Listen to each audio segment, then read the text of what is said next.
This is the Mansell Raceway at Dunkeswell. Round 4 of the 2020 Motorsport UK British Kart Championships for Cadet IAME, Mini, Junior and Senior X30, and round 2 for the Bambinos. Once again, we have a packed entry, all looking to try and conquer this 1,032 metre circuit, which has been in operation since 1967 and has been owned by the 1992 Formula One World Champion for the last half dozen years or so. It's a really fine venue, a combination of the technical nature of Rowrah and the flat-out blast of Kimbolton, which are the site of the first 3 rounds of the championship. Now, in Bambino, Luca Holmes-Ballock will be looking to make it 2 wins out of 2, but he's got another 14 rivals, all trying to wrestle the win away from the young man, the youngest drivers in the paddock, aged between 6 and 8. In Cadet IAME, we've had 3 different winners from the first 3 rounds: Macaulay Bishop, Nathan Tye and Zach Drummond. Can anyone else join them on the top of the victory rostrum today? Mini X30 has been dominated by Vinnie Phillips so far. He's taken 3 wins out of 3, but his teammate Leo Robinson and Gabriel Stilp are right behind him. In Junior X30, Bart Harrison leads the point standings, even though he hasn't yet won a final. Josh Rowledge, Oliver Greenall and Darrell Taylor have been victorious so far, but Harrison's consistency has kept him on top of the points table. Finally, Senior X30. Defending champion and number 1 plate Danny Curl has opened up a commanding lead in the championship after 3 of 6 rounds, but there's another 30 plus drivers all looking to take the king off his throne. Will they succeed? We're going to find out very soon.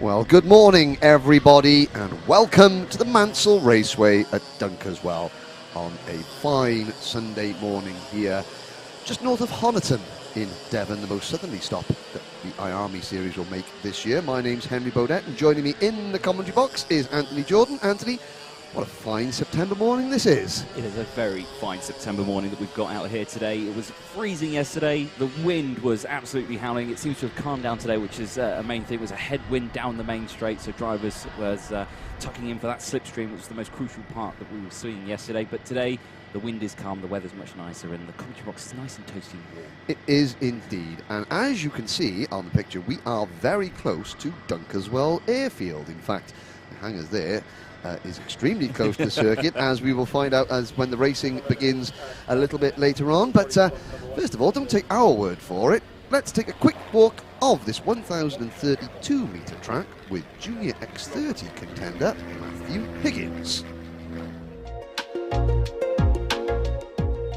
Welcome to the Mansell Raceway at Dunkeswell. Now, joining me on today's track walk is Junior X30 frontrunner Matthew Higgins. Matt, welcome to Dunkeswell. How are you finding it so far? Yeah, really good. Just took a couple of sessions getting used to the class from road tax, and yeah, just fine-tuning and trying to get to the front by the end. Now, it strikes me as though it's very, very flat. The circuit's not that bumpy. The curves are what we're really going to be looking at as we walk around this track. It's a nice. Do you think it's a nice combination of the technical nature of Rowrah and the fast and flowing in nature of Kimbolton, the tracks that X30 have done so far? Yeah, it's really good. There's, well, no way really that you hit the curves, so it's not too bad that they're harsh. It's just really smooth and technical track. You got to get everything right to make the best of your lap times. And as we're going to find out, some of those walls are a little bit close to the track, aren't they? That'll keep your attention, won't they? Yeah, hopefully it'll keep the Junior X30 drivers tamed, unlike all the other rounds being a bit hectic. Okay, let's have a walk.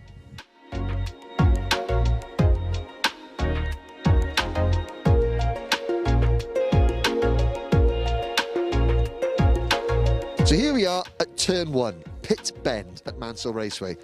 Now, Matt, you've got quite a short run from the start line into here. There's a nasty curb on the inside, and it goes all around 180 degrees. So what are your thoughts of this corner as a driver? Yeah, it's one of my favourites, really. Hard braking zone, you can gain a lot of time under braking, and it just flows really well and into the next overtaking opportunity on the track. Are we taking a tight line in, or taking a wide line in to get more momentum coming off the corner, or depending on what the situation is in the race?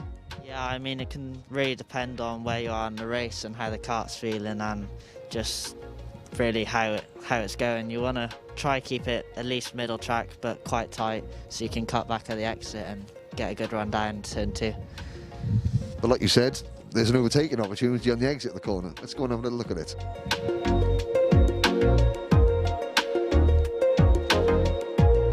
So the exit of Pit Bend is followed by a short straight and then into this. It's called the complex. So you go in right, then left, then right again. Like you said, Matt, plenty of overtaking opportunities. Yeah, it's arguably one of the easiest overtaking opportunities with biggest braking zone. And you can even overtake into the right if you're a bit ambitious and get a good run off the corner. So yeah, really crucial. But this is the most technical part of the entire lap. Still, curbs, yes, no. I know you like a curb, but they're all quite high all the way around the track. Yeah, you want to stay off the curbs here. It just unsettles the kart too much. And yeah, it's not really what we want when we want to get a good exit onto the back straight. So you come out of this complex here, or the complex, you know, again, so there's an overtaking opportunity here where we're standing at the inside, but then also right on the exit of this corner, a lunge into the next one. But then you've got another nice, the back straight, or mini straight as it's called, into the next sort of switchback section. So a lot of, you know, technical areas on this track now. Yes, a lot of technical sections which are really crucial to give you the best exit down onto big straights, which lead into another big overtaking opportunity. Yeah, because after this next technical section, we're going down to the bit that is a bit like a street circuit, isn't it? Yeah. Sometimes I've been there with wings hanging over, so yeah, it's pretty cool. Let's go. Turn 4. Here we are. I'd say the heaviest braking zone on the circuit. Very little runoff, but that wonderful overtaking opportunity as well. Yeah, it's really good. As I said, it's really crucial to get the exit to prevent being a victim into this corner, but it's also really crucial to get this right as it sets you up for the hanger straight. Yeah, and you've got another little switchback section there. So again, you know, an overtaking opportunity in there, but then it leaves you susceptible for them to get you back, you know, into the next one. Yeah, it's definitely a place where if you do a move here, you have to cover for the next corner. Make sure you don't get done straight back, because that's always what you want to do when you get overtaken, is get your own back on them. And not a place you want your brakes to fail. No, definitely not. I think I've seen that happen before, and it was not a good sight. Excellent. Let's move on to hanger straight and hanger corner. So here we are at hanger corner. Now, as you saw on the way down, it's a wall to one side and a wall to the other side, less than a metre away from the circuit, and you've got planes flying overhead. But this is a really exciting part of the track, and again, tight corner, another overtaking opportunity. Yeah, potentially if you're ambitious. It's one of them corners where you brake quite tight because it's on a corner. It's better to brake in a straight line. But yeah, if you're feeling ambitious, then you can make it work. So just tell, what is this section like as a driver when you come out of the open section and then you're into this very claustrophobic, you're downhill, right, left, right, into this right-hander there with the walls either side. Yeah, how does that feel the first time you're doing it at speed? Well, to be honest, I don't really think about it. I'm just more focused about where I'm going. But then it's one of the things when you walk it, you're like, well, it's a bit close, and yeah, it's pretty cool, but yeah, you don't really realise it that much when you're driving. You're just more focused on the job you're doing. But at the exit of this corner, exit speed is crucial because you've then got the long run back to the start-finish line. Yeah, it's really crucial, but sometimes you can gain a bit more in the braking than you lose down the straight, so it's not too bad because you've got the chicane that splits it up, which is really important into the first corner. Well, let's go and take a look.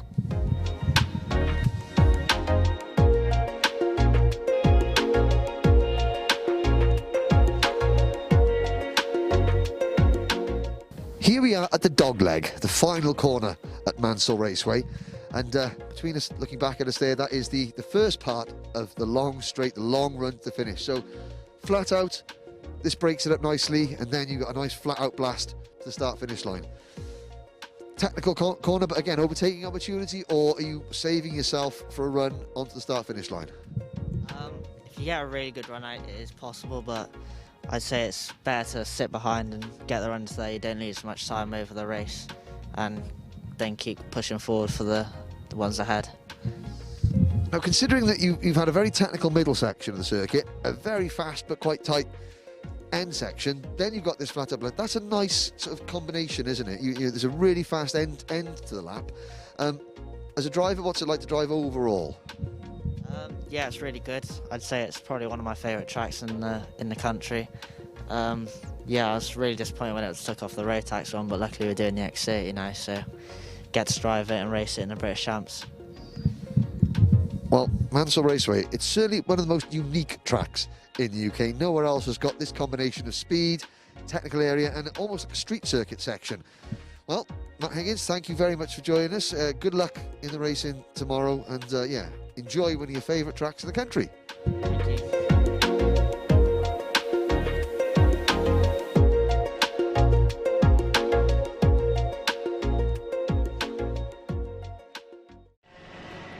Well, a big thank you to Matthew Higgins for walking me round this lap, and to give you, the viewers back home on the Alpha live stream, a chance to see what the circuit looks like from a standing point of view. But Anthony, you got a little bit closer to the action yesterday, courtesy of Mini X30 pilot Leo Robinson.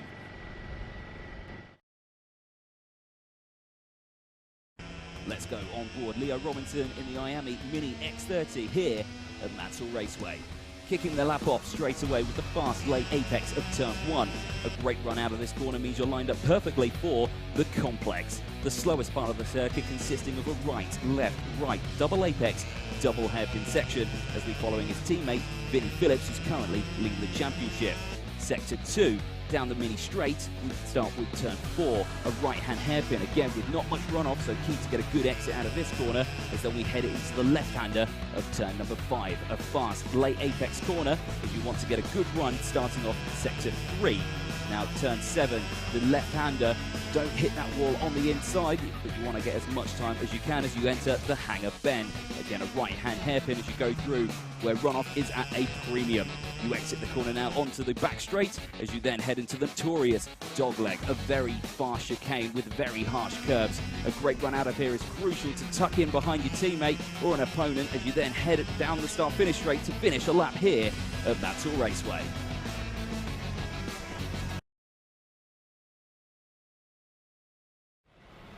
Well, there we go. Fantastic work there, Anthony. After reviewing that and being on board with Leo around here, what are your thoughts of this circuit, compared to the two circuits previously that the IAME classes have visited? We had the ups and downs of Rowrah, the flat-out blast of Kimbolton. This is it's a fine circuit. Every blade of grass is well manicured, as you'd expect from a track that's owned by 1992 Formula 1 world champion, but certainly some good racing in prospect. Yes, indeed. Just seeing the track walk as well, listening to what Matthew Higgins had to say, a very talented driver around this circuit. It's crucial with just racing line. You've got lots of fast sweeping corners on here where there are different entry lines. But, a key racing line just to try and get as much momentum. We saw it in qualifying yesterday. Just how they were taking some of these corners, and with the curbs that are all over the circuit, they're all very uniform, they're all identical, you can't hit them anywhere. There's no curb that you can gain an advantage by clipping it on the inside. There's no benefit to hitting the curb, so drivers have to stay completely clear from them. And as we've seen through some of the sections, the back section of the hanger bend, very tight, very technical, and those curbs are everywhere around there. Yes, and it's certainly, we talk about curbs at every circuit, and most tracks we talk about drivers knowing which curbs to use and to gain time. This track is certainly, it's not using any curbs at all. It's who can stay off the curbs the best and still get the best lap time and the best sort of rhythm around this circuit. And yeah, we're in for a very good day of racing, and you can see that blue skies in the air. The Motorsport UK flags are blowing blusterously in the breeze, which is it's not warm, it's a bit cool, but again it's bright sunshine, which is great to see. Now 11 heat races across 6 classes rather so far today. The first one up will be Junior X30. That's coming up very shortly. Now in Junior X30 this week there are 35 drivers and only 34 places available in the final.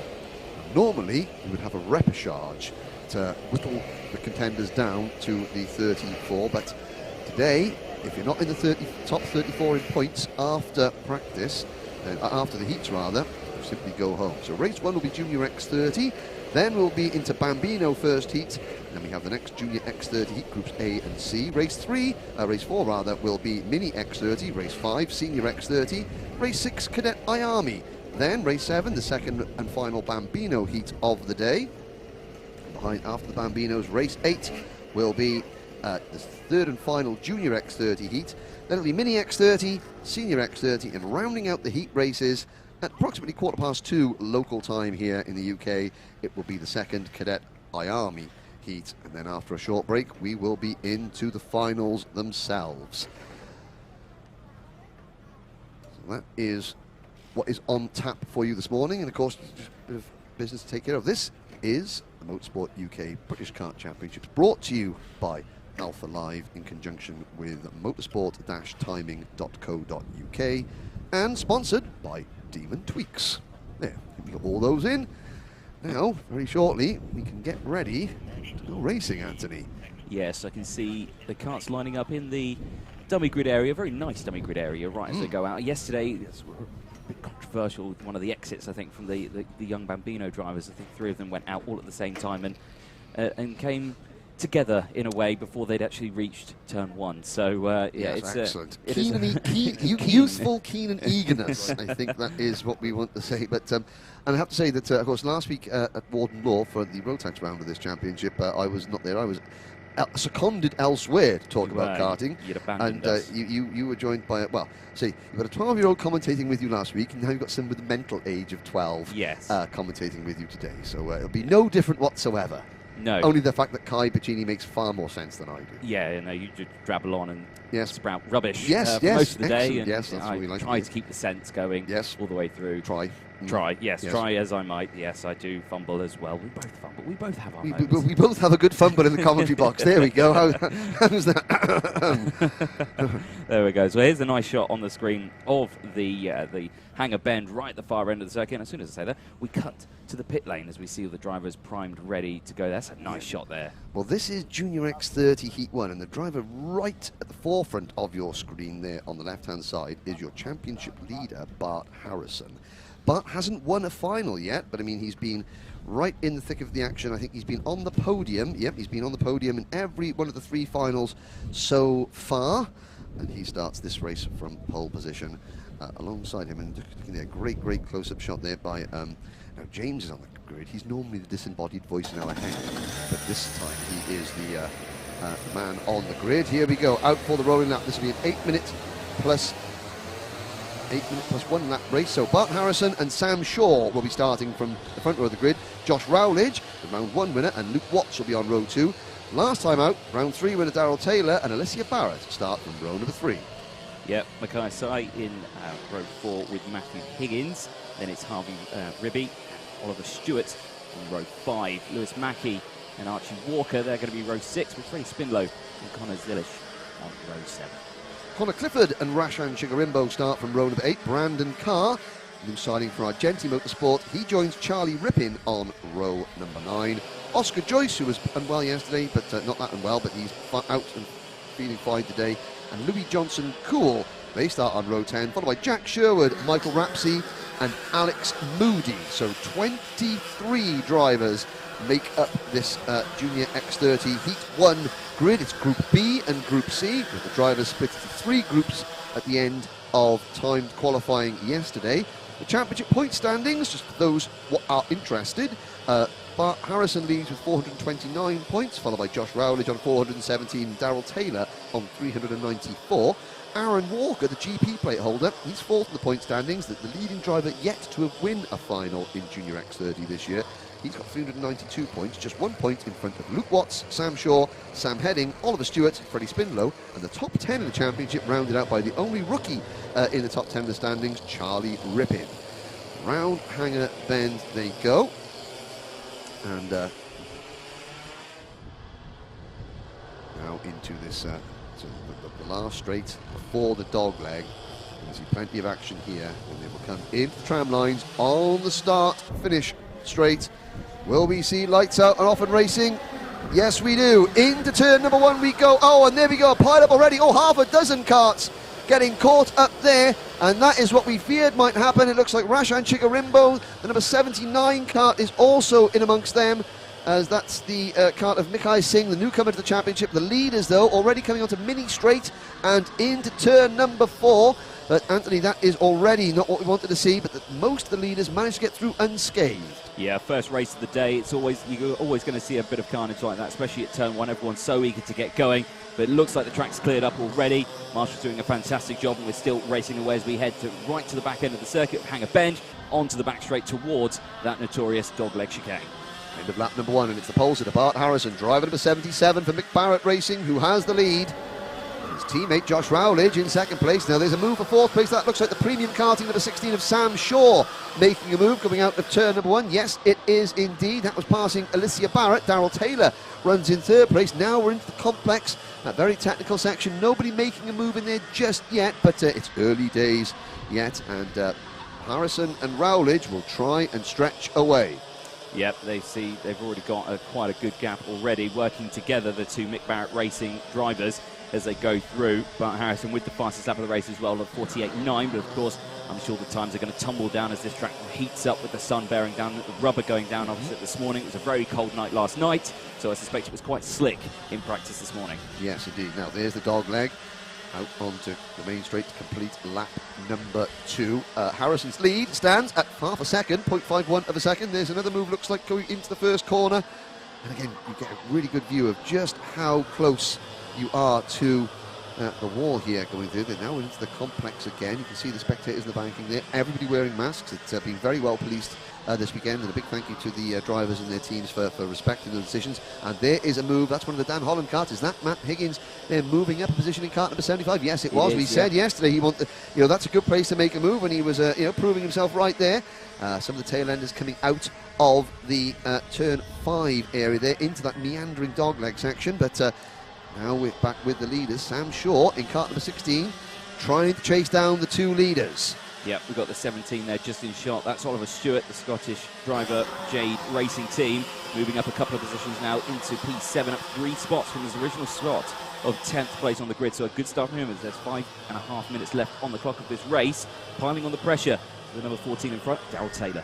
Yes, and Darryl Taylor has got number 37, the Cato Motorsport machine of Luke Watts behind him. So Watts, who started 4th, slipped back a little bit, and now he's trying to make his way forward again. I think Watts is up into 6th or 7th position there, and side by side with the MLC Motorsport number 14 kart as they come out of turn number 5. There's Hanger Bend. It's a great shot there, just how narrow and tight you are. And actually, when you're going downhill very slightly into that corner, and then now the flat-out blast there.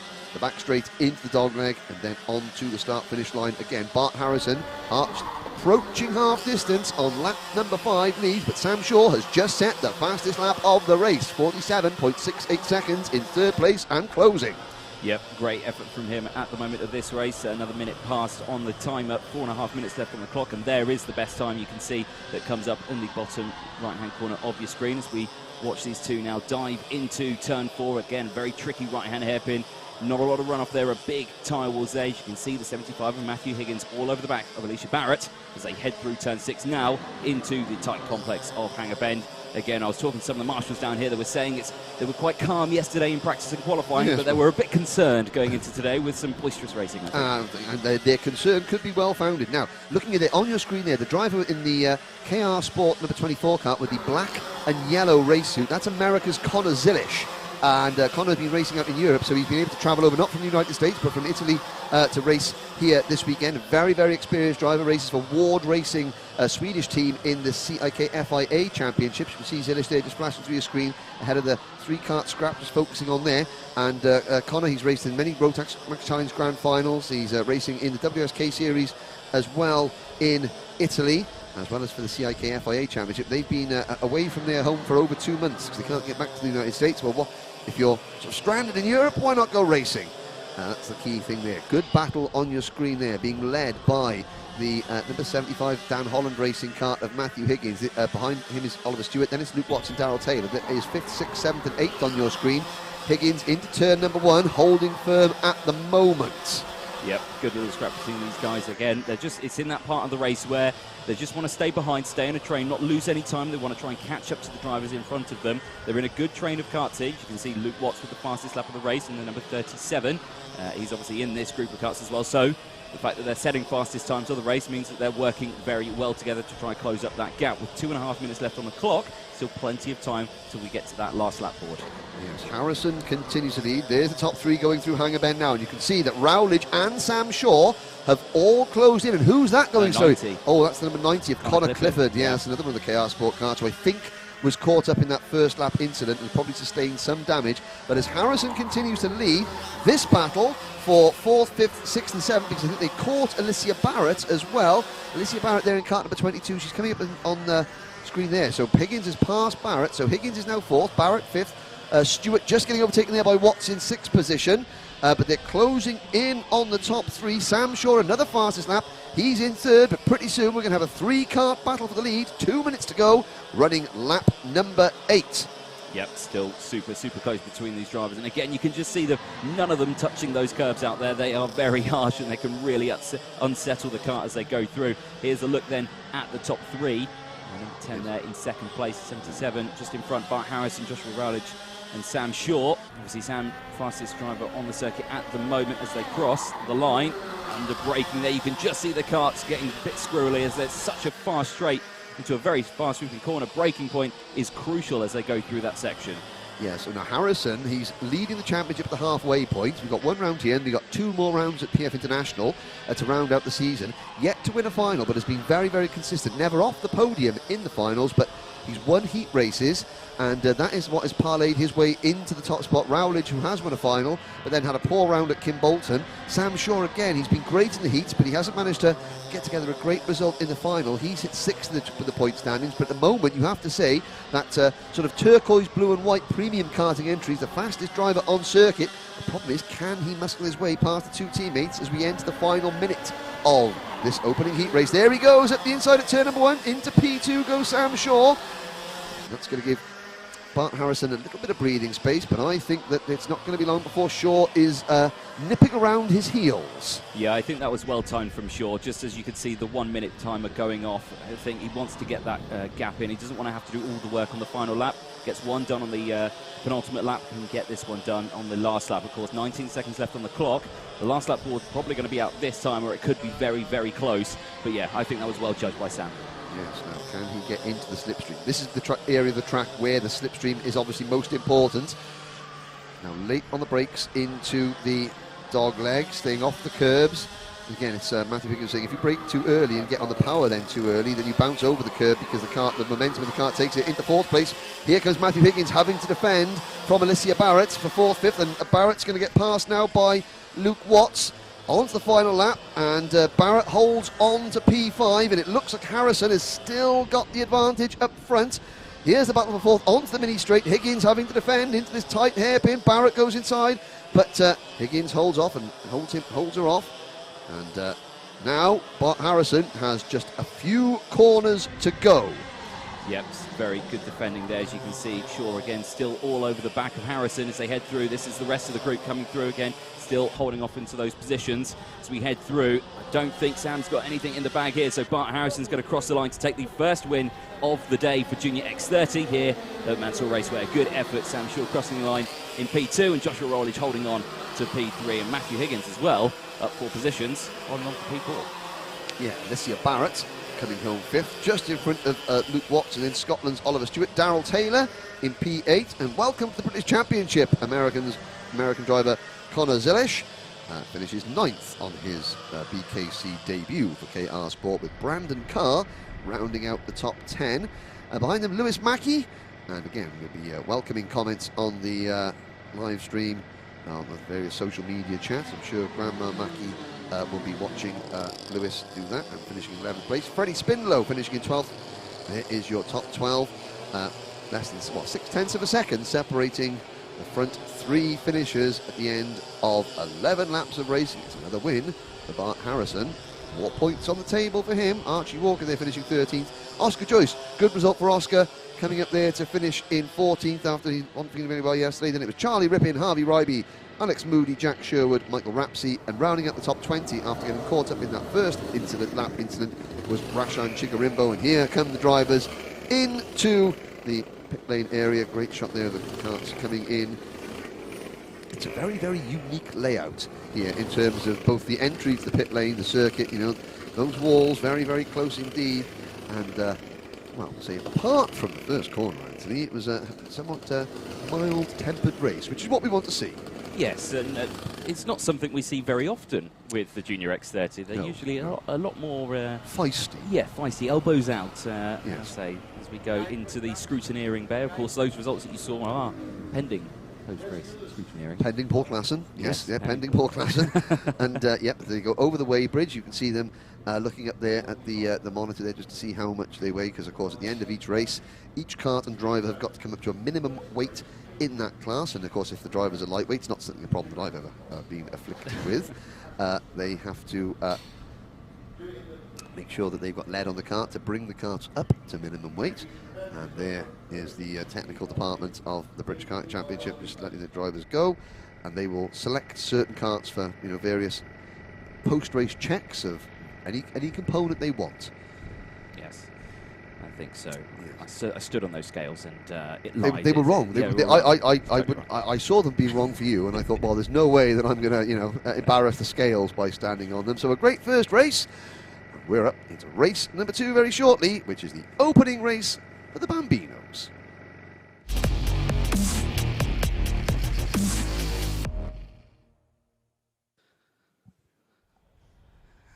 So we are now waiting race number 2, heat 1 for the Bambino Championship. Now, they raced at Rowra. They had their opening round at Rowra. We saw Luca Holmes-Balak win that final, but it's Finley Hinds in kart number 57 who lead the championship by a single point from Edward Haynes. Blair Smith and Luke Balak 3rd and 4th in the championship. So again, this championship's got 3 rounds, and they have their final rounds at PFI, I believe.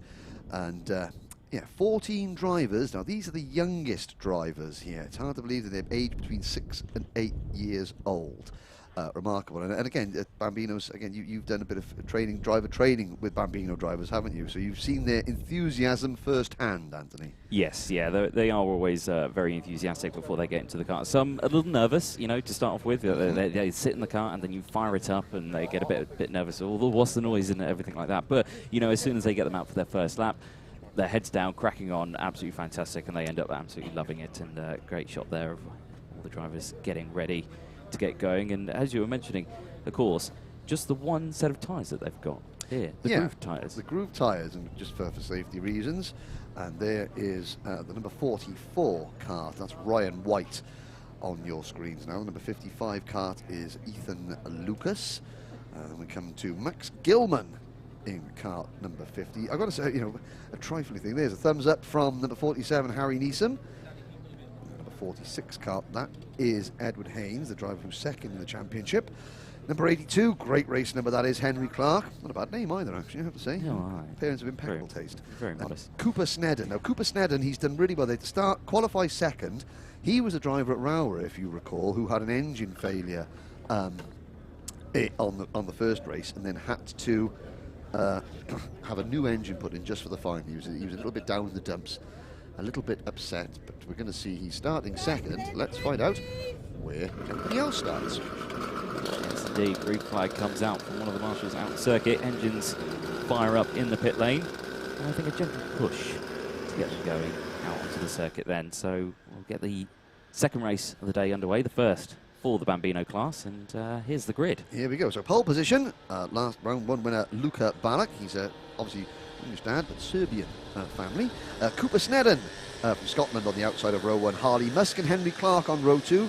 Championship leader Finley Hinds and Edward Haynes on row number 3. That's 7th place, Blair Smith in the 45. And then Harry Neeson, 8th place as well. Liam Welsh. But he's not. He's not Welsh, no. In 9th place, Max Gilman in 10th place, with Jensen Ackman in 11th. And Ethan Lucas in 12th place. Rounding out the field, Kennedy Rudman and Ryan White. So 14 drivers set to tackle this 1,032-metre circuit. Now, of course, these drivers, age 6 to 8, they have no concept at all that this track has been open since 1967. And when you tell them, oh, it's Nigel Mansell on this, like, who?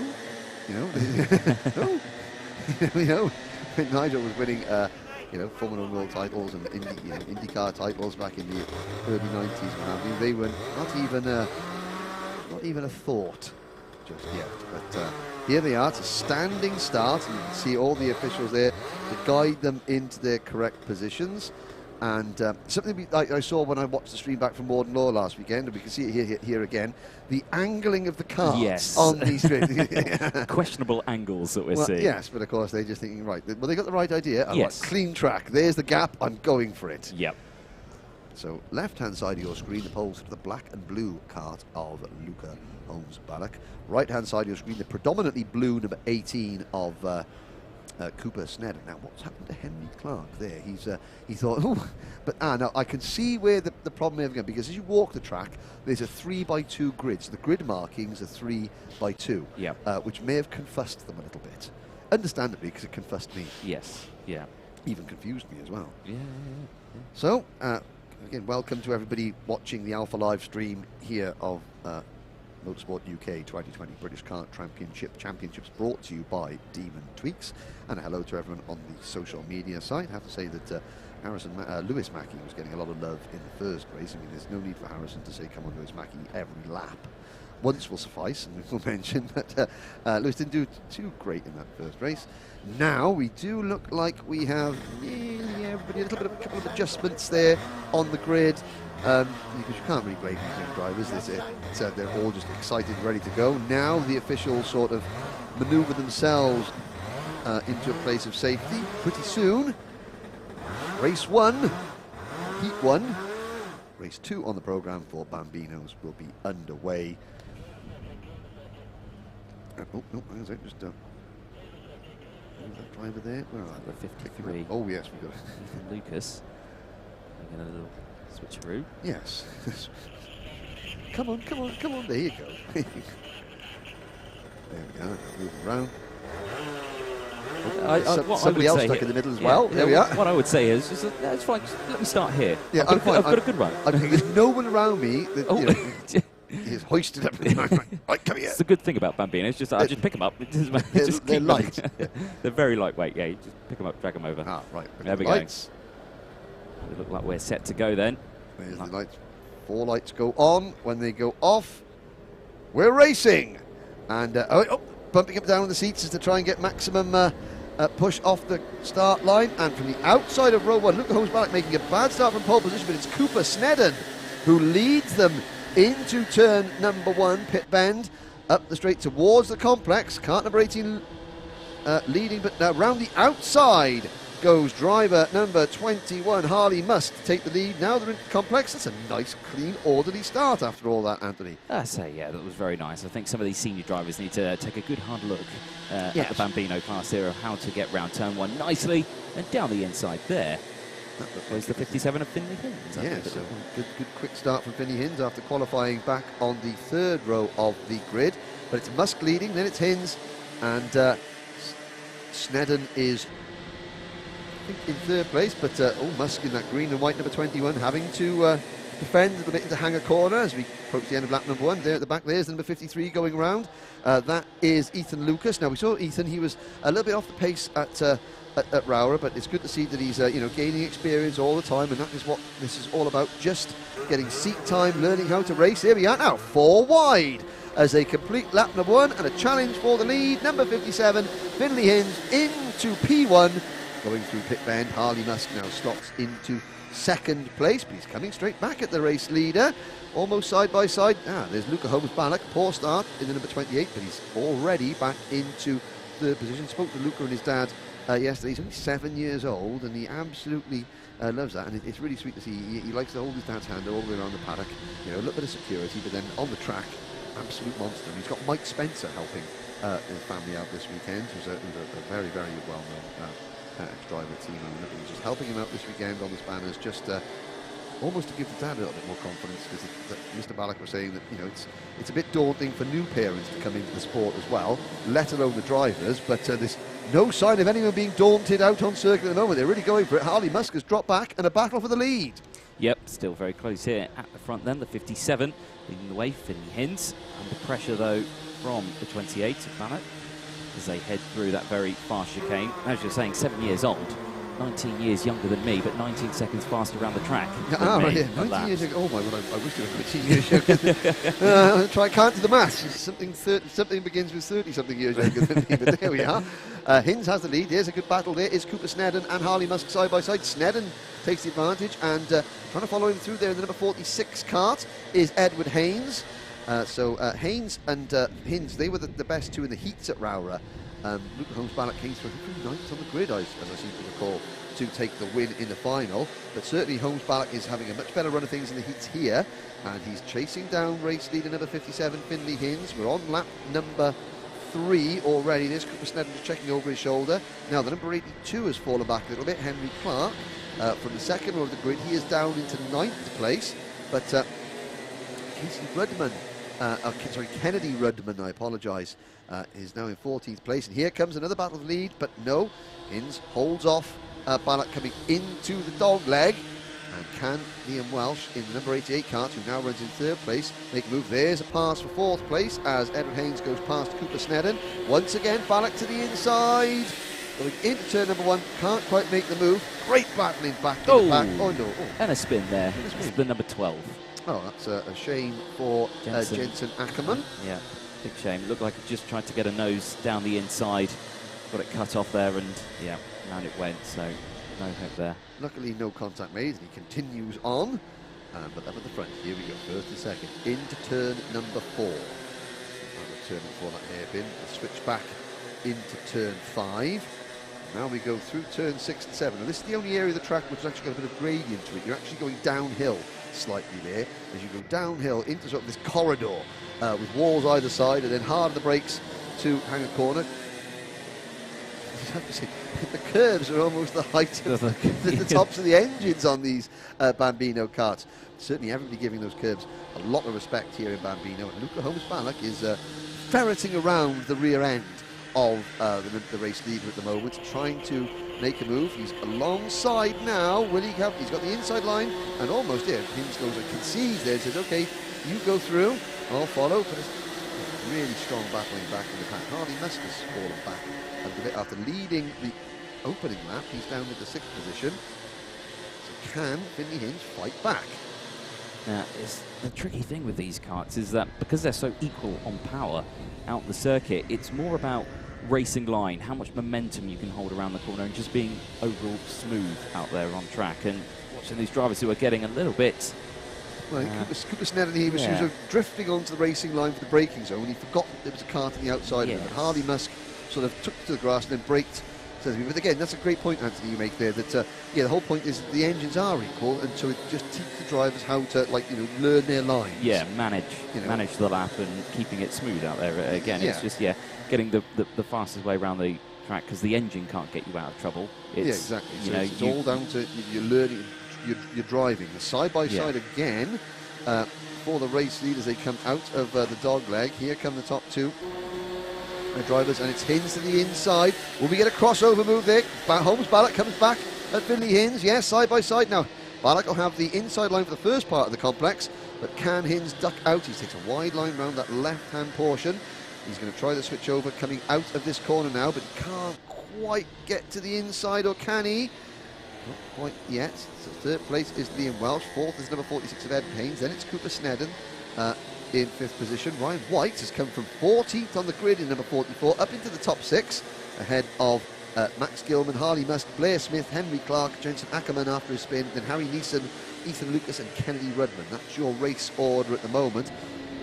2 leaders have broken clear. They're nearly 2 seconds in front of the 3rd place kart, but it is a great battle, and they're coming up on the slower kart of number 15, Kennedy Rudman, and Kennedy obeys the blue flag and gets out of the way. Good lap from Luca Holmes-Ballard. A little bit of clean air now between the top 2. Yes, so again, just finding those way rounds. You could see Now this track really promotes the switchback move, especially as you go through the complex. You know, if you can get that wider line on the outside, you can switch back to the inside, then you're on the switchback for there, and then you're on the inside for turn 4 hairpin in sector 2. And that's kind of, that's a great way of doing it. Warning flag going out to the 44. Ryan White there. Yes. So he's made it all the way from last into the top 6. And obviously, somewhere off camera, the officials have spotted that one of those moves forward may have been a little bit detrimental to the other driver. But here's a good battle. Yeah. Coming into turn number 4 now, and it is Ryan White, the aforementioned Mr. White, who is trying his best now to keep Max Gilman, Harley Musk and Blair Smith at bay. Musk in the 21, he's chasing down the 18 kart of Scotland's Cooper Snedden. And change in 3rd place. Ed Haynes going past Liam Welsh. There's Snedden going through. Now Musk gets a good inside run coming out of that corner, but still the leaders with 10 seconds left on the race clock. They're going to come across the line before the clock strikes 0, just about. Yep, and it's Haynes to the inside. Does he make the move? Oh, Balak squeezing him. There's the crossover move there. Wheel-to-wheel stuff. Balak retakes the lead. And there we go then into the complex. Now this is where that switchback move can come round. So you can see the 57 again taking the wider entry, trying to get the switchback here, now trying to get the cutback here again, and they just still can't quite do it. So it is the momentum that you need to hold there. But again, Luca Ballack there holding that inside line. Down the inside though for turn 4 from Lee Hines. Gets it done. Now on the inside here, trying to hold that defensive line from Ballack again, who's going to try and get the switchback here again. It's all just about that momentum. Who can hold the much speed around the corner as 3rd place is also very close still as well. Here we go, into the corridors, I think we're going to christen that. Now round to the hangar point. Ballack, it's a good run off that corner. Oh, he gets the move done. I think Hinz went a little bit wide on the exit there. And like you said on your onboard lap with Leo Robinson here, run-off space is at a premium there. And Hinz had to back out of the throttle just at the wrong moment. So, 1 lap to go. Holmes Ballack in the 28, now defending from Hinz. Hinz got a good run, great slipstream down this front straight. Hinz takes the lead, can Ballack come back at him? Yes is the answer. Ooh, long way to go yet though on this final lap for these Bambinos. Into the complex, it's still Holmes Ballack leading. Now across, so yeah, Finley Hinz setting up Holmes Ballack as best he can, but nothing happening there. Up mini straight. Looks to the inside, coming into turn number 4. Are we going to have a move for the race lead? Yes, we are. Well, we have a switchback. Yes, we do. And Holmes Ballack around the outside there of turn number 5. Half a lap to go, Anthony. Finley Hinz is running out of opportunities. Yep, only one more place to really get this move done, and that's into this very tight, twisty section of the hangar bend as they go through. Nothing can hold on to there. It's 3rd place, 4th, 5th, 6th, 7th as they all go through. Side by side now again. Here's another, well, I'd say this is more the final opportunity through the dog leg. It's going to be quite tricky though as they exit, avoiding those very, very high curbs across the line though. He has got to run, but it will be, who's going to take it? Luca Ballack, yeah, who's going to cross the line in front of Finley Hinz. And Edward Haynes crosses the line in 3rd place, and this large group of cars that crosses the line. But fastest lap did go actually out to Harley Musk in the 21 of 106.58 on that last lap. A huge gaggle for 3rd place, and that was great to see. I mean, obviously Luca Holmes Ballack, as he crossed the line, he punched the air, but in 2nd place, Finley Hinz, he was also celebrating a really good battle in P2. So as they, on their slow down lap, and it's also good to see there's Luca Ballack. He's running under the Serbian flag this weekend, and it's great to see the drivers who have, have got family members, their parents are from different countries that are representing those nations here in the British Kart Championship. But your winner, Luca Ballack, 0.12 of a second ahead of Finley Hinz. Edward Haynes coming home in 3rd place, just in front of Liam Welsh. Ryan White from last to 5th, and Cooper Snedden in 6th. Harley Musk finished 7th, and look at the gaps there between 3rd. Edward Haynes 3.31 seconds behind the race winner in 3rd place, just 0.6 of a second ahead of the 8th place finisher, Max Gilman. And all 14 drivers finished the race. That's always what you want to see in Bambinos, that these youngsters getting a full race laps in. And I would say there's that cadet on the pit wall there may want to reconsider hoisting his leg over the wall there. I have a feeling that one of the officials will soon spot that. and will point out the error of their ways. They do want to get right up close and personal to the action, of course. There is number 47 coming into the pit, the scrutineering area. The Welsh goes into scrutineering as well.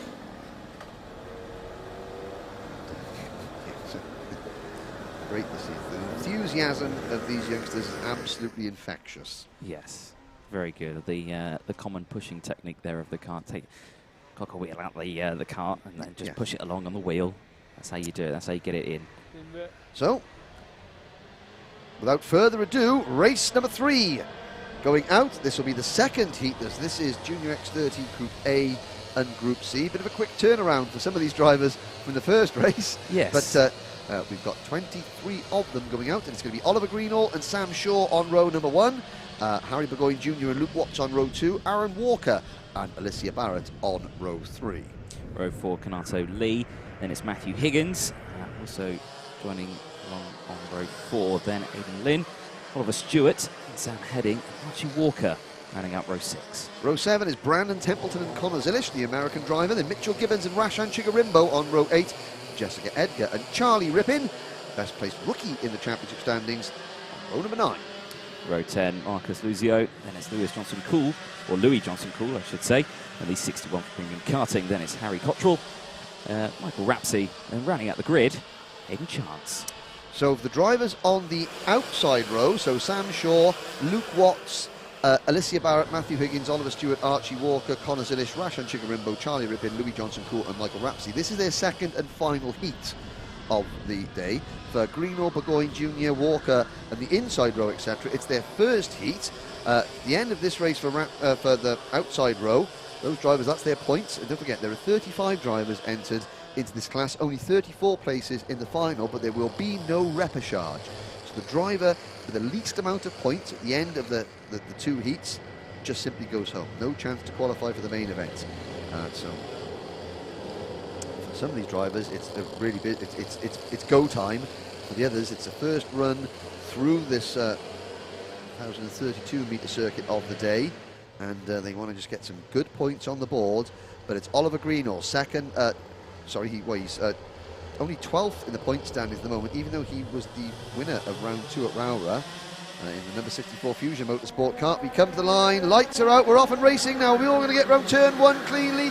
There's a lot of pushing and shoving going amongst the leaders, but they all manage to keep their noses pointing the correct way. Greenall leads into the complex, and he's got Harry Burgoyne Jr. in the number 68 Oliver Rowland Motorsport Kart in P2. So far, so good, Anthony. Yep, that was a much cleaner start than what we saw in race 1 earlier on today, and that is great to see as they head down the mini straight on towards turn number 4. Again, a very tight corner, not much runoff there, so they've got to watch out for that one. Then through this fast sweeping late apex, they all go through, and someone's skating straight off the circuit, getting some air on one of those high curbs. I am not sure who that was. It flew past the screen. Last time I saw someone getting that much air, his name was Michael Jordan. But he managed. I mean, that is going to be to the very big detriment of his sprocket carrier, his sprocket itself. Hopefully, no damage there to the rear end of the car, but or rear end of the driver. The rear end of it was yes, exactly. No suspension on these carts, and it was a Dan Holland racing car, but couldn't see who it was. Now, Aaron Walker in the GP plate, the Strawberry Racing driver, up into second place at the moment. Sam Shaw and Luke Watts battling side by side for 4th place. In fact, no, Oliver Greenall still leads. Who's that Fusion driver in 4th place? The next Fusion driver, that is Kanato Lee in cart number 11. He is chasing now Harry Burgoyne Jr. The leaders come out of turn number 5, and I'm just looking down to see who that might have been. I think it was Marcus Luzio, 18th position, who was the driver doing the hop, skip and jump over the curb there. Charlie Rippin, sadly, the MLC Motorsport driver, has not started this race. I saw him at the exit of pit lane trying to get that kart running, but so we're down to 22, and there's a move into turn number 1. That, I believe, was Luke Watts in kart number 37, trying to pick it on spot. Yep, looked like a good move there down through turn number 1. Again, a very, very fast corner into the tight complex section here. You can see all the mechanics there, keeping an eye on their drivers as they head round the circuit. As they go through into turn 4. Again, a bit of a pretty load there towards turn 4. That was the 22, I think that was. Alicia Barrett. Alicia Barrett, yeah. And Aidan Lynn in the number 48 Litchfield Motorsport kart was the Nerf E. Yes. Yes. I think Alicia Barrett may have just overcooked things slightly under braking there. She picks up a position, and that moves her up to 8th place. Aidan Lynn down to 9th, just in front of Archie Walker in the number 91 Argenti Motorsport car, who rounds out the top 10. Here are the leaders streaming down the start-finish straight as we begin lap number 4, and Luke Watts in the number 37 KT Motorsport kart sets a new fastest lap of the race. There he is, picking up a place at the expense of Harry Burgoyne Jr. So Watts up into P3 with the fastest lap of the race so far on lap number 4. We come out of turn number 4. Oliver Greenall still leads from Aaron Walker. The gap between first and second, 0.4 of a second. Yep, very close between those two drivers as the rest of the field go through. Fastest driver on circuit at the moment is the driver in 4th place, 37 of Luke Watts. 47.71 out there, so trying to close that gap, of course working together to close those gaps between these top drivers. You can see the front two opening a gap, bit of clean air between the two of them as well as the rest of the field fly through turn number 1, as the weather today much nicer than what we saw yesterday. There's a move from Sam Shaw, passing Matthew Higgins at the back of this lead group, so that's Shaw up to 6th, Higgins down to 7th. Shaw to the sound saying, right, come on now, let's think, Matthew. You know, after speaking with Matthew yesterday, he's a smart lad, Welshman from Trafford Lois. He will now chase Sam Shaw and maybe try and push Shaw up towards the two drivers in front of them that are battling away, which is Harry Burgoyne Jr. and Kanato Lee, through the corridor into Hanger Bend. Flashing around the corner there, but up at the front, Oliver Greenall extending his lead now. It's over half a second.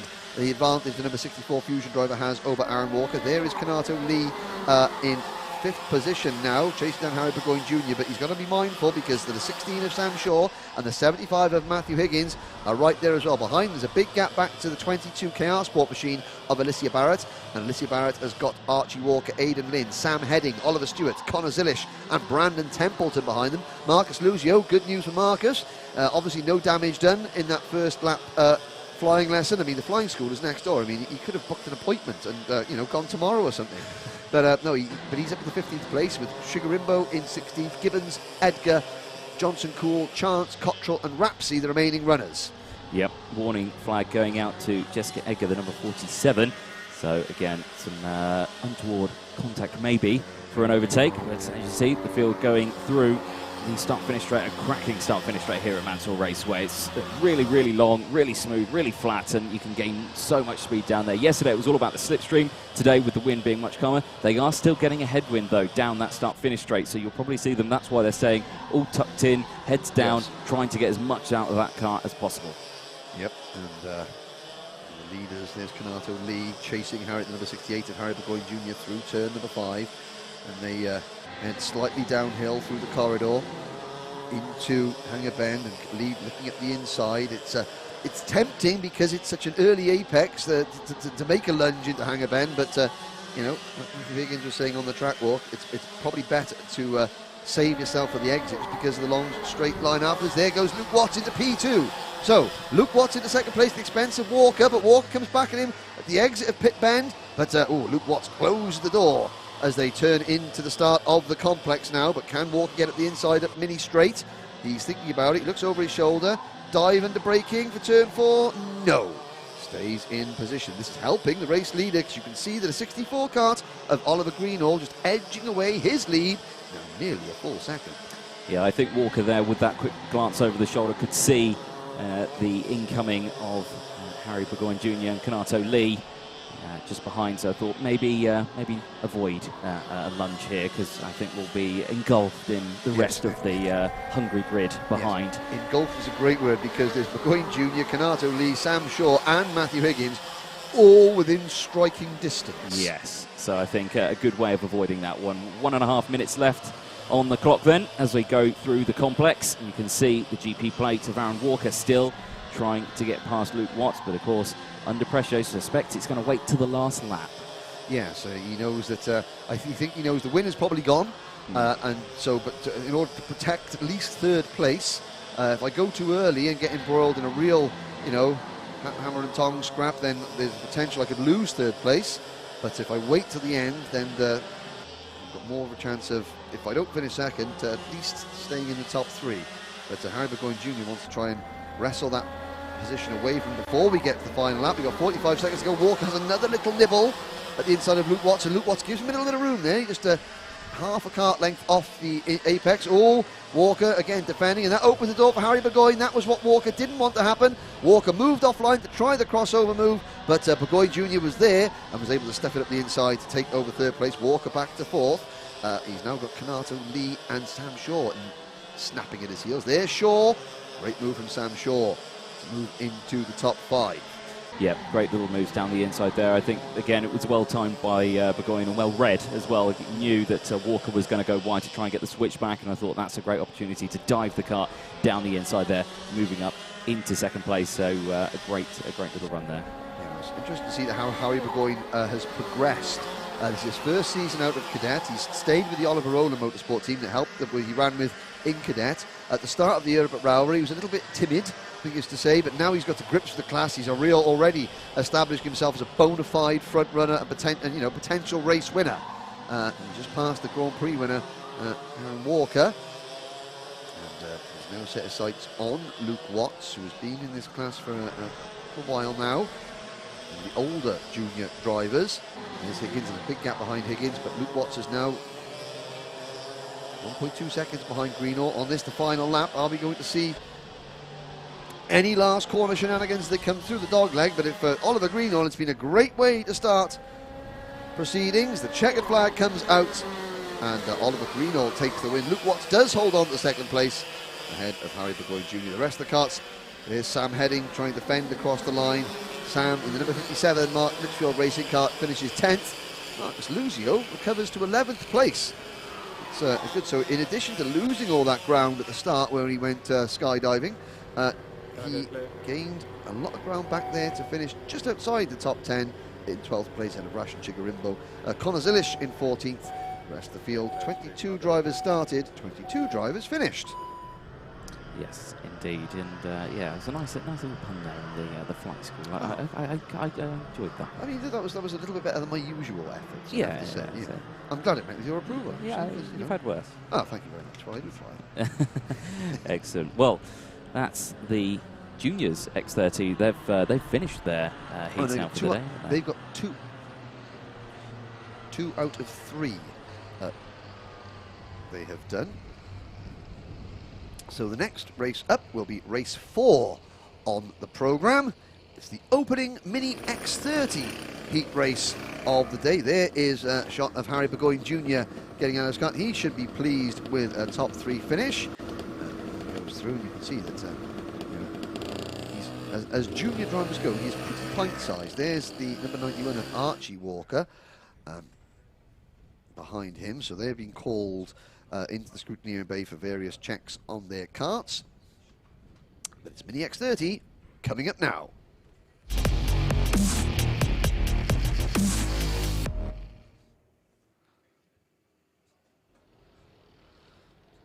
So Mini X30, 13 drivers on the grid in total. Now this class has been an absolute barn burner all season so far. Even though Vinnie Phillips has taken all 3 wins in the finals, he has not had things all his own way.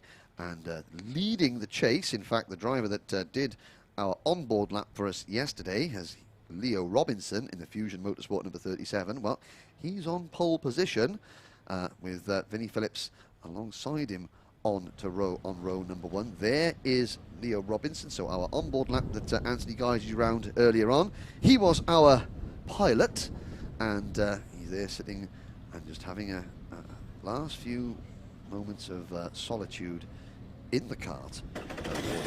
So the full grid is as follows. Pole position, Leo Robinson in kart number 37, Fusion Motorsport. Vinnie Phillips starts on the outside of row number 1. GP plate holder, Ethan Simmons, he's moved over to the Mark Litchfield Racing Team. He starts 3rd. Gabriel Stilp, Quack Promotions on P4. Lewis Bird and Jack Hobson round out the top 6. Row number 4. That's going to consist of Rylan Etchberg in the 73, one of the privateers. There's Joseph Rippin, also joining alongside of the 54 on the 4th row. Ella Stevens and Wesley Swain. They round up row number 5. Charlie Webb and Hayden Eldridge at row number 6. Rounding out the grid in the 7th row, and the 66 is Freddie Allen. Championship standings at the moment. Well, unsurprisingly, after three final wins out of the first 3 rounds, Vinnie Phillips leads the way by just over 30 points, or just under 30 points rather, from Leo Robinson, but still a lot of racing to go. Gabriel Stilp is 3rd in the standings. Ella Stevens is 4th in the points table. Ethan Simmons is 5th in points. Rylan Ashberg 6th. Wesley Swain 7th. Jack Hobson in 8th. Lewis Bird 9th. And Hayden Eldridge, the leading championship rookie, rounds out the top 10 in points. Now, Joseph Rippin, he's had better luck than his older brother Charlie. Charlie in the junior X30 class didn't get off the grid in that one, but Joe is out there now. So at least one of the brothers was able to get going. And here is the 2 team match. You can see Vinnie Phillips telling Leo Robinson to slow down, and Leo Robinson thinking, hang on, Vinnie, I'm on pole position. I can go as fast or slow as I want. I'm not going to help you. I'm trying to beat you in the championship, let alone on the track. And Vinnie Phillips saying, calm down, calm down. Right, into the dog leg, here we go. It's going to be a good start for this one, hopefully for the Mini X30. They get the approval to go. They go into the tram lines. Is it going to be a race start this time around? It looks like we are as we dive in towards turn 1. A little bit of contact in the background. The 73 thread the eye of a needle straight down the inside, and that is how you do it, Rylan Eschberg there. That was commitment from Eschberg, and yes, he made it stick a little bit wide, but yeah, he's I'm not sure how many positions it gained in, but it's certainly A for effort there from Eschberg. You can see him there getting passed now by one of the Fusion drivers going through turn number 4. But up at the front, it's the teammates, Robinson and Phillips, who continue to lead the way. I think Gabriel Stilp, in the 10 Madcrock kart, has moved into P2. So these 3 drivers, they've provided some immense battling for us so far this season. Robinson, Phillips and Stilp, and it looks like it is game on once again. It is indeed. You see there in shot the 28 and the 14. Hobson and Stevens as they go nose to tail through there, and he's getting in front there, the number 10 and 37 as well, getting side by side. Close bit of action. Yes, Phillips has managed to take the lead away from the pole man on the opening lap, and he's actually put a little bit of clean air between himself and his nearest rival. So Robinson and Stilp have got to work together. Ethan Simmons, new team, the GP plate holder this week. He is challenging hard in 4th place. Then it's Hobson in 5th, Stevens in 6th, side by side for 7th. Ashberg once again side by side. Well, he is certainly getting his elbows sharp and nice and early. Is the privateer driver number 73 on the Mad Croc kart.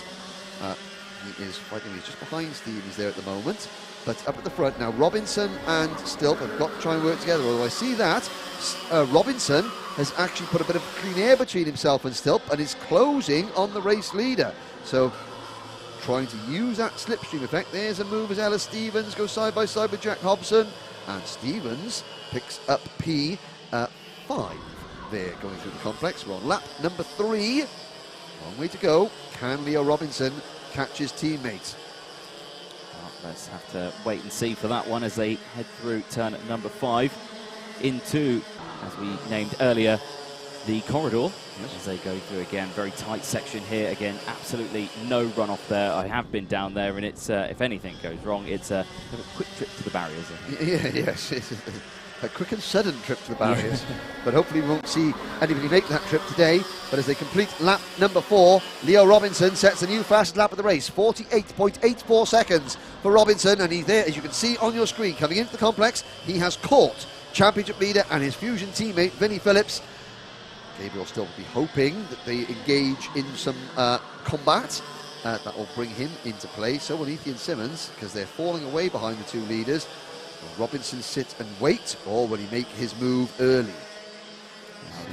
We saw this, of course, the same sort of picture at Kimbolton last time around, where the Stilp of Crop Promotion was the only driver to really battle with the Fusion karts. Yes. It was great to see, and hopefully we do see it again in this one as he closes in. Looking at the lap times, they're pretty much nose to tail in terms of pace. Last time around, though, Leo Robinson does set the fastest lap of the race, 48.76 for the second place driver as they head through now in towards the complex. This long train forming.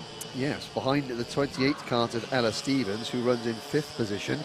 There's Jack Hobson right behind her, and then it's Rylan Ashberg in the second of those grey and white liveried Mad Croc karts. Behind Ashberg is Lewis Bird for the ST Racing team in that yellow and blue machine. Then it is Wesley Swain for Fusion Motorsport and the Precision Racing number 24 of Charlie Webb. Behind Webb is Hayden Eldridge for the BMR Restart team. Joe Rippin is next in 12th position, and a little bit further back in the Cato Motorsport number 66 is Freddie Allen. And Anna Stevens has a quick check over her shoulder, and everyone's behind me. That's nice.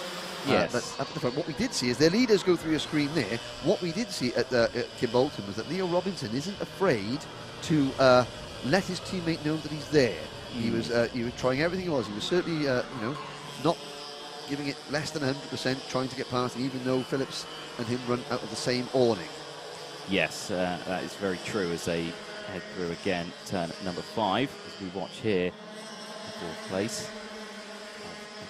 Ethan Simmons, Ella Stevens as well, Jack Hobson, Ryan Etchberg, again this long train of karts through the back section onto the back straight. Again, all tucking in there. Again, they've still got that headwind as they then dip now into dogleg. Out of here, not hitting those curves. I could see earlier on the 14 did hit the curves, and you just see bouncing up and down the helmet went as they exited onto the start-finish straight. With this long train again, all the way back as they head through, obviously led by Ella Stevens, Fusion driver, the number 28. Up at the front, we're focusing on this battle for 5th on back. The timing screen, and looking at the timing screen, it's another new fast lap for Leo Robinson, a 48.73. They are nose to tail, but they're pulling away from Gabriel Stilp. Stilp is dropping back into 3rd place. Simmons is only half a second behind Stilp, and there's a big gap of over 2 seconds. This battle on screen now that we're watching as they head out of Hangar and up the straight towards Dogleg. Jack Hobson, again, great to see how these drivers progress, because Hobson up at Rowra, he was not really on the pace, but here he's challenging for a position in the top 5. And Ella Stevens, who won a heat race at Rowra, is having to fend off a bunch of drivers that maybe she wasn't dealing with at the start of the year. There goes Ashberg, though, past Hobson. And Lewis Bird now looking for a way past number 14 kart. Good clean move from Ashberg. So Stevens still has a Croc snapping away at her heels. But it's now a different Croc. Oh, she gets a warning flag as well for her efforts. Not sure what that was for, but... something we didn't see. Something we didn't see, and something that will probably not concern her too much as she looks to try and maintain this 5th position. And Hobson, they're getting sideways in the braking for Hangar. And I think he was caught up a little bit there by the fact that Ashberg was braking maybe earlier. There are the leaders. And Stilp has been caught by Simmons as well. So we've got Simmons now moving to the inside for P3. Yep, nice move there down the inside. And of course, you can see that timer, 1 minute, 20 seconds left on there. Still time to then close up together. Now, of course, if these two can work together now, you've got 8 wheels and 8 wheels working together. Who's going to be faster? Yep, well, I mean, with this little time left in the race, I think that Stilp and Simmons, their chances rely solely on the fact of Robinson and Phillips really slowing each other down. I think even if they work together now, I don't think there's enough time left to catch them unless Phillips and Robinson play into their hands. But of course, on top of that, they've got their own battle to take care of. But Robinson, 45 seconds to go as they come into Dogleg. Robinson was having a little peak, I noticed, coming out of Hangar Bend then at the race leader. And he's having more than a peak now. That is a glance. Oh, and Lewis Bird's gone off. There, at the exit of Hangar Bend, that's the first driver into the barriers. Luckily, he's okay. But now Phillips having to defend. The gap at the moment between the top two, 3rd place, is 2.4 seconds. But that is going to come down as we head into the closing stage of this opening Mini X30 heat. Yep, these two are really wanting those two in front to start scrapping and close that gap up. Of course, as you can see, still side by side, Phillips and Robinson as they scrap away. So Simmons and Stilp, great to see that as they come into this section now. The yellow flags should be out, as you can see, the 44 being recovered. Yes. Now as they head through, so no overtaking through that section. The timer clicks over to 0. So the last lap board will be out this time. So it's game on then for the 2 Fusion drivers, Phillips and Robinson, as they head through to see that last lap board. You can see already scrapping away. Phillips going defensive from Robinson, who just can't quite find a path by. He's going to defend coming into the complex now. There he goes. But now this does give Robinson a chance for the crossover move coming out of the complex onto Mini Straight. Can he get the drive off this corner now? The answer is not quite. Will he make a lunge up the inside? No, because Phillips is defending. There's another great opportunity for a crossover move here. Coming out of turn 4 into turn 5. But again, Phillips early apex, stands it on the middle of the corner, and then coming down towards through the corridor there, the kart of number 44, Lewis Bird, is out of the way. Robinson has got 2 chances left, one on this straight and then one on the run to the checkered flag. Can he do it? Well, let's see as they go into the dogleg now. Again, nice clean lines all the way through, no hitting the curbs, onto the start finish straight. It's going to be Phillips who takes the checkered flag from Robinson, and who's going to cross the line in third? It's going to be the GP plate of 18 Simmons there. Gabriel still holding on to P4 on the number 10, and then the rest of the field slot through Ryan Etchberg, Jack Hobson, then Ella Stevens, Joseph Rippin, and Hayden Eldridge as well crossing the line in the top 9. Then Charlie Webb crosses in 10th place, Freddie Allen in 11th, and Wesley Swain running out the grid of 12, as Lewis Bird in the 44 failing to finish after an incident at the top corner. And both Eschberg and Hobson managed to get past Ella Stevens right at the end, the 5th and 6th position. But only, what, 0.2 of a second separating Vinnie Phillips and Leo Robinson there at the end. Ethan Simmons, he gained a little bit of ground on them on the final lap as they battled, but he finishes over 2 seconds back in 3rd place, just in front of Gabriel Stelp, with Eschberg, Hobson, Stevens, Rippin, Eldridge, Webb, Allen and Swain. Now hopefully Lewis Bird's kart is okay. We saw Lewis running out, walking away, so he's fine. Now all he's got to do is get his wagon repaired before the next race. He's got a little bit of time though. As a Mini X30, it's the gift that keeps on giving. Yes. A bit like the burger that we had at the pub last night. Let's not go there. No. Gonna cut you off right there. Yeah, yep. What a wise move, Anthony. A wise move. Let's save the listeners and the viewers from that as we move on to the next race, which will be Senior X30.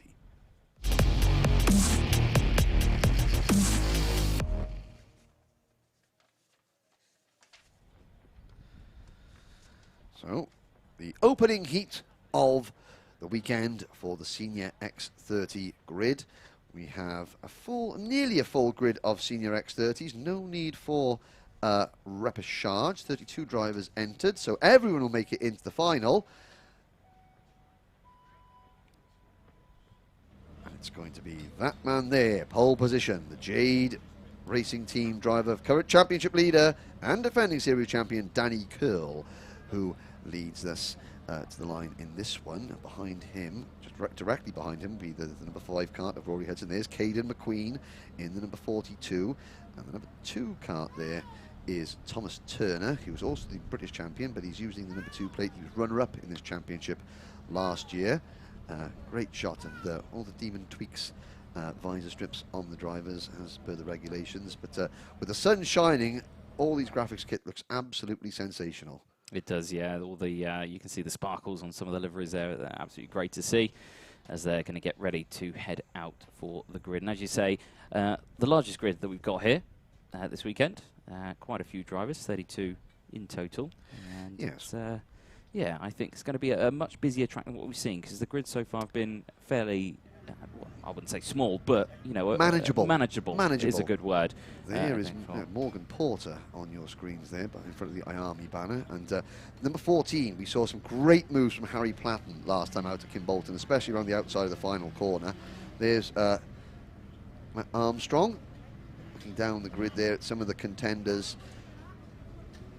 We'll bring you the full rundown of the starting lineup very shortly, but just to quickly give you an idea of who is where in the championship. Danny Curl leads the championship at the moment at the halfway point with 441 points. Sean Butcher in kart number 57 is second in the standings. Gus Lawrence is third in the table, then Connor Jupp fourth, Tyler Reid fifth, Thomas Fleming sixth, Harry Platten, Rory Hudson, Caden McQueen and Morgan Porter round out your top 10 in the points table. But let's have a little look who starts where for this one.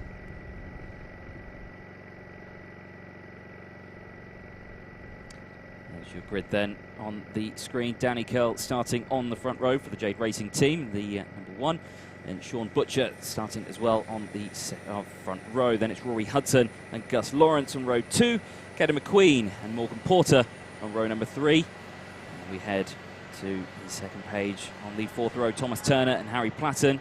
Then Clayton Ravencroft and Matt Armstrong, Thomas Fleming and Kian Shields rounding out row 6.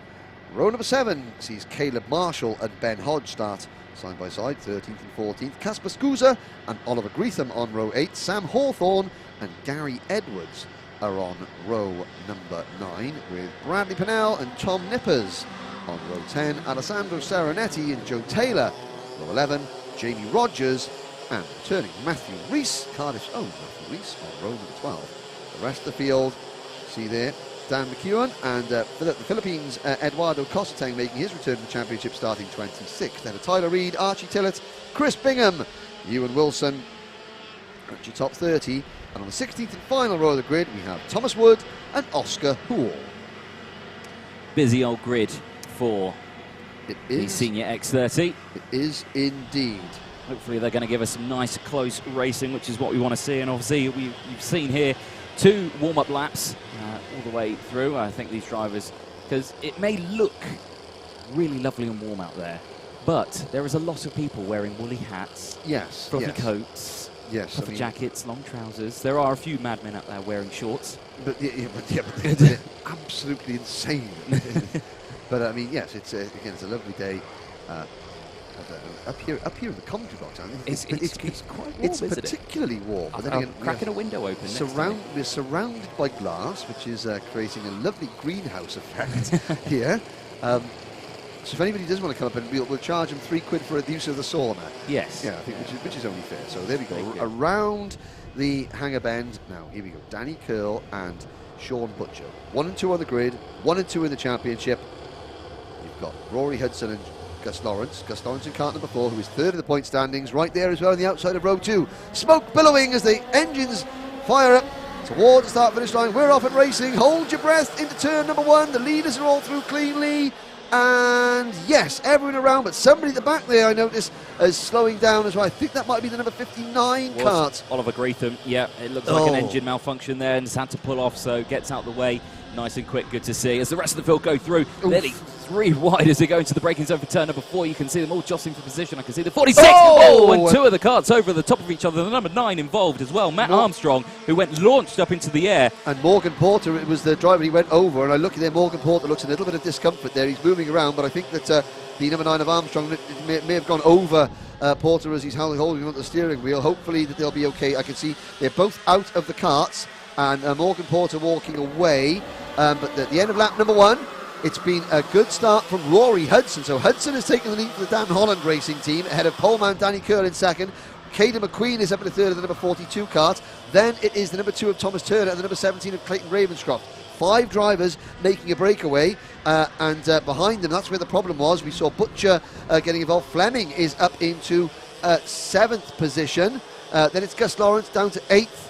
From 4th on the grid, Harry Platt 9th, Caleb Marshall 10th. Now, Matt Armstrong has come around, so his car is okay. Morgan Porter, I can see he's standing by one of the tyre barriers there, and there is an official with him, so hopefully he is okay. Although I fear that when a kart goes over him, he may have, done those fingers and elbows that are outside the kart there, so hopefully we'll see. But he's wandering around, but he doesn't look too happy about life at the moment, as poor old Morgan. And there's a move from Caden McQueen at the inside of Danny Curl. Oh, and he muscles the defending British champion wide there. McQueen up into 2nd place. Yeah, it's a good move. If you're going to do it, you've got to do it quickly, especially when it's with someone who's very talented as Danny Curl, the number 1 plate, as they head through. Just under 6 minutes left on the clock then as the rest of the field go through. And you can see there one of the recovering drivers just in the front of the shot there. But down through the corridor in towards this very tricky right-hand hairpin, back onto the back straight and tucking in straight away. Danny Curl wanting to get back at the 42 of Caden McQueen as they head through the dogleg. Caden McQueen hitting those curbs and trying to get the most out of that track as possible. Down the inside though goes Curl. Can he get that move done? Yes, he can, and no switchback move then for McQueen. So that's signed, sealed and done, and that's allowed the leader to break away now as we've got this top 4 forming away. Yeah, Rory Hudson doing an excellent job at the moment. Caden McQueen comes into this event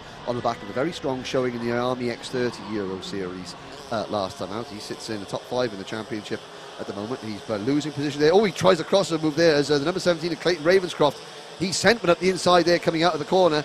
McQueen tried the crossover very quickly indeed, but it didn't quite pay off. It's cost them both a little bit of speed. But what it has allowed is allowed Danny Curl to get away from them and focus his attention solely on closing in on driver number 5, our race leader at the moment, Rory Hudson, as we come out of dogleg to complete lap number 4, approaching half distance already in this race. And there's a move from Harry Platten, last of the late breakers, and Platten passes Butcher for 7th place.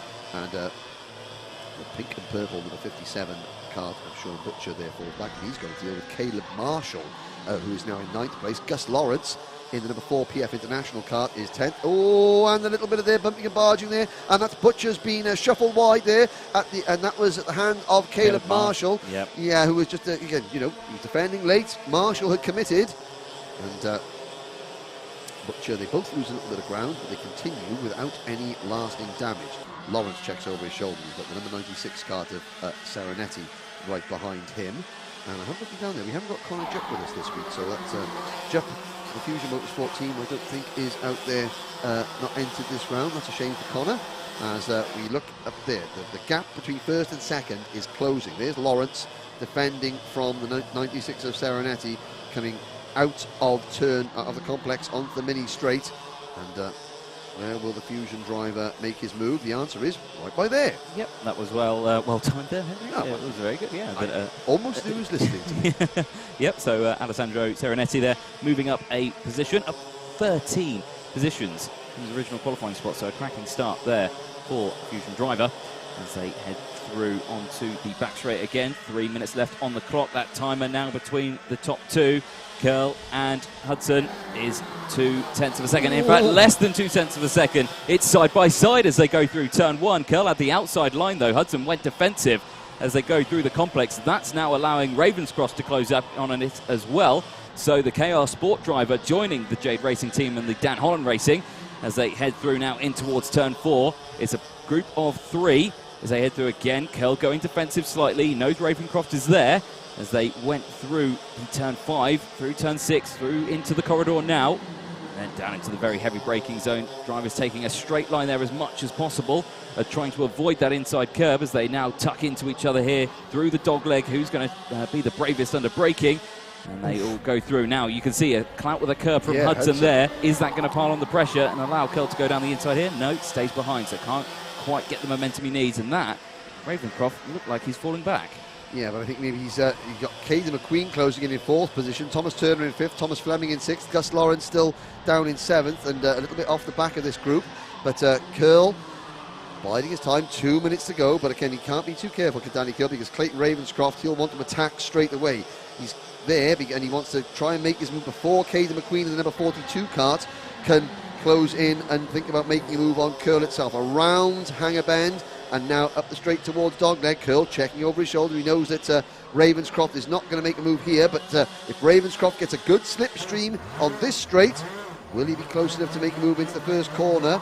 The answer is no, but wow, it's almost though Rory Hudson was giving Danny Curl a piggyback down that straight. He was literally Curl trying to get into the seat with him. Yep, we're very nose to tail there. Rest of the field slotting through then the complex, the 14 piling on the pressure there.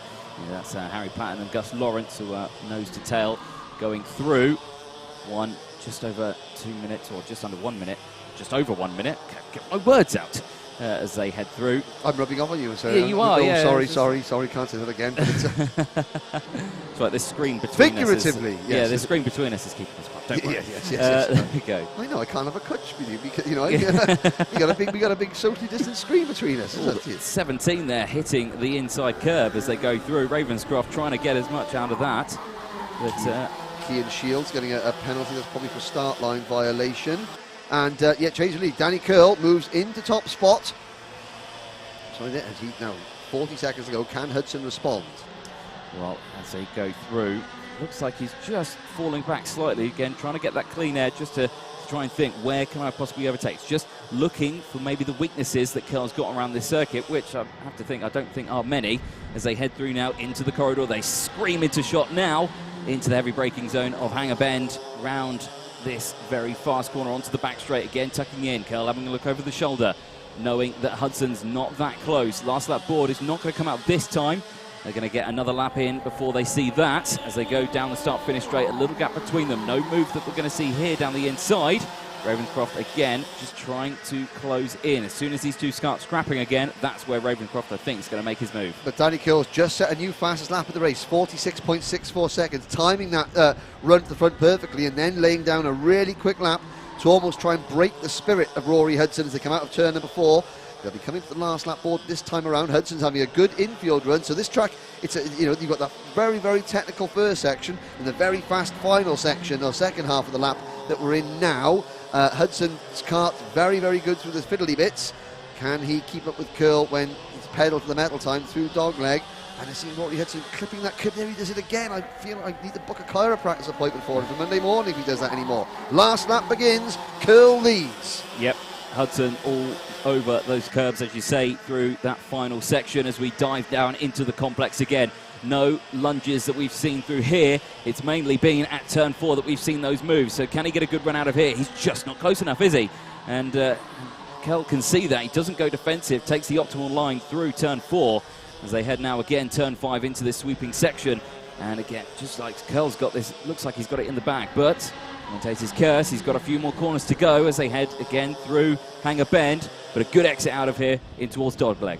Yeah, you see Curl checking over his shoulder a lot in this final race, so he's just managing that gap, trying to make sure that he's not under any pressure. They come to the line, checkered flag goes out. Danny Curl takes the opening heat win in Senior X30. Side by side behind them, that's going to be Harry Platten just holding Gus Lawrence at bay for 7th position. Serenetti behind, 3 wide, a little bit further back. You can see the number 76 kart there of, 75 of Dan McEwen finishing in 17th place, just behind Casper Scusa. And some of the drivers there at the back of the pack coming over the line there. That is Eduardo Cosseteng, just finishing a tough return to the championship for the Filipino driver in kart number 23. And Matt Armstrong as well, after his initial incident, he finishes in 29th place. But Danny Curl, your race winner, 0.2 of a second ahead of Rory Hudson. Clayton Ravenscroft 3rd. Caden McQueen holding off Thomas Turner for 4th, and Thomas Fleming in 5th. Harry Platten 7th rather. Then Lawrence Serenetti, Bradley Pennell rounds out the top 10. Here is a rundown of the drivers that finished outside the top 10 from 13th to 24th. Matthew Rees had a full season out of karting, did the young man from Cardiff. He's come back to finishing 24th here for the premium karting team. I noticed that he's got James Smith mechanicking from this weekend. Good to see James back in the paddock as well. The view as they come into, I think there's a nice view point there, discussion of between Curl and Hudson, and saying, oh yeah, this is what we're going to try and do, and this is what you did to me. And Hudson's going, oh yeah, but it seems all very civil and very civil and manageable then, doesn't it? Yes. Did you see that picture that I posted? Oh yeah. Check me out on social media, yeah, but Rory Hudson's there going, well, you were doing it the whole race. I was like, well, yeah, I was trying to win the race, that's what I'm here to do. So there we go. That is the end of race number 5 on the programme. Opening Senior X30 heat of the day. It's the cadets up next, Anthony.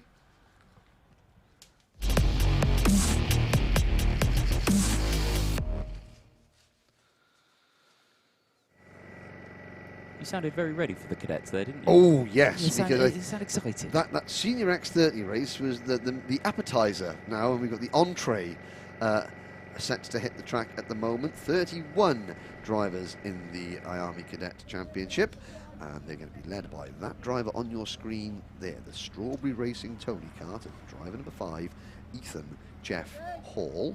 Now, Ethan Jeff Hall, he hasn't won a final yet. This championship, 3 races, 3 winners, Macaulay Bishop, Nathan Tye and Zach Drummond. Nathan Tye sits 6th in the point standings in the number 5 kart. Just waiting to be given the signal. Good to see different variety of machinery up at the front. We've got Tony Karts and Synergy sharing the front 3 rows of the grid, and behind, directly behind our pole sitter, there's the GP plate. Nathan Tye, he was lucky not to win the 3rd round. He crossed the line first, but then had a penalty, dropped him back to 2nd. You can see them all waiting at there. The focus on those drivers, and of course, having to wear masks around the paddock, you don't really see the focus, but it's only when they're in the karts, when they lift their visors up, that you can see really, the focusing of them there. There is, on the outside of row 1, number 20 Kart, Kim Bolton winner Zach Drummond with the Saltire cross on the top of his crash helmet. He's got the number 11, his teammate Cathal Clark next to him. So he'll be starting 4th with Cathal Clark. And then is Ethan Jeff Hall's teammate Archie Clark on the outside of row 3. Bit of encouragement there for Archie. These drivers, don't forget, aged between 8 and 12. So still there's Eden Spanswick. And I'm just looking down to see where the number 9 car, our championship leader, Macaulay Bishop's due to start 5th. Plenty of Fusion drivers, plenty of Oliver Rowland drivers. There's the number 26 Kart. Now, there on your screens, the number 26. That is Jesse Phillips, Rolly Rowland Motorsport. And it was Jesse's 9th birthday yesterday. Birthday to Jesse. They had a big bunting up in the ORM awning. Didn't see any cake. They must have kept it away from me. They saw me coming and hid the cake. Yeah. When were you last 9 years old? It was in the last century. Thank you very much, Mr. Jordan, sir. Yes. I caught you out that one. Here's a look at the grids then. 31 drivers out on the circuit. Starting with, on the front row, Ethan Jeff Hall for Strawberry Racing, alongside Zach Drummond, second row, or front row. GP plate Nathan Tye, and Cathal Clark in 4th place. Macaulay Bishop in 5th, with Archie Clark rounding out the 3rd row in 6th place. So, position 7 goes to number 10, Lewis Werrell, and Eden Spanswick starts 8th. Roman Kamyab starts 9th, with Sebastian Mins rounding out the top 10. Connor Duncan is 11th, and Zach Knight runs in 12th. Hardy Mamassi then will be starting the 7th row alongside Noah Wolf. Then it's William Knight and William Murtagh. So rounding out row 8, Alfie Slater and Jesse Phillips on row number 9. Jorge Edgar on the 10th row with Cole Glover. Then it's Kip Bolowski and Ben Smith on row 11. Row 12, Mason Rudman and Michael Walker on row number 12. Row number 13, Cameron Pratt-Thompson and Joey Brown. Row 14 is Daniel Sofronia and Kanishki Rao. William Antrobus and Eli Bannon round out the top 30, with Morgan Moore, the Irishman, for the Paul Munn Racing Driver Programme. He rounds out the 3rd. Now, speaking to his dad yesterday, now they're from just outside Dublin, so they travel across, but then they have to go back and quarantine. So literally the last round at Kim Bolton was, what, 2 weeks ago? Yeah. 3 weeks ago. So they've come back from Kim Bolton, just quarantined themselves, and now they're back here. So they are living the karting life. Yes. To the most extreme. You know, that's how much it means to all these drivers. So before we get started with the next race, let's hear a word from one of our sponsors.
So from trackside, back to trackside.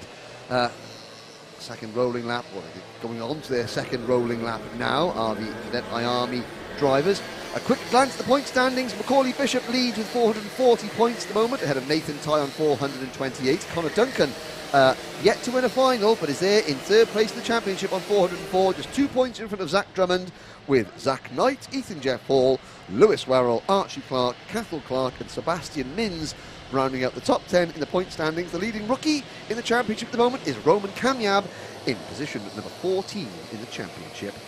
But still a lot of racing to go. We're at the halfway point of the 2020 Motorsport UK British Kart Championship season. The second half of the Cadet drivers starts here in sunny Devon momentarily.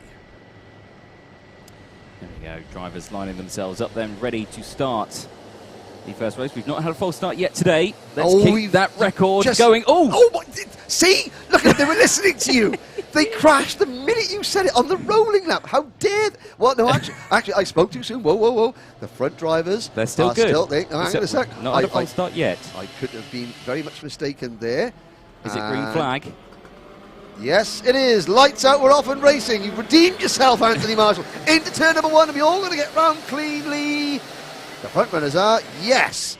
Now into the complex. Good start from Ethan Jeff Hall, the pole sitter. He's got Nathan Tye right behind him, defending into the complex. You've got to do that. They're 4 wide, going through turn number 2, and a few yellow flags as well for good measure.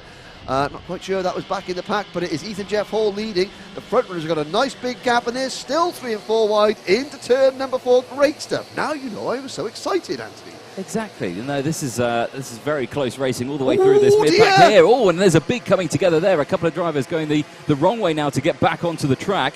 The clear very quickly, though, so all seems to be well at the back of the grid, though. But, yeah, that was a bit touchy-feely at the back there, wasn't it? A bit touchy-feely. and that, in this current climate, that's all banned with social distancing as they come through. Dogleg to complete lap number 1 in this opening Cadet IAME heat of the day. It's Nathan Tye who's passed Ethan Jeff Hall for the race lead. Macaulay Bishop, championship leader, up in the 3rd place already. Lewis Werrell runs in 4th place from Zach Drummond, Archie Clark, Hardy Mamassi and Zach Knight. Now Connor Duncan has already gained a couple of places to move into 9th position, and amongst those down the back, well, William Antrobus, Daniel Sofronia, Alfie Slater, Will Murtaugh and Ben Smith, as well as William Knight, are those among those that have lost ground in those couple of little collisions on the opening lap, and indeed before the first lap began. So Bishop moves into P2 at the expense of poleman Jeff Hall. They come out of turn number 5 through the corridor. They're the 2 Fusion drivers, number 10 Lewis Werrell and number 20 Zach Drummond in 4th and 5th positions, with the number 8 Kart of Archie Clark next, and Hardy Mamassi, leading privateer driver, up into 7th place in kart number 44. There he is. Oh, and absolutely over the curb. Flouting the curb there at the exit of the dogleg, and down the inside there goes the 2nd place of Macaulay Bishop. The number 9 getting that front row spot, and yes, manages to get past. Now the number 5 trying to go for the switchback here on the GP plate. No, they're coming back now. No, they're all jostling for position, aren't they?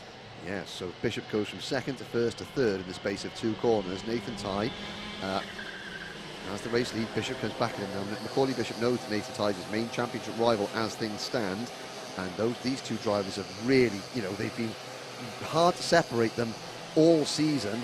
And I think this definitely is going to go down to the wire in terms of championship points. This race is going to go down to the wire, as you see Lewis Werrell now moving into 3rd position at the expense of Ethan Jeff Hall, who slips back to 4th, but he's got his teammate Archie Clark in the 2nd of those green and white strawberry carts right behind him to help as they come out of dogleg. And again, these drivers, they seem to have, well, they've obviously sussed out that does help you. So when you bounce over the curb, the rear wheel spins a little bit higher, and it's spinning higher when you hit the tarmac again, and that gives you a little bit more forward momentum. They're doing it for a reason. No, I think. No, okay, that's fair enough. Yeah, I think they're just misjudging that one. There's no way that could help them, surely, because the curb is as big as them as they go down in towards turn number 4 again. The number 9 from 2nd.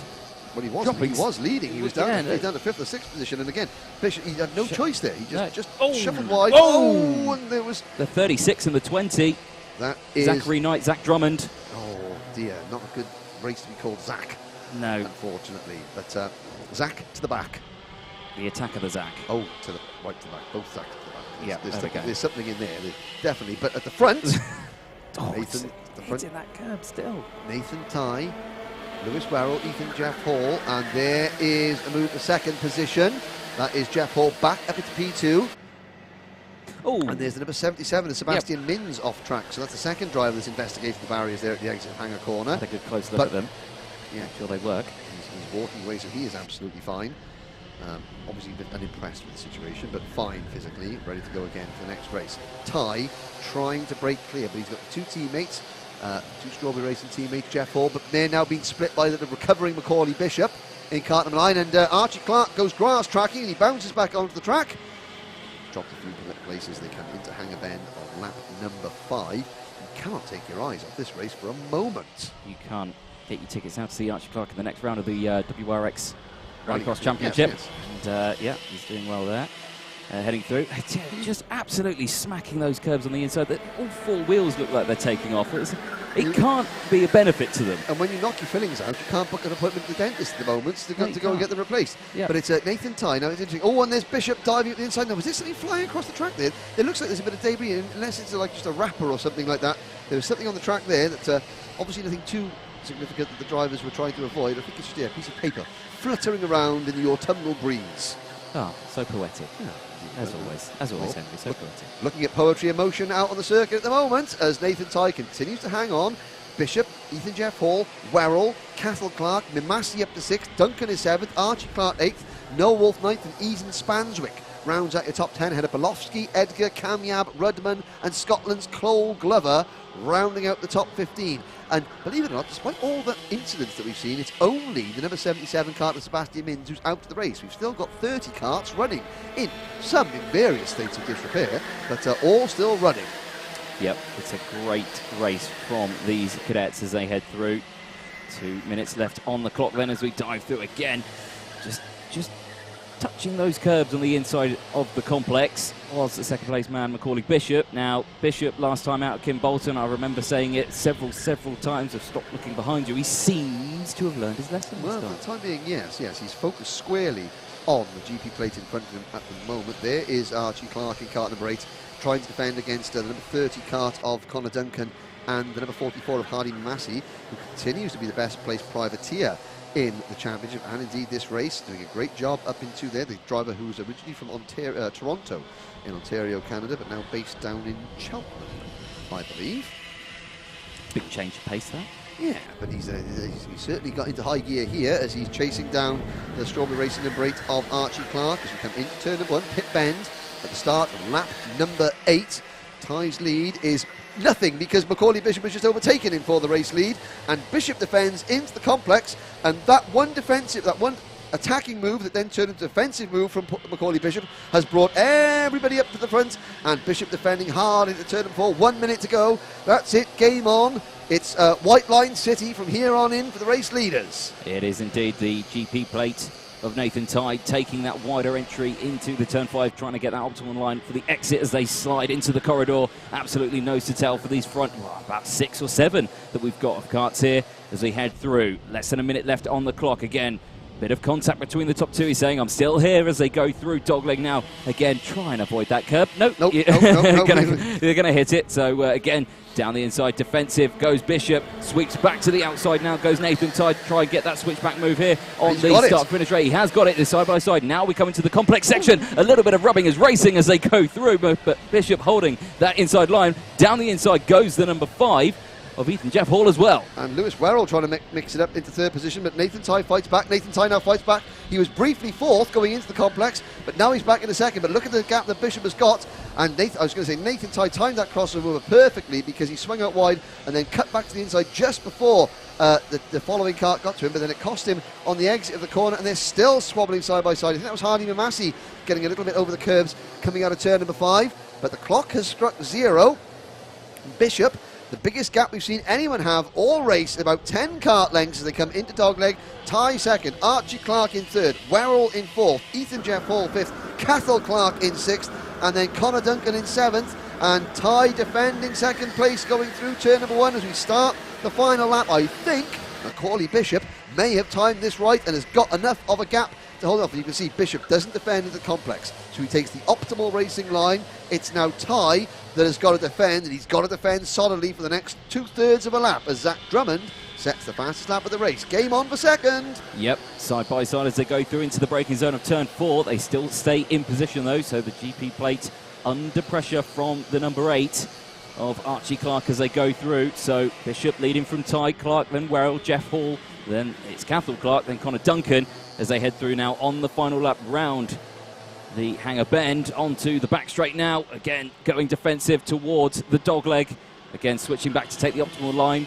Are they going to avoid that curb? Probably not as they head through, but checker flag goes out. Macaulay Bishop takes the win for the Heat 1 for the IAME Cadet. Nathan Tye, the GP plate, crosses in 2nd place, then Archie Clark tagging on for 3rd. And it's a great start to today for Macaulay Bishop. It wasn't a great start to the weekend for Macaulay because his motorhome broke down yesterday morning. He actually missed first practice while a member of the Pullman racing team was dispatched out to collect him and his dad Ian. His mum Kitty and his brother Mason had to come down a lot later on. Yeah, so I think Macaulay was going to bunk in one of his teammates last night. And I said to him, where's Ian going to sleep? And he said, possibly on the floor of the awning, which it was cold last night. But again, nothing like a race win to warm the cockles of your heart, as he wins by 7/10 of a second over Nathan Tye, Archie Clark third, Lewis Werrell fourth, Ethan Jeff Hall fifth, with Cathal Clark, Connor Duncan, Noah Wolf, Hardy Mamassi and Eden Spanswick rounding out your top 10. Just 5 seconds separating the top 10 at the end of a very, very hectic opening Cadet IAME heat race. And so we'll be having a change of pace shortly. Not too much of a change of pace, but we're going back to the Bambinos as the race winner. Number 9, provisional race winner. Roy Bishop comes into scrutineering, being chased by the championship rival. The GP plate and that number 9. Oh, and look at that. That was very sociable of you, Archie. Has time to give us a wave as well. Thank you very much, Mr. Clark. Very, very nice as those drivers head through. But yes, as you said, a bit of a change of pace. Bambinos are up next.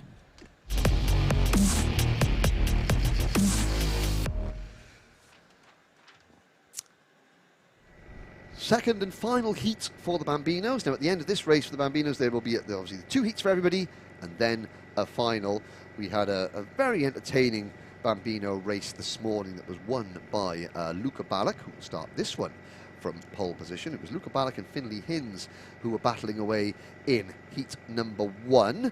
Lots of good racing down in the middle of the pack, and I think we had a 4 wide situation coming across the start-finish line there, but of course these Bambinos are a little bit smaller, a bit narrower, so you can get at least 7 or 8 of them abreast down the main straight if they really put their minds to it.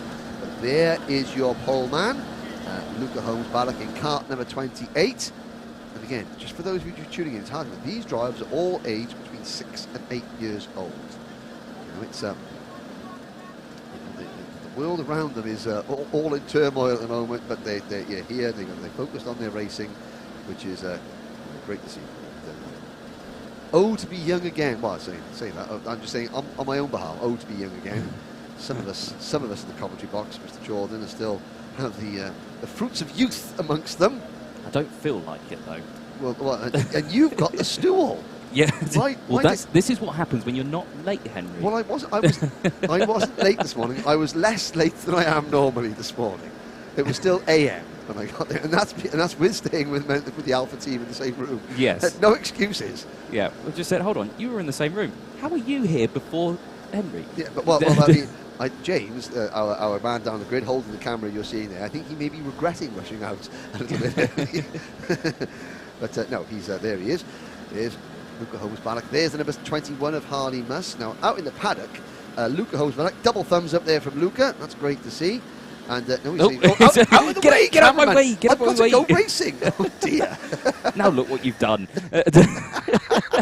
I've never seen that before. Get out of the way, Cameron. I've got to go and drive my go-kart. There we go. Well, at least it's a grid start this time around, so he's Yes. got plenty of time to get back to that grid. And here is the grid.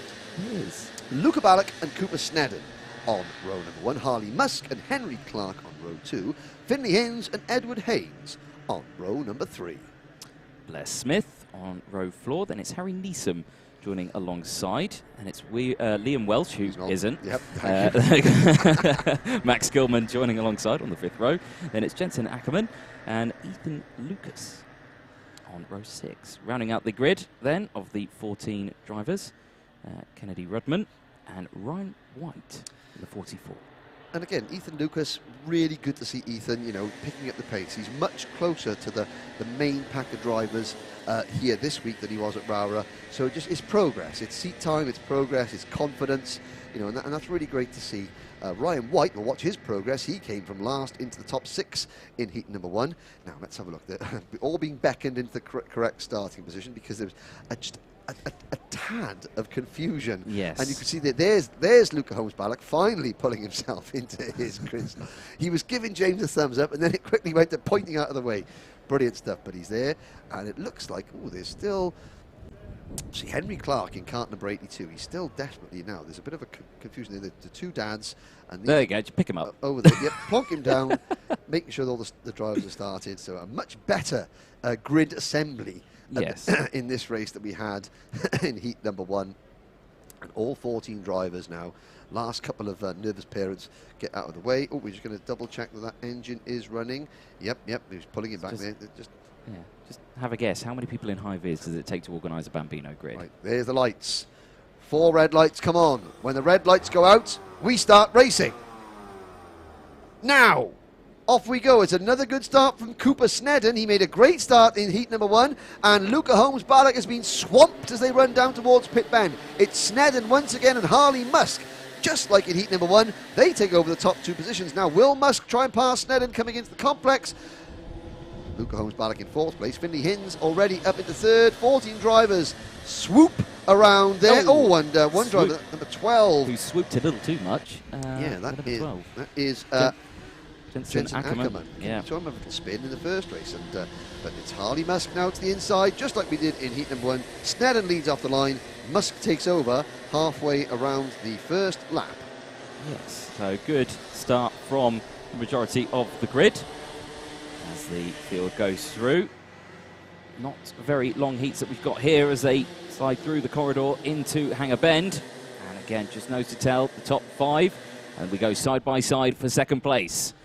Yeah, and that is the number 57 Carter Finley Hinz having a little look, but Musk defends into dogleg. Now these Bambino drivers are very, very sensible. Look at them staying well off those nasty curves. Yep. And there we go. We got 3 wide. Is that 4 wide? The camera angle is definitely 3 wide. And we're going to try and make it 4 wide into turn number 1. Not quite. Still 3 karts, plenty of room. They all get round safely. And that was the number 44 on the inside of the exit of the corner. So Ryan White already making up lots of places from last to 8th on the opening lap. But it's still number 21, Harley Musk, who leads the way. Yep, much better running this time from Harley. Obviously, last time around, dropping back a few places, but holding on to the front this time around. Just over 6 minutes left on the clock as we have a breakaway. The top 4, you can see on the screen, it's Musk, Snedden, Hinz, and Ballack as they head round turn number 5. Again, a very fast corner. We saw someone getting some air here earlier, but no such thing in the Bambino class as they head through now into the corridor again. Harley going slightly defensive as they head round Hangar Bend onto the back straight and almost 3 wide here as they go down in towards the dogleg down the inside, the 57 of Finley Hinz, trying to go the move done and can successfully get it done onto the start finish straight now as Harley again holding on to 2nd place but under pressure again. The 28 of Luca Ballack trying to have a go down the inside, can't quite do it this time, but a little further back though. That's the number 88 getting involved with a think. Ryan White picking up a place there. Now this is different to the first race because in the first race there was a big gap between the front couple and everybody else. Ryan White is still in touch with the leaders here on lap number 3. I wonder if we're going to see a last to podium in this heat. There's a podium after this race, but I mean, you know what I mean. But he's right there at the just in 7th place now by the looks of it is Ryan White. Very impressive. And one thing I noticed is that because of the lack of power of the Bambinos, they're learning that you don't have to use the entire track. You're taking more time sweeping out to right to the exit of the track there. Because of the lack of power, you're going sideways a little bit before you go straight. So you can sort of not quite use the normal racing lines that the other classes used just to get a quicker lap time around here. But certainly, when they're sweeping inside and out, it makes for a very, very compelling viewing. Now they get a good slipstream. There's a move from number 46, Edward Haynes. He dives to the inside of Cooper Snedden into pit bend, but no, can't make the move stick. And now, side by side, the race lead briefly, but Hinz holds on, but here comes Musk and Luca Holmes-Barlick coming into the complex. And now Haynes gets to the inside of Cooper Snedden, squeezes Snedden wide, but no, Snedden comes back at him, holds on to 4th place as they come up mini straight. Top 5 about to be joined by Ryan White and Liam Welsh in 6th and 7th places. Yep, obviously these top 5 scrapping away. That is obviously allowing the rest of the field to close back up, and that's what we want to see, isn't it? We want to see a 10-kart battle for 1 position on circuit. It's excellent close racing with these Bambinos as again down the corridor in towards Hangar Bend. Ooh. Very, very close there, isn't it? Under braking as they slide through. One of the drivers going slightly wide. That was the 46 of Edward Haynes But, closing that gap back up again as they dive into the slipstream. No lunges that we can see through the dogleg. Everyone being sensible and avoiding those curbs, unlike those pesky cadets, as they head through. 3.5 minutes left on the clock, as again, down the inside goes Haynes for fourth place. Snedden there, I think, holding on to that spot. Here's a little look further back as well. You can see some of the drivers here, but at the front, 57 and 21, starting to slightly open up a gap.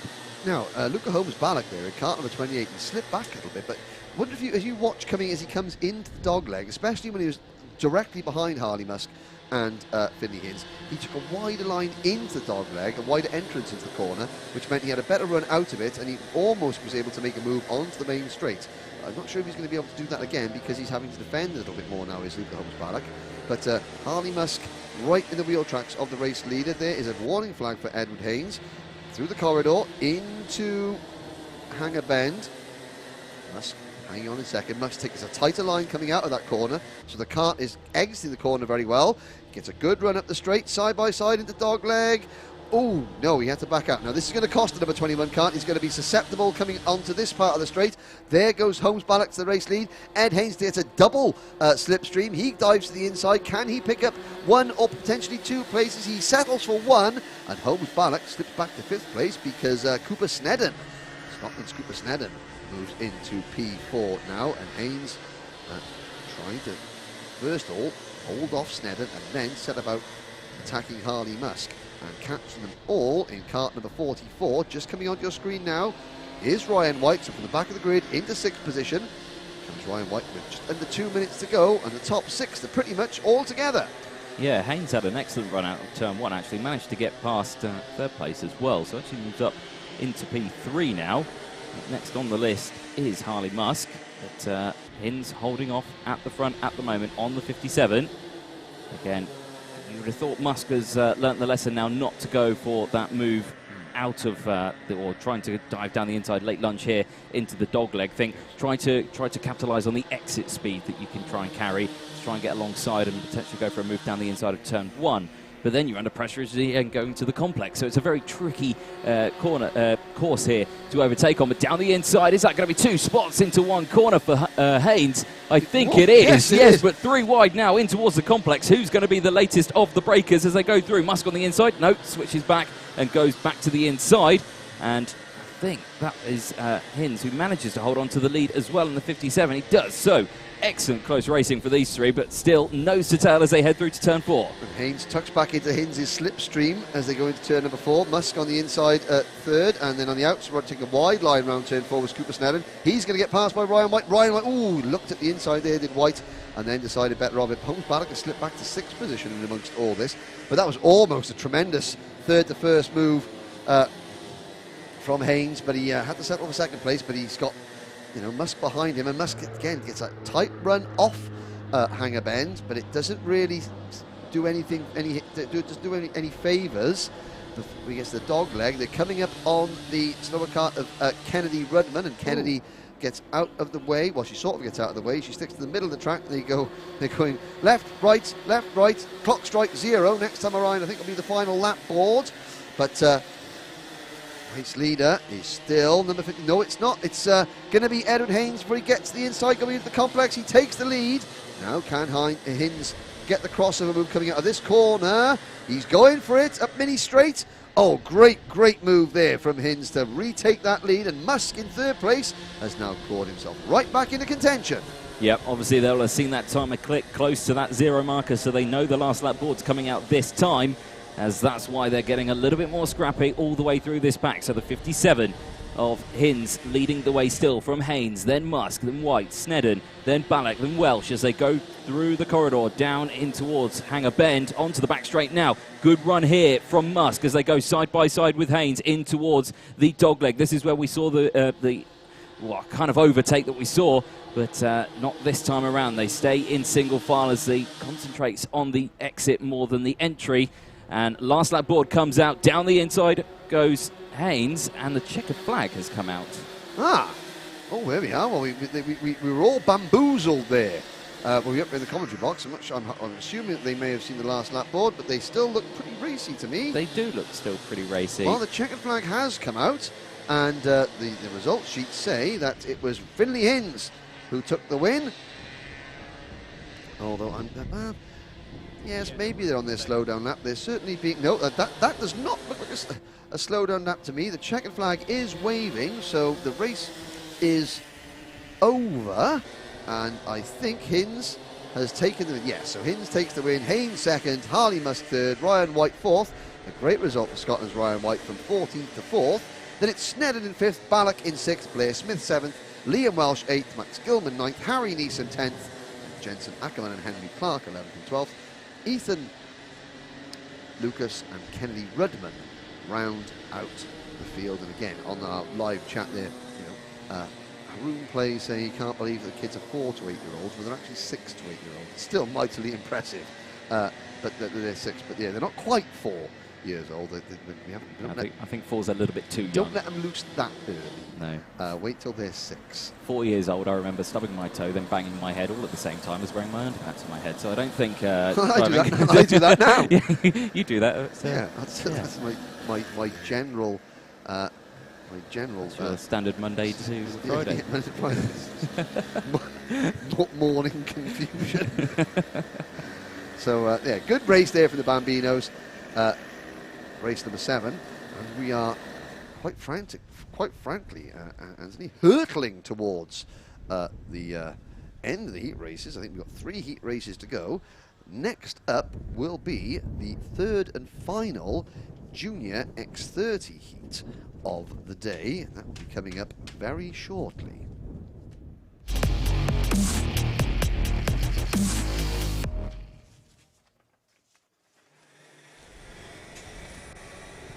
Well, the engines are fired down on the dummy grid, so no time to waste.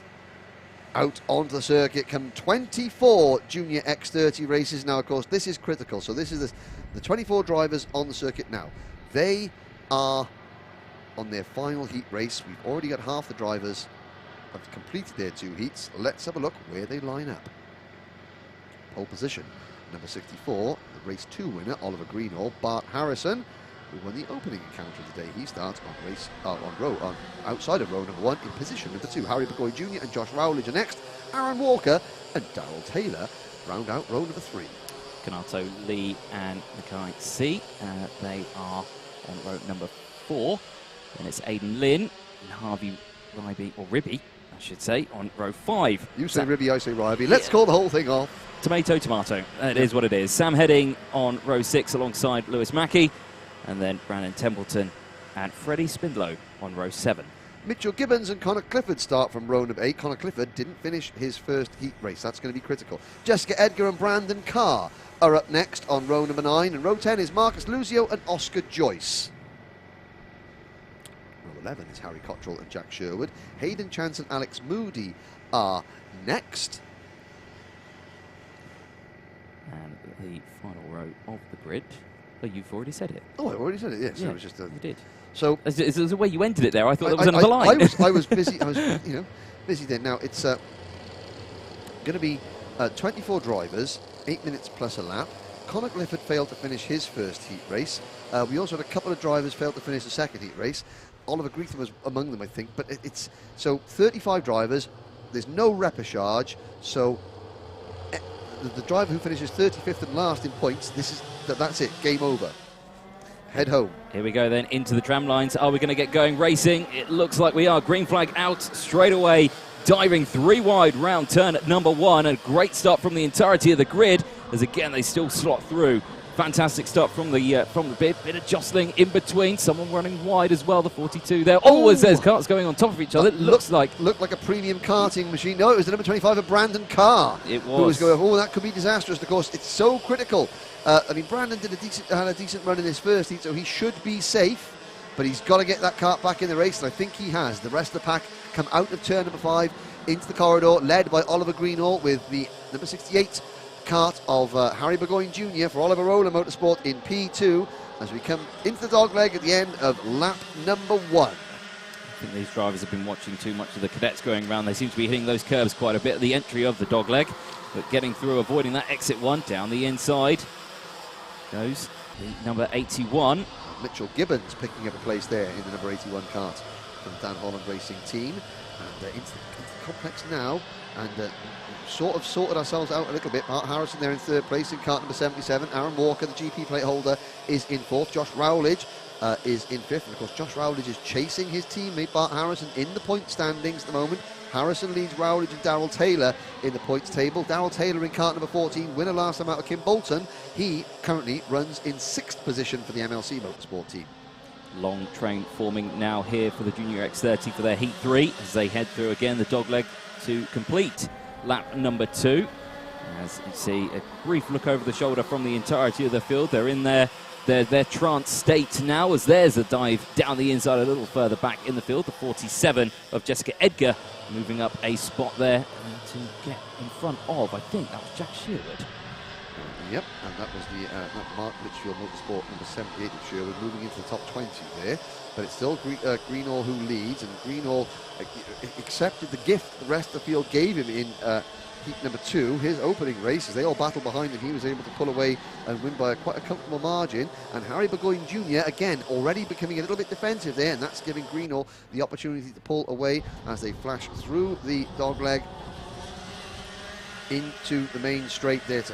Without that dogleg, and some of the KZ2 karts, they do go through the chicane without the gearbox karts, which aren't here with us this weekend. But that's a very, very long straight, and it's flat out there. It's very fast, and there's not a lot of runoff there at the exit of the first corner either. There's Bart Harrison in kart number 77, chasing Aaron Walker down. Walker has now made the move into P3, and Rowledge goes past his teammate. So the three main contenders in the point standings are neck and neck on the circuit. Oh, and Harrison up on the curves almost takes his teammate out. I think, yeah, it was quite a forceful move that we saw from the number 10 of Rowledge. And I don't think Walker liked that and thought, you know what, I'm going to try and get you back the next corner. But thankfully, no contact was made, or if there was, it was very small, as they go back onto the back straight now. And that's allowed these top three to slightly break away from the main pack, who is now under pressure. Is Walker, Harrison, or Rowledge from Harrison, Taylor, Mackie, then it's Lee, then Lynn, as they round out the top 9 at the moment. And 4.5 minutes left on the clock, still all to play for in this mid-pack section. And again, saw a move there on the inside of turn number 1, Connor Clifford in kart number 90 for the KR Sport team. He moves up into the top 10, so Clifford is racing his way into the final by virtue of having a very strong run in his second heat. Bart Harrison gets a warning flag. Yes, I think that'd be the least of his worries when he gets back to the Mick Barrett Racing awning, if that had gone a little bit further right. But of course, you've got the top 3 in the championship battling 4th, 5th and 6th at the moment, and they almost took each other out. That would really open up the championship. Not that you wish for that to happen, but I mean, you know, the 3 leaders, Greenall particularly, who's won a race but has had bad luck in the other 2 rounds so far, he needs good points from now on to get himself into position. Burgoyne Jr. and of course Aaron Walker. Walker is 4th in the standings. He's the best placed driver in the championship yet to win a final, but he's having a very strong run here. He's got very strong pace too, because he's just set a new fastest lap, 47.53 seconds, and behind the top 3, this scrap for 4th, 5th, 6th and everything else continues on, with Rowledge ahead of Harrison and Taylor. Yep, again, still very close racing as we watch these 2 battle away. The 77 and the 10 getting very close. Harrison and Rowledge as they go through dogleg now, holding up this main pack, I think, is there no love lost between the 2 teammates. Still squabbling away as we head down the start-finish straight. 3 wide, under braking there, as you can see some of the Strawberry Racing. Walker taking second. It was indeed. And the GP plate, yeah, as you say, Walker moving up into second place. We just saw that off camera. There's 3 minutes tick on the clock. Still looking very racy between these 2, and that's allowing Oliver Greenall to slightly break away. Yeah, his lead is now well over nearly 3/4 of a second, and it's going to increase as they go past the next timing split, because Walker is now having to almost drive a little bit defensively to keep Burgoyne Jr. at bay. Rowledge 4th, Harrison 5th. Taylor in 6th. Lewis Mackie up into 7th. He's having a much better drive in the number 13 Litchfield Motorsport kart. Kanato Lee is 8th. Aidan Lynn, Mackie's Litchfield teammate, is in 9th. And then it's Connor Clifford, although Connor Clifford is picking up another place there, so strong drive from the number 90 KR Sport man. Mikhail Singh, Sam Heading, Aidan Lynn, Harvey Ryby, Marcus Lucio, Jessica Edgar, Freddie Spindlow, Mitchell Gibbons, Brandon Templeton, Jack Sherwood and Alex Moody round out the top 20. All 24 starters still running, with Brandon Carr after that incident on the opening lap in 24th place. But nobody wants to be the one driver that misses out on the final. Less than 2 minutes to go. And, well, Rowledge and Harrison, now they've sorted themselves out and they're running sort of more orderly. They're still not making an impression on the top 3. No, Greenall setting fastest laps out on the circuit just for the time being, has managed to open that gap up to just under 0.7 of a second, and again side by side into the braking zone goes the two drivers there, as you can see on the shot there. The numbers whizzing past the camera so fast I couldn't actually quite see who it was, but the 77 under pressure from the driver behind, Harrison and Taylor, as they go nose to tail, and the number 10 of Rowledge keeping everyone at bay still just behind as they go through. The timer clicking over to 1 minute now remaining on the session, but still leading the way. Greenall from Walker, then Burgoyne Jr. and Rowledge. Harrison rounding out the top 5 at the moment. Two of the Mick Barrett racing karts in the top 5. Harry Burgoyne Jr. has really come on strong in the last lap and a bit. He's pushing Walker along, and I think he's probably sizing him up for a late race lunge. There, going through the screen is number 13 Litchfield Motorsport kart, the green kart with the orange stripes on it. That is Lewis Mackey in 7th place, but he's got right behind him is Kanato Lee. So there is 4th, 5th and 6th on the road. First, 2nd and 3rd in the championship. Rowledge, Harrison and Darrell Taylor. Spoke to Darrell Taylor yesterday, and he was just saying that, you know, that first win at Kimbolton, that first British Championship win, it gives you such a confidence boost as a driver, and every time you hit the track after that, you just, you feel like a winner, and you tend to drive a little bit differently. You're not fighting, you're still fighting hard, but you've proved you can win, and that gives you a huge boost of confidence. And he's there, moving on to a top 6 position at the moment, and if he gets a chance to take a couple more points off his main championship rivals, I'm sure he will, as the clock strikes 0. Hopefully the last lap board comes out this time as they go through. That's to finish race 8 of the day, heat 3 for the Junior X30. Greenall still leading. Walker and Burgoyne Jr. still very close for 2nd place. They'll see the last lap board this time as they head through in towards Hanger Bend onto the back straight, again staying away from that barrier which has claimed 2 victims today. Yes. And as they head through into the dogleg, still piling on the pressure a bit further back as well. You have to say that Aaron Walker's put in an absolutely storming lap there, 47.41, quicker than the race leader. Last lap board has gone out. Now we see the drivers starting to defend. There's a move by Kanato Lee passing Lewis Mackey for 7th place. Rowledge under pressure for 4th place. His teammate Bart Harrison attacking again. Hopefully this time Harrison maybe times his move right. This is where they clashed earlier on, and Rowledge defends. Now Darrell Taylor's going to get a good run on the pair of them coming out of turn 4. He swings wide on the entrance to turn number 5, but he's not going to have any room coming down through the corridor here. There is Oliver Greenall, and look how much closer Walker and Burgoyne have got, but I think they're going to run out of time. 1 corner to go. It's the dogleg, and Oliver Greenall, his 2nd win of the day, awaits as they come out of the final corner. He wins Junior X30, heat number 3 from Walker and Burgoyne Jr., and Rowledge holds on to 4th from Harrison and Taylor. Mackey finishes 7th, so Mackey repasses Kanato Lee for 8th. Great drive for number 90 Connor Clifford to come home 9th. He secures his place amongst the finalists after failing to finish his first heat. Sam Heading for the Mark Litchfield racing team rounds out the top 10. And a British Championship debutant, Mikhail Singh in 11th. His Dan Holland racing teammate Marcus Lucio in 12th. Let's see, look at the race-ending gaps very shortly. There they are, half a second for Oliver Greenall. That's a very sort of imposing statement to make. And 2 wins out of 2, and obviously only half a second, but he was pretty much untroubled there. Yeah, it was a very convincing win, I think, yes, from Greenall, and of course his 2nd win of the day, as one of the drivers making a late entrance into the circuit there. Well, I was going to say, obviously this is a closed event, so no spectators are allowed. The only people that are here are the mechanics and family members of the drivers, but that is a novel way of trying to watch the karting.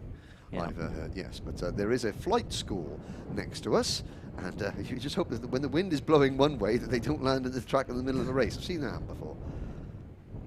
Oh, that'd be terrifying. Yeah, that would be terrifying. Yeah. I mean, you've just fallen out of a plane. Yeah, and then you land in the middle of a racetrack with the carts going around. Yes. It's the worst day ever. And then you realise they're teenagers and they're not going to miss you. But there is a look at number 59 going into Parc Fermé. That is Oscar Joyce from Premium Karting, and it's well, Oscar's had a rough season so far. He had a crash at Rowra, which ruled him out of the second round of the season because he hurt his shoulder blade, and then he missed the main final at Kimbolton, and he missed most of the day yesterday. But without further ado, race 9 up next. So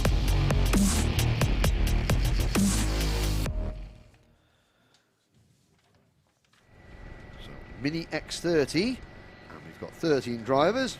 They're on their rolling lap already. Still, we should have enough time to just rifle through the starting lineup, Anthony. Yeah, we should indeed. And here it is on the screen. On cue. Starting on the front row then. Leo Robinson alongside Vinnie Phillips. And it's Etienne Simmons, the GP plate, alongside Gabriel Stilp on the second row. Lewis Bird and Jack Hobson rounding out the top 6 on row 3. Rylan Ashberg and Joseph Rippin are on row 4. Then Ella Stevens and Wesley Swain round out the top 10 on the grid, with Charlie Webb and Hayden Eldridge on row 6. The field completed by Cato Motorsports number 66, Freddie Allen. Now, we're into the second half of the season, Anthony. So Vinnie Phillips has won 3 finals so far. He's actually won the heat points, the pre-final points, at 2 of the 3 rounds as well. He won the opening race this morning. If Leo Robinson and Gabriel Stilp are going to make a push for this championship, they really have to start taking points off Vinnie starting now. Yes. And that is obviously going to be the crucial part. Is as soon as you get to that certain point where you are so far behind on points, it starts to really take a toll on the driver, I think. You know, and just to try and keep that momentum up is a great skill, a great talent that we see from these drivers, and yeah, I think that's what we need to see today. But as you say, Vinnie Phillips probably feeling very confident going into this one, as you see on the front row there on the outside. Yes, so Leo Robinson has got the initial advantage. How long can he maintain it for? Lights are green, we're off and racing into turn number 1. Robinson leads, and there's a good start from Etienne Simmons. Etienne Simmons up to second, Vinnie Phillips down to third. Yep, good start there from the GP plate, getting into second place. You can see the rest of the field just jostling through. A little bit of contact, but everyone getting through the complex nice and easy. Now the GP plate again looking down the inside in towards turn 4. Tried to get it done, couldn't quite that time around, sticks behind. So Simmons still in second place from Robinson as they head through turn number 5. Someone taken to the grass, that's Simmons again, yeah. So getting nerfed out wide there, moving down quite a few places. They're now into P4. The number 10 of Stilp now up into P3. And again, there's your 3 main players. They find a way to the front all the time. I mean, Etienne Simmons there, you know, he went off like a rocket at that start, and he almost had a glance at the lead. One mistake, and he's back in 4th place, and he's got a gap to make up on the 3 leaders. But Robinson continues to lead. Now, I think, I mean, normally you'd expect, you know, no defending early on, but I think that Leo Robinson will probably be working a little bit harder than usual to keep Vinnie Phillips behind him. He's not going to want Phillips to take the lead at all if he can help it. And I know they're teammates, but if he can slow Phillips down and draw Phillips into a battle that will maybe even cost Vinnie a couple more places. Oh, and there's Lewis Bird losing a place to Joseph Rippin. And Lewis Bird was our first visitor into the hangar corner barriers early on. Good to see that the ST Racing team, John Stewart's outfit, has got that kart fixed, and Lewis is back on track. A little bit more wary of the outside curve of that corner at Hangar Bend than he may have been earlier on. But still, 2 leaders, nose to tail, as they've been all season. And Robinson leads, and yeah, Phillips is, I think he might find it's going to be a little bit harder to get past his teammate than maybe it's been earlier on in the season. Yep, and you can see they're just ducking their head as they enter mini straight. And you just see how much pressure Robinson is under from Phillips behind. And, you can imagine the pressure, you know, having the championship leader behind you. That's also one of your teammates. Yep. You want to win still, but there's just that little voice in the back of your head saying, do I not? And mine always says, yeah, I don't care. Charge! Yeah, crack on. But yeah, across the line, 5.5 minutes left on the clock. Down the inside is the GP plate of Simmons, moving in front of Stilp. So gets that move done fairly convincingly through turn number 1 into now the complex. Yeah, so Ethan Simmons had his Weetabix this morning. Did. Because he has been, a new team. Obviously, I don't know why he's changed teams. But Coles Racing not here this weekend, but he has really sort of, got the bit between his teeth, put the hammer down. Oh, no, on the chat. Manny Mackey's been on. Yep, said well done, Lewis, finishing 7th earlier on. It's great that so many family members are watching the live stream back from the sort of say that Nanny Mackey is watching us all. I hope she hasn't turned off the mini accident race, because this is an absolute storm by the looks of it. 3rd, 4th and 5th are together. Simmons in 3rd, Stilp in 4th, and that is the number 14, Hobson, up in the 5th position. Ella Stevens down in 6th, then it's Ashberg 7th, Ripon 8th, Webb 9th, Wes Swain 10th, Bird 11th, Eldridge and Allam are your remaining remaining order. Through the complex we are now on lap number 5. Still Leo Robinson leads, and it does look as though Vinnie Phillips there with his head down. He's really pushing on. He doesn't look as though he's just content to sit behind Leo Robinson. He looks as though if he gets a chance, he is going to make a move. Well, I suspect so. What point, though, is yet to be seen as they head through now. 4 minutes left on the clock. Again, Vinny, it looked like he tried to have a little gap down the inside there. Yeah. Not a place you would go down the inside, because that barrier looks very hard. Just a glance. Just a glance. But of course, Vinny will be realising that he'll know. Oh, now Leo Robinson and Gabriel still clouting both the middle curb and the exit curb of Dogleg there. But I said, Vinny Phillips, he'll know, think, well, Leo knows where the passing potentials are, so he knows where to expect to move. Maybe I'll try and surprise him. Yes. And they're a good surprise and they're a bad surprise. And of course, if Leo, well, let's just see what happens. But looked as though maybe he was testing the waters ever so slightly. Is there a possibility that I could squeeze my cart up the inside into this corner? It's risky, but with risk comes reward. It does indeed. Or a penalty. One of the two. Yeah, you get a result anyway. One's better than the other. Yeah, though, one's optimal and one is suboptimal. Correct. Excellent. Yes. I've not said that yet today. That's No, the first. Everything's been pretty optimal today. So, well, there we go. 3 minutes left on the clock then, through the final corner of Dogleg, back onto the start-finish straight. Looking to the inside is Phillips. Gets it done. So, there we go. Nice, clean move, not losing any time. Now, Robinson slots back behind in 2nd place, holding on to that one. Again, maybe there was team talk discussion on this lap. This is when you want to do it, or I'm loath to disagree with you, Anthony, okay. But I disagree with you on that one. I think that I think it was a case of Robinson just didn't fight it. You think, but of course, the problem will be that if he doesn't make a move now back past Vinnie Phillips, then he's going to be kicking himself that he didn't defend because he said, I don't think it was team orders. I think it was a case of, right, well, it's early in the race, so relatively early in the race. We've got 2.5 minutes to go because the clock is winding down, but there's a long way to go in karting. That's we've known that. But of course, if he doesn't manage to get back on terms, and if Vinny now starts to really defend his lead, then Leo will be kicking himself a little bit that he didn't sort of ask a few more questions of his teammate when his teammate was making his move. And there's a move. That is the Precision Racing number 24 of Charlie Webb, passing Joe Rippin, and Rippin passing him straight back into the complex. Great stuff.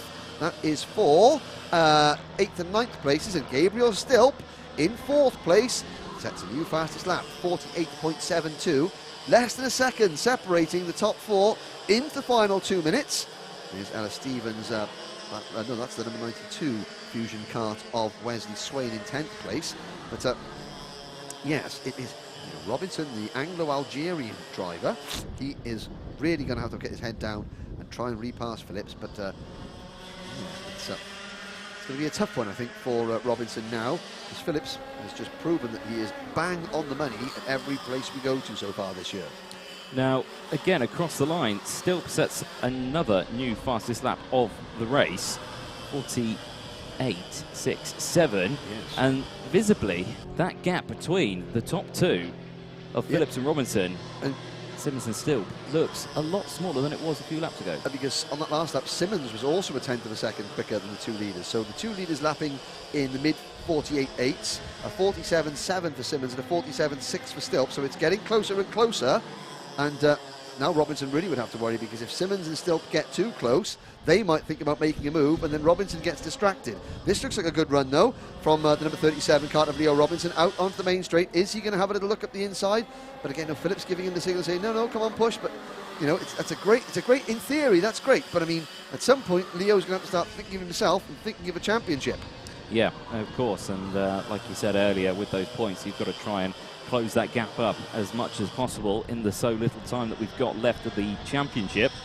As that timer goes under 20 seconds, last lap board will come out this time, and Phillips looking like he's starting to go a little bit defensive now as they exit turn number 5. And if Simmons and Stilp just stay nose to tail, they'll close it in just a jiffy, I'd have thought. Yeah, just a wee tad. A wee tad. But Robinson is going to have, you know, he's going to start asking the questions now.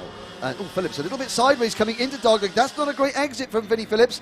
Has Robinson got enough momentum now? Will he dive to the inside? Final time into pit bend. No. Vinnie Phillips has still got enough pace to hold him off. Simmons and Stilp are not quite close enough to challenge yet. But Robinson now, the next chance is going to be coming out of this complex into turn number 4. Can Leo Robinson get up? Again, really good exit speed from Vinnie Phillips. I think he might hold on, you know. I think he could be right. He's got great pace through this lap as he's going through. He's not showing any defensive moves here. Robinson, again, just slotting in behind. That's still closing that gap up. The 14 of Hobson as well, closing in as well. So that top 5 now all within just over a second of each other. But as we enter the final corner, it doesn't look any attempt is going to be made from Robinson. So Phillips is going to cross the line, take the win in the 87. Robinson crossing in second. Simmons as well, holding on to third place. Yeah, and again, I think that's where Leo Robinson, if he has to go and revisit that move, that's where he will be kicking himself ever so slightly, because he didn't hassle his teammate too much. He didn't defend against his teammate too much. And then the opportunity, it just never arose for him to try and make a move back. Vinnie Phillips controlled that one really well. And the key to that one is that Vinnie Phillips seems to get out of the corners very, very well indeed. He seems to be a little bit better than his teammate out of the corners, which means that, there's no opportunity for Robinson to slipstream and make a move coming into the next corner. But so it's another win for Vinnie Phillips. Leo Robinson second. Ethan Simmons, well, he breaks the top 3 stranglehold between Phillips, Robinson and Stilp. So Simmons finishes in third, Stilp is fourth, then it's Hobson, Ella Stevens, Ashberg, Webb, Bird, Eldridge, Swain and Allen.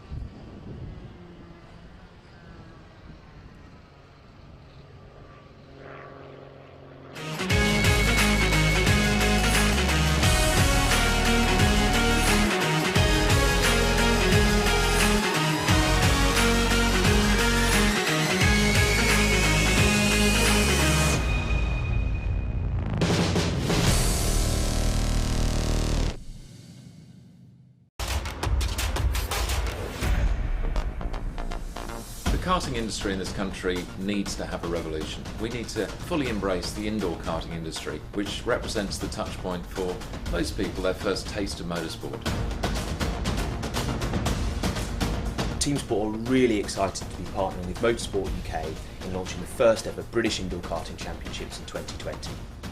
Indoor karting is the most accessible form of motorsport, so literally anybody can enter. It's going to be a fantastic championships run exclusively at Team Sport tracks across the whole of the UK.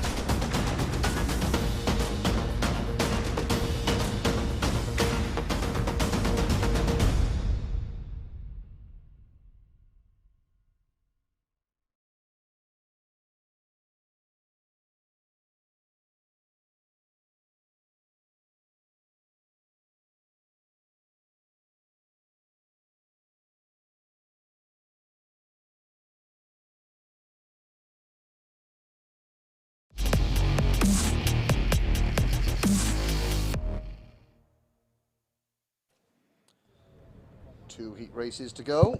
The first of those 2 heat races remain on the slate for this afternoon. Well, then we're into the finals, but it's Senior X30 up next, race number 10 on the programme. Danny Curl, your Heat 1 winner, starts from pole position there in kart number 1, the Birrell ART kart for the Jade Racing team. Spoke to Scott Allen from Jade yesterday, and of course Scott Allen, multiple champion in gearbox karts, and thought he retired at the end of last season, but he said, no, I can't quite walk away from it. He's still doing some testing when time allows, but the team is doing very well this season. There is a look down the left-hand side of the grid. Now we're getting a couple of questions in, but when is Cadet Honda on? Couple of weeks time. Couple of weeks time for Cadet Honda. We're a tad early, but stick around. But still Cadet IAME, the two-stroke versions of Cadets, they are up at the next race after this. But this senior X30, there is Sean Butcher, the man who leads the chase both in this on the grid and in the championship of Danny Curl, number 57 for the KR Sport team.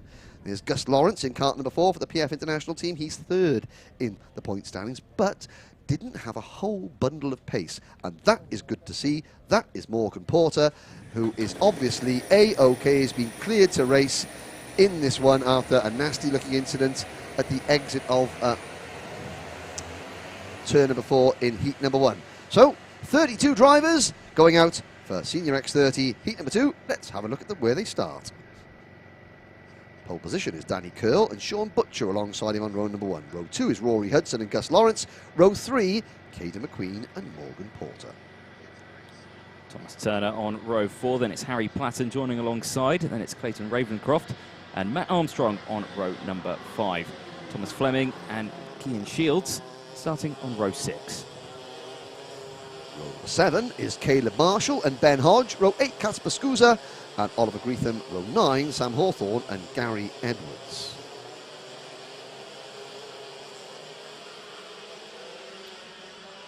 Row 10, Bradley Pennell and Tom Nippers. Row 11, Alessandro Serenetti and Joseph Taylor. Row 12 rather, Jamie Rogers and Matthew Rees. At row 13, Dan McEwen, then it's Eduardo Costantang, then Tyler Reed and Archie Tillett on row 14, Christopher Bingham and Ewan Wilson on row 15, and rounding out the grid of 32 drivers, Thomas Wood and Oscar Hull in the 58 for Argenti Motorsport. Now, what we mentioned Casper Scusa there, I must remember to say a big hello to Toby Scusa, who I'm sure is listening in. Not quite sure he understands because he's a 5-month-old beagle. But he's here in the paddock and he's so cute and squishy. There we go. Is a beagle? A beagle. We're talking about a beagle, a canine, a dog, yes. And I have to say, I mean, you did a manful job there of going through the entry list we've got on that piece of paper in front of you, but it was on the screen as well. Yes, I prefer looking at the piece of paper because it's got their first name in front of their last name. And on the screen, it's their last name in front of their first name. And it slightly confuses me. So I take it back. I take everything back, Anthony, because I get confessed all the time. Here we go. One thing we're not confused about, though, is the fact that we're about to go racing in Senior X30. Lights are green. We're off and racing. Curl gets a good start. Leads them into turn number 1. 32 drivers go into pit bend. How many come out? Not all of them. Oh dear, there's somebody is taking out one of the barriers. 3 drivers. And that is one of the bunnies of Mark Litchfield racing kart. That could have been Ewan Wilson, possibly in number 12, but we'll have to see next time around. Well, they all get going again. The Marshall's working quickly to replenish the barriers. Yes. 2 words mixed into one there, didn't work. There we go, but the rest of the field are making their way through. As the timer clicks over, 7.5 minutes left on the clock of this 8-minute heat, as we're nearly at the end of lap number 1 through the hangar bend. Everyone staying single file, good behaviour. There we go. That's the 46 moving up 1 position, but still leading the way at the end of lap 1. Danny Curl crossing the line. He's going to be rounding out from Rory Hudson. Then it's Butcher, Lawrence, McQueen, Turner, Ravenscroft, Fleming, Porter, Armstrong, Platten, and Pennell. They're the top 12 at the moment. Pennell up 7 positions from the original qualifying spot, or the starting spot for this race. So a great one there. There's the number 2 under pressure from the 17. That's Turner and Ravenscroft as they go through the complex. And I'm noticing Kean Shields coming into the pit. So Kean Shields was one of the drivers that was caught up there on the first corner. I think the other 2 was Oliver Greetham and Ben Hodge. There's Thomas Turner in kart number 2, holding off the number 42 of Caden McQueen. The rest of the field snake out there. But so in the first race, Rory Hudson took the lead early and Danny Curl was right behind him and eventually made the move. Now, roles have been reversed. Curl leads early with Hudson chasing him down. Ravenscroft it's Ravenscroft's teammate, Sean Butcher, in the number 57 kart in 3rd place. Then it's Lawrence, Turner, McQueen, Ravenscroft in 7th, Fleming, Porter and Armstrong rounding out the top 10. Morgan Porter and Matt Armstrong, the 2 drivers that collided in the first race. And there's Clayton Ravenscroft having a little chew on the rear bumper of Caden McQueen's Croc, but the Crocs, they didn't taste very nice. And Clayton Ravenscroft had to then run a little bit wide to regain the track and lost a little bit of time. Yeah, lost quite a few positions there with that slight bit of contact. His nose cone bearing most of the brunt of it. As they head through, 5.5 minutes left on the clock then, still leading the way. Danny Curl from Hudson from Butcher, the top 3, making a little bit of a breakaway, but only a little bit, only about 0.2 of a second that they've got from the man in 4th place, which is Gus Lawrence, and then Thomas Turner, Ravenscroft moving up. Now, Caden McQueen, looks like he's dropped a fair chunk of positions there, down now P13. Yes, now, and I was going to say, is that a transponder issue? But no, it's he's probably gone off the track issue. Yes. So is that? Let's have a look. He's coming through the mid-pack there. There's Ravenscroft into turn number 4. Did you see a mad Croc kart up the front there? Well, no, it's Curl, Hudson, Butcher, Lawrence, Turner, Ravenscroft, Porter up at the 7th now. Armstrong 8th, Platten 9th, and Fleming 10th. McQueen down to 14th place behind Sam Hawthorne in kart number 15. So Hawthorne's having a good run for the Argenti Motorsport team as the pack comes through dogleg. There's Porter, and you can see, obviously Matt Armstrong's kart ran over the Porter's arm in the previous race, and when Porter ran off, he was holding his arm and his wrist. Now he's been checked out by the medical team and they've cleared him to race, but still that's going to be hurting, and of course it's very physical there, and it's that right arm that you're looking at Morgan Porter, the one that took an injury earlier on. So, and of course every time he turns the kart left, that arm is taking a bit of a beating, and there goes Armstrong back underneath him, and he's thinking, I'll let you go this time. I know it happened last time, but so Morgan Porter fighting through the pain at the moment, but doing a good job in front of him. The number 2 plate of Thomas Turner and Clayton Ravenscroft running 5th and 6th. The lead 4, well, they've kind of cleared off a little bit, Anthony. They have indeed. Warning flag going out to the 65 of Caleb Marshall. Currently in P19 at the moment, down 6 spots from the original spot. Going defensive though in the mid-pack. Ooh, 30. That's number 22. And 73 as well. Yeah, Brad Pennell passing Thomas Fleming there, going into turn number 1.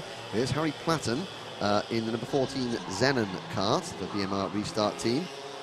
Pennell taking the fastest lap as well, so fastest lap and a position. So Pennell's there in the black and orange number 22, the PF International team. Looking down there at the rest of the order, we've still got 21 karts running. Eduardo Cosateng, the Filipino driver, making his return to the championship. He's there in 22nd place, and so he's having a much better run in this race than he did in the previous one. But here's Platten coming on to the main straight, and again, so far Hudson has not been able to come back at Danny Curl, who continues to lead, not by much, but looking up there, and I think Hudson is now starting to make a move on Curl. He's passed, going through the complex, so Rory Hudson leads, Curl down to 2nd, Lawrence in kart number 4 is 3rd, and behind Lawrence is Clayton Ravenscroft. Oh, in fact, let's have a look. Who is that in 3rd place? That is Sean Butcher, sorry. Butcher is, so on the screen there, you're looking at you can't see Rory Hudson on the scoring pile on the screen. There he goes. So he's got a transponder issue. So it is Hudson who leads, Curl 2nd, 3rd place. Oh, and there is Premium. 53. No, that's Matthew Rees. Oh, that's Matthew Rees. Karting, yeah. Yeah, from Cardiff, the lad from Cardiff, out of the race. He took a whole year out of karting, did Matthew Rees. It's not been a wonderfully happy return so far for the young Welshman. No, so not a great end, or near end to the day here at Mansell Raceway. 2 minutes left on the clock. Harry Platten, number 14, fastest lap of the race, so looking strong out there, currently in 8th place. The BMR as they head through. This is your 2 leaders though. The number 5, Rory Hudson, Danny Curl in 2nd place, had a win earlier, wanting that 2nd win today before we head into the finals. Under 2 minutes remaining on the clock, has a brief look over the shoulder, checking his armpits doesn't smell. Then through the final chicane, onto the start-finish straight. I'm sure that's exactly what he was doing. Yeah, I suspect so. But and he said, nope, we're good to go. I'm just for you, gone. Makes the move. Hudson fights back. Hudson really fights back. I had noticed. Oh, it's still wheel to wheel. Danny Curl is holding the line on the inside. And I was about to say, I have noticed that since Hudson took the race lead, Sean Butcher had got closer to the leaders, which told me that maybe in outright pace, Curl has maybe got the upper hand over Hudson. But Hudson is going to have to try and get his elbows out once again with over a minute to go. Butcher in third and Lawrence in fourth. Well, Lawrence not really threatening, but Butcher in third is a potential danger man. Yes, indeed, as they go through. It's all closing in together, isn't it, as we head into the final parts of this race. Of course, it's only their Heat 2 for the Senior X30, race 10 of the day. So that time it goes under a minute now. Again, brief look over the shoulder for Hudson. Butcher is just behind. Gus Lawrence as well, slowly closing in as the rest of the pack go through. The top four looking very, very close. He's kind of on his own. There he is, the number 4. You can see the rest of the field. There's the number 2 and 14 as well. It's Thomas Turner and Harry Platten. Platten we've seen with fastest laps of the race so far, so still looking comfortable. He's actually set a fastest sector 1 time as well as Platten, so again, still looking very comfortable there in his position. As the rest of the field slot through, you can see them go through. So Danny Kell still leading the way from Hudson. Then Butcher in third as they head onto the back straight. 15 seconds to go. They're not going to see the last lap board this time. They get one more extra lap. Oh, but Danny Kell clouting the curb on the exit of Dogleg there. It would have affected the balance of the car, but it didn't affect him in terms of speed down the main straight. I thought that would have given Hudson maybe an opportunity, and I suppose he's still right there. So Danny Kell can't relax whatsoever, but Hudson is going to have to really pull off something special, I think, now to pass Curl. Curl checks over his shoulder just to see where he is. He doesn't defend at turn number 4. The clock has struck 0. Harry Platten in kart 14 sets a new fastest lap of the race, but out of turn number 5, Hudson's chances are diminishing now as we come into Hanger Bend. We haven't seen a single passing manoeuvre into Hanger Corner yet, and I wonder if we're going to get through the finals without seeing one, because that when desperation calls, you know, that might sort of force a driver's hand. I suspect there has been 2 attempts to overtake there, and both of them have been ended. We've seen 2 karts to the barriers. Yes, quite right there, quite right, Anthony. There's the 17, piling on the pressure there, just behind. Yeah, Ravenscroft looking for Lawrence. Yep. But we're on the final lap now as they come out of the complex. Curl still leads from Hudson. Yep, Ravenscroft as well, fastest out of the race, 46.5, so pulled the pin then to try and gain that extra spot in the background. It looks like he's managed to done, but all eyes on this front battle. Curl from Hudson, still nose to tail. Hudson not looking like he's going for a lunge anytime soon. A couple of attempts left as we go into Hanger Bend. No run here, try to get a good exit now. Tuck in behind Curl, who's also tucked in now. Final attempt here at the chicane. Can't quite get anything done here, so Curl's going to exit the final corner to take a second win of the day. Hudson crossing the line in P2, and Butcher as well holding on P3. So a good run from the top 3 as the rest of the field fly through our screen now. Yes. It begs to believe how many karts were out there. Yeah, it's great to see a lot of close battling all the way down the field. And I noticed as Rory Hudson crossed the line, the way he just sort of like leant his head back a little bit, that told me that he knew he let that one get away, because he did have a chance to come. He did the hard work and took the lead, lost the lead and tried to fight back, but Danny Curl was able to hang it wide on the outside line going into the complex and carry on and take the win. I think Hudson knows that the one that got away, they're the ones that you always remember when you didn't quite manage to win, when you knew that you could have. There's the top 12 on your screen. Good result for Casper Scusa in 12th place. Toby would have been woofing away happily there with that. Caden McQueen slipped back to 14th position, and we didn't see what happened to Caden. Obviously he went off somewhere because he was up running in the top 4 earlier on. He finishes 14th. At the back of the field, Matthew Rees we saw go out, Kean Shields we saw retire. 30 drivers finished that race. And now let's see. Now at the end of the heat 1, we had a post-race conference between Danny Curl and Rory Hudson.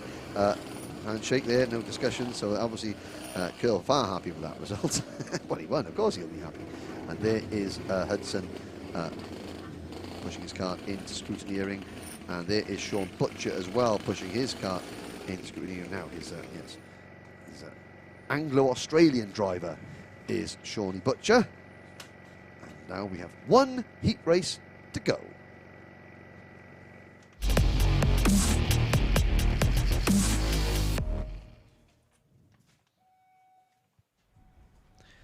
And that heat race is Cadet IAME. Now they served up an absolute treat this morning. But Sunday dinner time. And can the 31 Cadet IAME contenders emulate their performance from this morning? Well, they'll be hoping to. There is your pole man, number 5, Ethan Jeff Hall on screen. Nathan Tye just finished another strong second in his opening heat.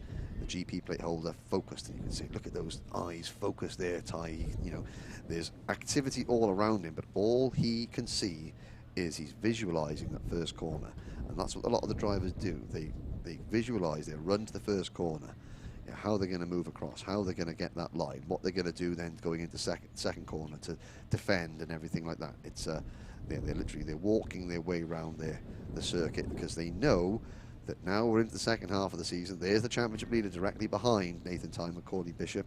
A very different look on his face, just again. All these drivers prepare for these races in their own way. You know, some of them, they like have last words of encouragement from their mechanics or their dads or whoever is mechanicking for them. Others like to be left alone with their own thoughts. And again, these drivers age between 8 and 12. They're about to show why they are the absolute best in the world, this age group. There is the outside front row man, Zach Drummond, Scottish driver. Now, Zach's mechanic is Sam Fugit there, mechanicking for Zach Drummond, again, who was a former champion here at Dunkeswell. Of course, this is the Dunkeswell Aerodrome.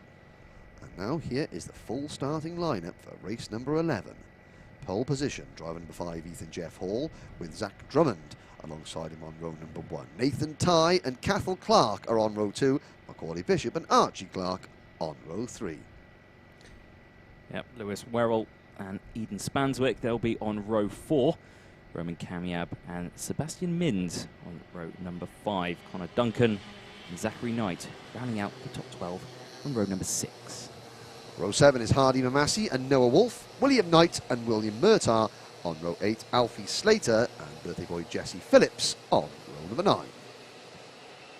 Jorge Edgar and Cole Glover on row number 10. Kit Bolofsky and Ben Smith on row 11. Then it's Mason Rudman and Michael Walker rounding out the top 22 at 12th row. Row 13, Cameron Pratt-Thompson and Joey Brown, Daniel Sofranea and Kanishki Rao on row 14. William Antrobus and Eli Baden are the top 30.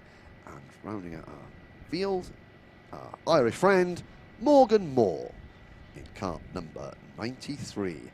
Well, can Macaulay Bishop make it 2 wins out of 2? Can Nathan Tye, Connor Duncan, Zach Drummond, all the rest fight back? We're about to find out. But with the sun still shining here at Mansell Raceway in Devon, we're watching the last heat race of round 4 of the 2020 Motorsport UK British Kart Championships for Cadet IAME and Anthony Jordan. Please do me a favour and bring them to the line. Excellent. Yeah, yes, there we go then. Well, as they head into the final cut, now, see, talking about that woman, those tyres, a couple of drivers bumping into each other in the back of the pack, but it looks like we're ready to go racing then into the tram lines. Green flag comes out and we go racing here for race 11, and everyone looks like they get through turn 1 nice and clean, as just in the background you can see someone diving into the ground, and you can see everyone dropping through again. Number 5, someone on top of someone else. Looks like they actually get through, actually. So yes, there was a bit of jostling, but they kept going. Yes, I'm not quite sure who was the mounteur, and I'm not quite sure who was the mountie, Mountie. but neither of them were particularly happy with the situation. It was but now they're 3 wide into turn number 4. Oh, and there's a car in the middle of the track there. Bang! T-bone there. That is number 27 of Alfie Slater. Yes. Yeah, the Fusion Motorsport, who got sideways, and I couldn't quite see who the driver that couldn't avoid or help but running into him. I think it may have been one of the PMR drivers, possibly Kanishki Rao at the back of the grid. We'll have to see next time around. And out of dogleg we come at the end, and they're at it again, Anthony. They're at it again. They're bouncing over that curb, and it's making my back hurt. And I'm just standing here. But into turn number 1, there's a move from one of the Fusion drivers picking up the place there. I think that was Lewis Werrell possibly picking a position, but up at the front, Nathan Tye takes the lead from Ethan Jeff Hall, and Macaulay Bishop follows him through. Yep, it's a good start then from the entirety of the grid. As you can still see side by side there, the number 9, Bishop, trying to get down the inside, gets so successfully. Rest of the field slotting through there. You can see the 43 just getting a little bit sideways, but managing to hold on to it. There's Noah Wolf. Oh, Just background and someone off the Hardy barrier. Mamassi. It is the 44 of Hardy Mamassi. Yeah, round they go, getting it back, and yeah, that's not the way you want to start this one, is it? Yeah, no. I did notice that William Knight hasn't started this race, so we're down to 30 drivers before the start. It was Alfie Slater and I think Cole Glover, the Scotsman in kart number 76, the privateer driver that collided at the turn number 4. They're both back in the race, and we've got a change for the lead. Yes, we do. Macaulay Bishop in kart number 9 goes through. So we started off with Ethan Jeff Hall leading, then Nathan Tye took over. Now Macaulay Bishop back to the front, and he defends coming into the complex. Those 2 Fusion drivers right behind the top 3. That is Zach Drummond and Roman Kamyab.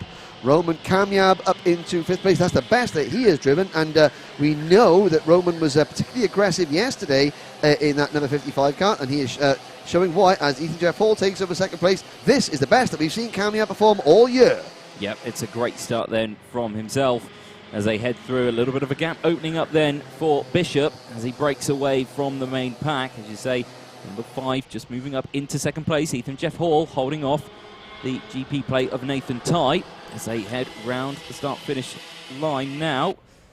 5 minutes left on the clock then for these top 5, and it looks like the rest of the field is now starting to close in on these as they start scrapping.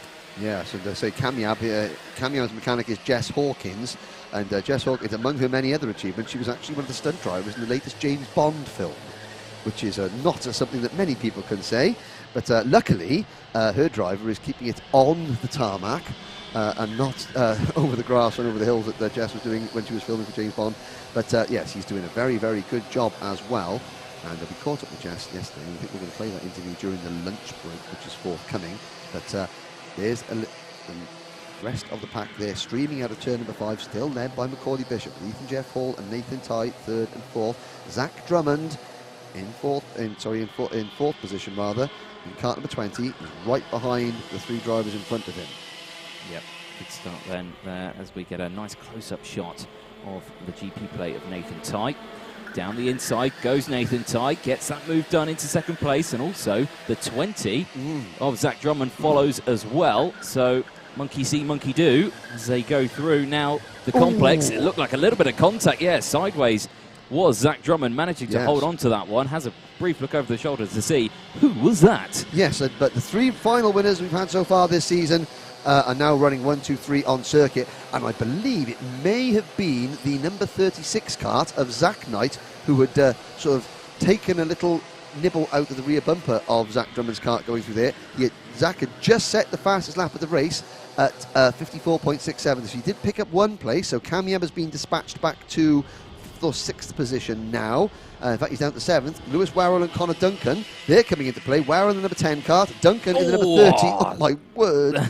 That was Kamyab getting airtime there, coming over there. And do you know what? Somebody is pulling off the side of the circuit. I think that may be Roman Kamyab. I think, do you know what? He clouted that curb, and that might have thrown a chain. We'll have to see whether he drops down. Or was it Connor Duncan? No, it's number 43. It was another one of the Fusion karts. It was Noah Wolf, who is sadly out of the race there. But that looks like it's a classic sort of chain coming off. Engine note goes from me to wing, yes, and then we stop. As that was someone running wide there. That is the 55. That is Kamyab. So maybe he's had a sort of unsettled the kart and offline a little bit after his airborne moment, but he's still in the race, and Macaulay Bishop still leads the race. Yep. So still our top 3 there. The number 9 of Bishop, the GP plate of Tye. Then it's the 20 of Drummond. 1, 2, 3 as they go through. 3 different teams. PMR, Oliver Rowland and Fusion are your top 3 as they head through. Then you've got the next 2 of Zachary Knight, Lewis Werrell. Then this next group of 3 who we're watching of Connor Duncan, Ethan Jeff Hall and Roman Kamyab, who is probably going a bit, ooh, my ribs. Yes, there's Ethan Jeff Hall and there's Connor Duncan right behind him. They're coming to the complex. And yeah, Kamyab, he's caught his breath back. Yes. And he's now sort of, you know, attack mode 11, dialed it up. Is he going to make a move into turn number 4? No, behind him, that is Archie Clark in kart number 8 making a move, and Clark passing Cathal Clark, his namesake, but no relation.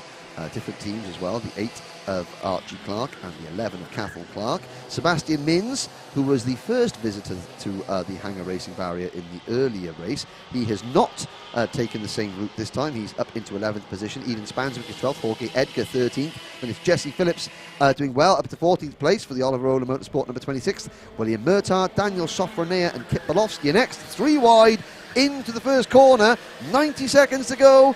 And I think they all came out in the same order they went in, Anthony. They did, yes. And I was kind of doing an impression of a switchback with my hands just then to see, is it going to happen? No, it didn't. So, yeah, they kind of talked with my hands. It was almost balletic. It was. To say, yes. Yes. But they tried their best to not come out in the same order, but they did. So into turn number 5 go the leaders. And now Nathan Tighe has made the move. So Tighe leads. Now Bishop back to second. And can Bishop fight back? Now we're into Hangar Bend.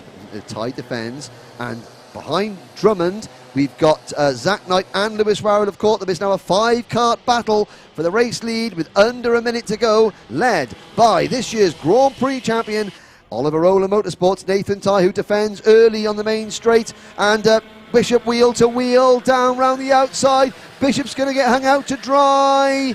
Yes, he does. He loses second. He loses third as Zach Knight moves into P3. Oh, no, it's Warrell. Warrell gets a great one off turn number 1, and he started at second, but Zach Drummond has now got his eyes set on the race win as the clock strikes 0 very shortly. You got the 2 Fusion drivers now wanting to work together to try and close that gap. Leading the way, though, is Nathan Tighe, the GP plate, but under some severe pressure from behind of the 33 plate, or 36 plate, or who is that actually? Is that the 20 plate? It is Zach, it is, yes, the 20. It's Zach Drummond, yeah, right behind in second place. The timer clicks over to 0, so the last lap board will come out now, and it's kind of game on here. Who's going to come out on top at the end of this lap? Through the final corner then, and again, a good run from the 20. Defensive goes Bishop. No, Tighe goes defensive, so yeah. Bishop has dropped back to 4th place at the moment, so it's Zach Drummond. So the Glaswegian driver, Zach Drummond, is now trying to force the issue. Nathan Tighe's going to have to defend into there. He does, into the complex. Drummond takes a wider line in, and he's going to try and get a cutback coming out of this corner. He's got enough room behind him to make the move cleanly, but Tighe checking over his shoulder. And coming around the outside is Zach Knight. Now Drummond swings wide coming into turn number 4. He's running out of time, he's running out of opportunities. Nathan Tighe's driving very, very sensibly here. He's covering his tracks everywhere. He goes. We've got Ethan Jeff Hall in 6th position at the tail end of this lead group, but out of Hangar Bend for the final time, Nathan Tighe. Can he hold it to the run to the line? Looks over the shoulder to try and see where Drummond is. Drummond's not quite close enough for a move down the inside here. It's going to be a run to the line then, out of the final corner. Who's going to take it? It's a great exit from the GP. Tucks into the steering wheel here, and it's going to be Tighe who takes the win from Drummond, and then Knight will cross the line in P3. Lewis Warrell will cross it in 4th place. Macaulay Bishop, after leading for most of the race, is going to cross the line in 5th place. Ethan Jeff Hall as well up into 6th. And then Roman Kamyab, great finish, 7th place. Yep, Jazz Hawkins will be happy with that. Connor Duncan stepped back to 8th position. Then it was Archie Clark 9th, Cathal Clark rounding out the top 10 ahead of Eden Spanswick and Sebastian Mins. Jesse Phillips finishing in 13th place with Jorge Edgar and Will Murtagh rounding out the top 15. Daniel Sofronea and Kip Bolowski were next, followed by William Antrobus, Ben Smith, and the top 20 completed by Mason Rudman. Cameron Pratt-Thompson, Michael Walker, Alfie Slater, Hardy Mamasi and Morgan Moore round out the top 25, so happiness for the Irishman for the PMR driver programme. Then it was Eli Barron, Kanishki Rao, Cole Glover, Joey Brown was the last driver who finished. Sadly, Noah Wolf failed to finish and William Knight failed to start. Well, Anthony, that was a very exciting set of 11 heat races. We have a short break in the action now. There's not a break in the action, but I'm sure that Alpha Live have got plenty of informative and entertaining features to show you, the viewing audience. But let's have a look at that. Let's have a look. There's some teammates congratulating each other. Maybe. Maybe not. There's a handshake there. Oh, maybe they were congratulating. It all seems quite happy. And yeah, it's up to me. So Nathan Tighe takes the race win, and very well deserved. And of course, critically, both Nathan Tighe claws a couple of points back on Macaulay Bishop. There's a steely, the steely Scottish eyes of Zach Drummond there, sort of having a little look, trying to trying to have a little look at the thing, at the driver that just beat him to the line. Now, we are here, and this is the IAME portion of the Motorsport UK British Kart Championships, and yesterday we caught up with the head of IAME in the UK, James Mills.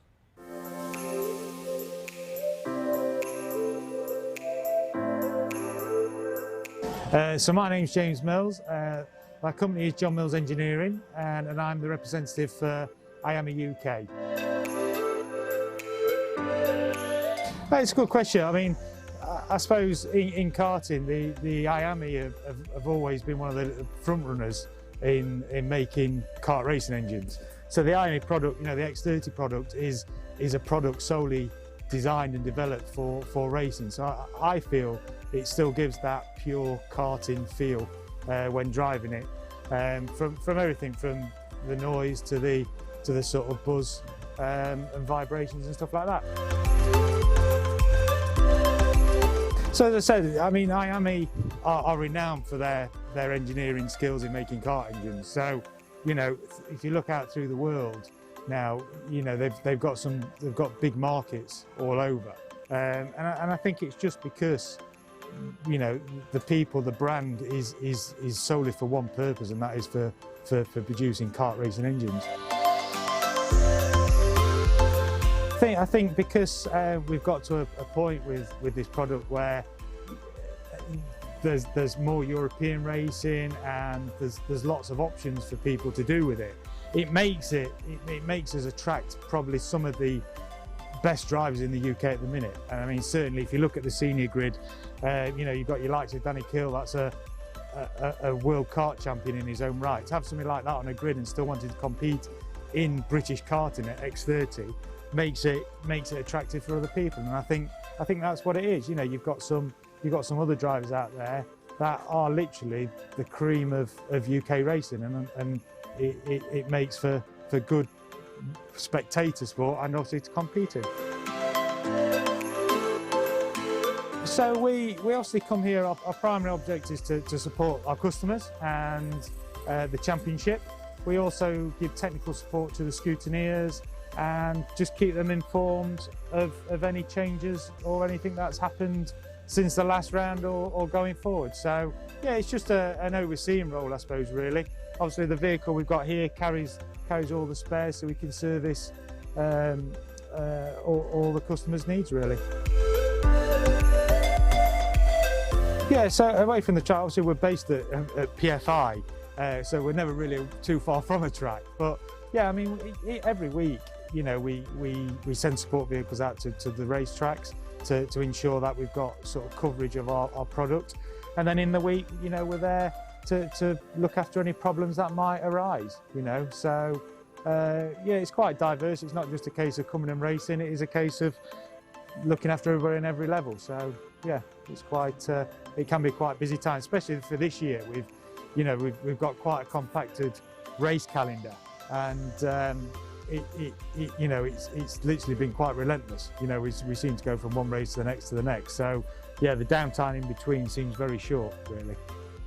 But yeah, we carry on the track, and it's good to see the people. The support of the championship from the IAME customers has been fantastic. And to come to somewhere like Mansell in the current climate, the Mansell Raceway in the current climate, and asking people to travel to a track like this and to get this support is fantastic. It shows really that people are enjoying the kart racing this year and getting back to it, obviously in the current climate.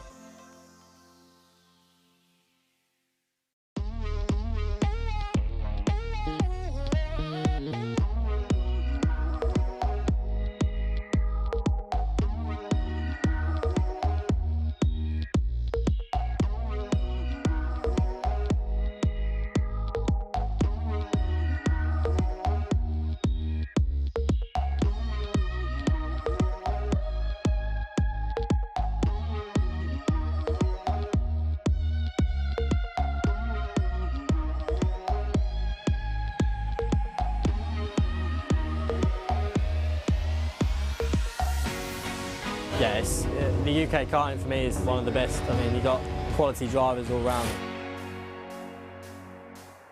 Yeah, there's a lot of competition, so I've got to make sure I'm focused for this race and all the races for the season.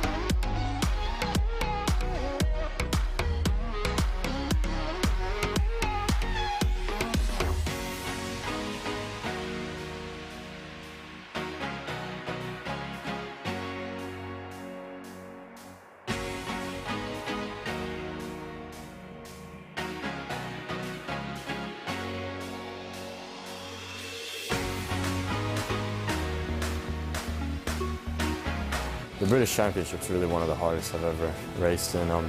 For anyone, it really is a good learning experience, and although it's a bit emotional sometimes, it's good for the driver.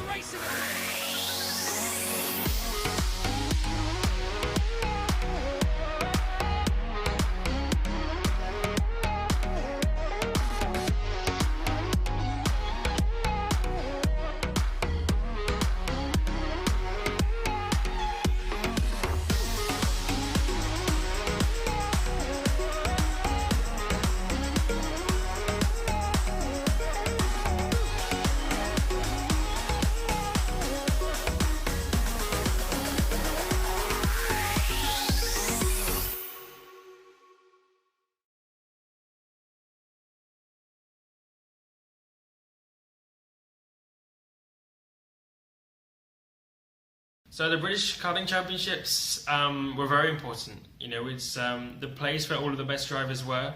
It was the chance to, or for me to prove, or for any driver to prove that they're the best or that they're capable of winning.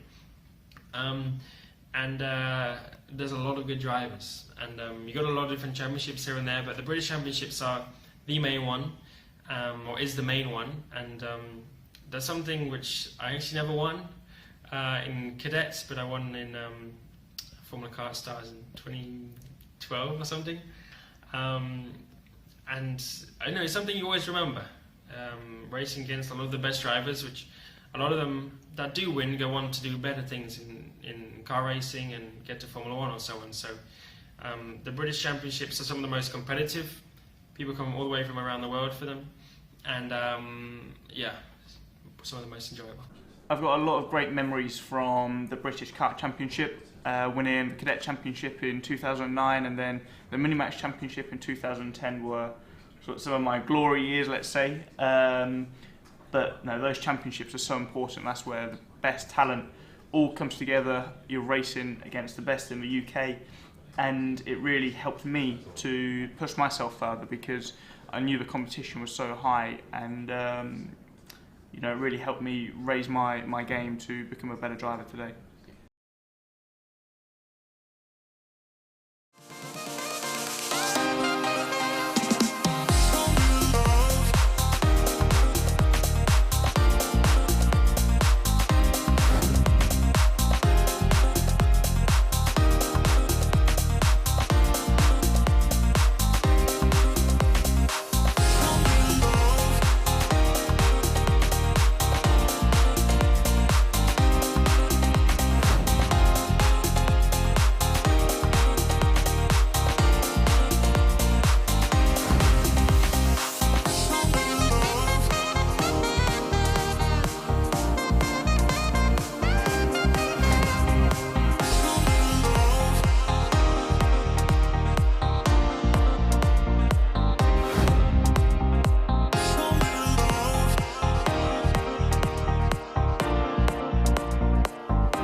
karting industry in this country needs to have a revolution. We need to fully embrace the indoor karting industry, which represents the touch point for most people, their first taste of motorsport. Team Sport are really excited to be partnering with Motorsport UK in launching the first ever British Indoor Karting Championships in 2020. Indoor karting is the most accessible form of motorsport, so literally anybody can enter. It's going to be a fantastic championships run exclusively at Team Sport tracks across the whole of the UK.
Hi, my name's Darryl Taylor. I race in June X30 number 14 in the British Championship. I chose the X30 because the engines are really reliable, so it just makes my driving a lot easier to focus on. You have to drive it different compared to all the other classes. You have to go in hard and make sure you get on the power as early as you can, and it's really good because the racecraft is really good in X30 as well. My best achievement was round 3 at Kimbolton. I won that round of the British Champs, and what I'm trying to achieve is probably second or first in the British Champs. It's really good because the British Championship's well known and the X30 class is well known around the world. And as entering as a Filipino driver, it's really good for sponsorship wise because there's no other Filipino drivers racing in the British Champs apart from one other driver, I think Eduardo Cosateng. But apart from that, there's two drivers really. Well, the goal's F1, but just trying to get a career as a driver is what I want. But other than that, I want to become world champion because it's a really good title. But yeah, just any sort of champion along those lines.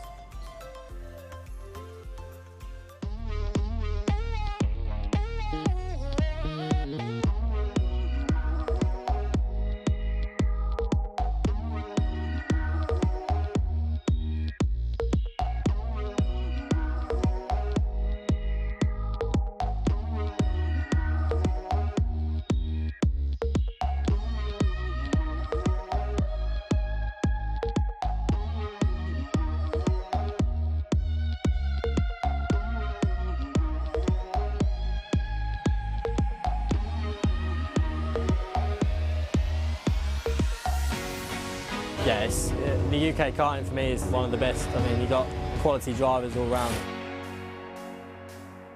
Yeah, there's a lot of competition, so I've got to make sure I'm focused for this race and all the races for the season.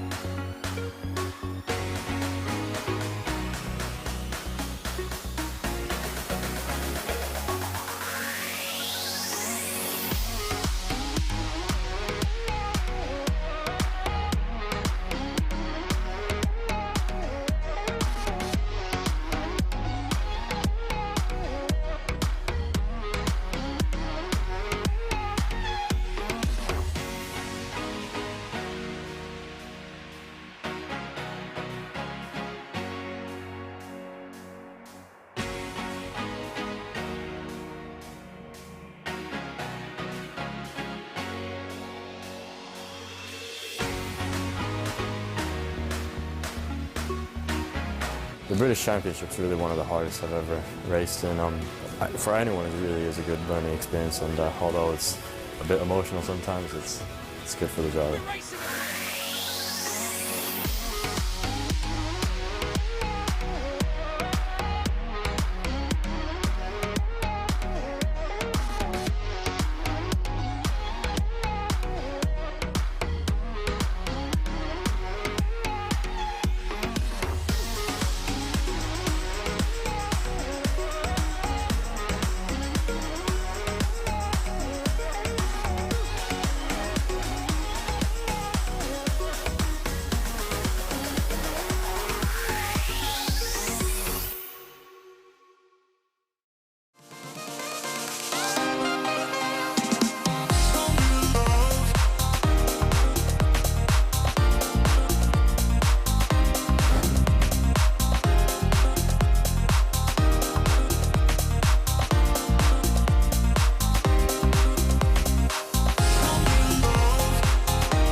The karting industry in this country needs to have a revolution. We need to fully embrace the indoor karting industry, which represents the touch point for most people, their first taste of motorsport. Team Sport are really excited to be partnering with Motorsport UK in launching the first ever British Indoor Karting Championships in 2020. Indoor karting is the most accessible form of motorsport, so literally anybody can enter. It's going to be a fantastic championships run exclusively at Team Sport tracks across the whole of the UK.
Welcome back, ladies and gentlemen, to the Mansell Raceway at Dunkeswell, Devon, just north of Honiton, in the southern part of the southwest part of the United Kingdom, for the final portion of round 2 of the Bambino Motorsport UK British Kart Championships and round 4 of the championship for Cadet IAME, Mini X30, Junior X30 and Senior X30. My name is Henry Beaudette, and joining me as always on the commentary for the finals will be Anthony Jordan to bring you the most exciting races of the day, the longest races that we have.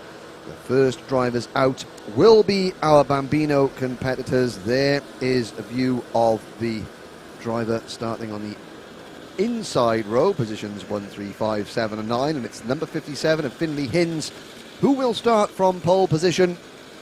There's a big thumbs up from driver number 50, Max Gilman, and a double thumbs up from the driver directly behind him. So all these youngsters in the Bambino class, aged between 6 and 8 years old. There is our young lady in the race. That is Kennedy Rudman in kart number 15. There's number 82, looking cool, calm and collected. That is Henry Clark. And a thumbs up from Scotland's Blair Smith. And also his fellow countryman Cooper Snedden. There is the number 44 kart on the outside of row 2. And Edward Haynes on the outside of row number 1.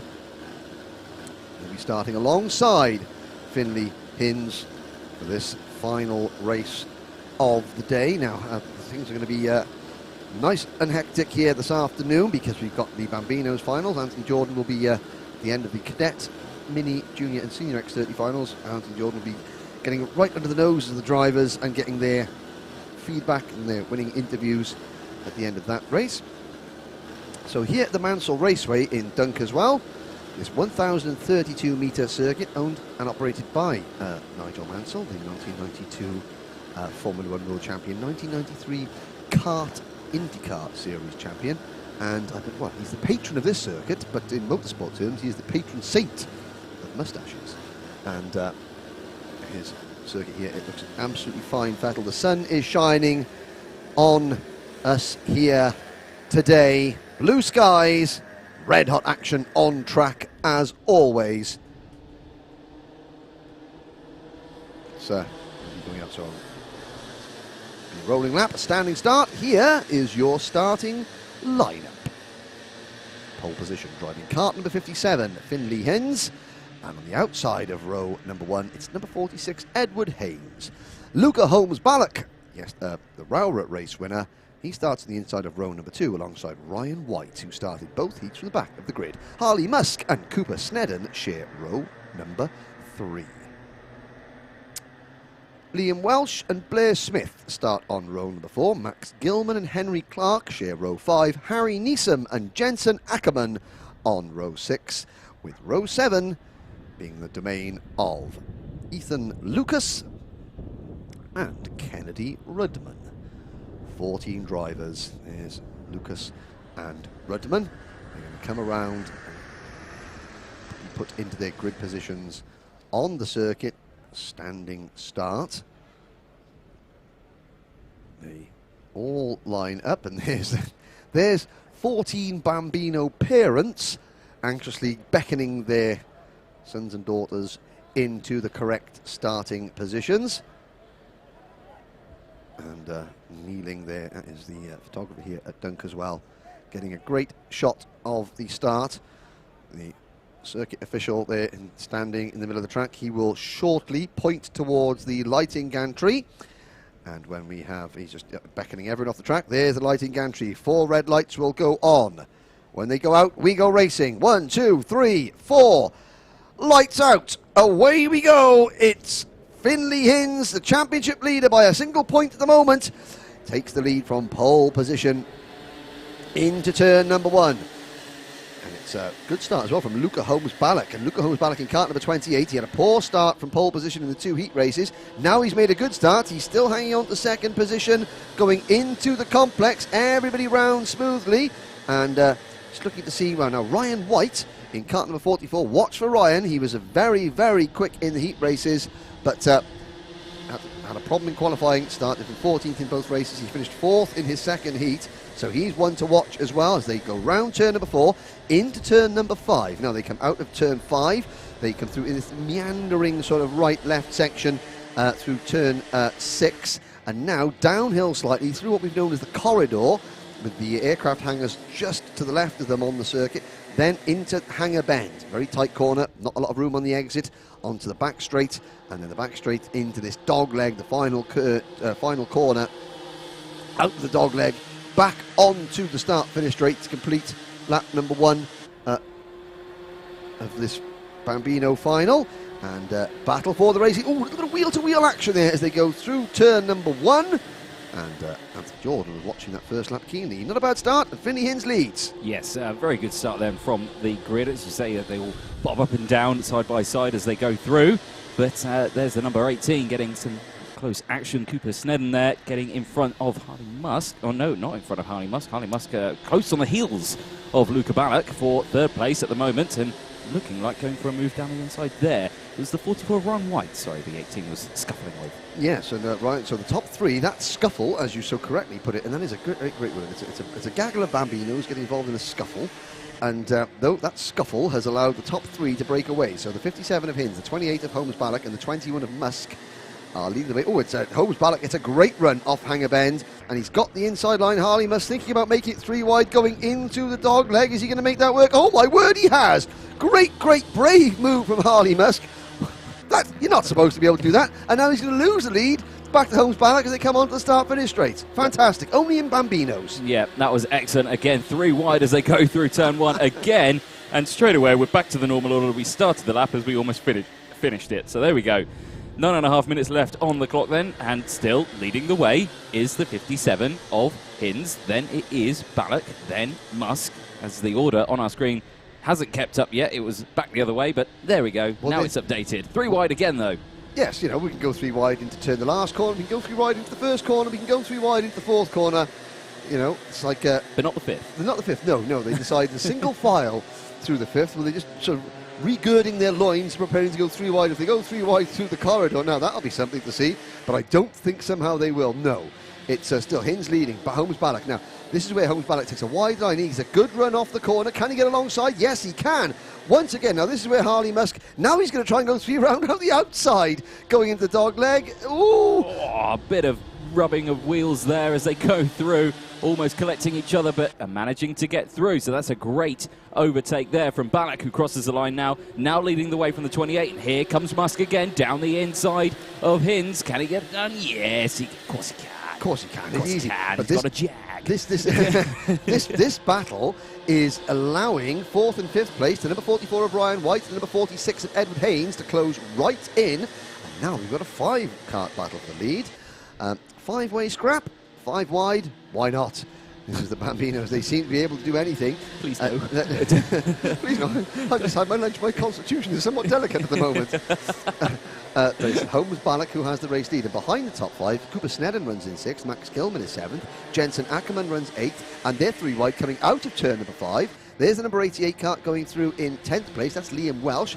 And here is Luca Holmes Ballack leading. Now, can Harley Musk now get a good run off this corner? Yes, he can. He looks to the inside, but Luca Holmes Ballack, that's the first time we've seen a driver really defend.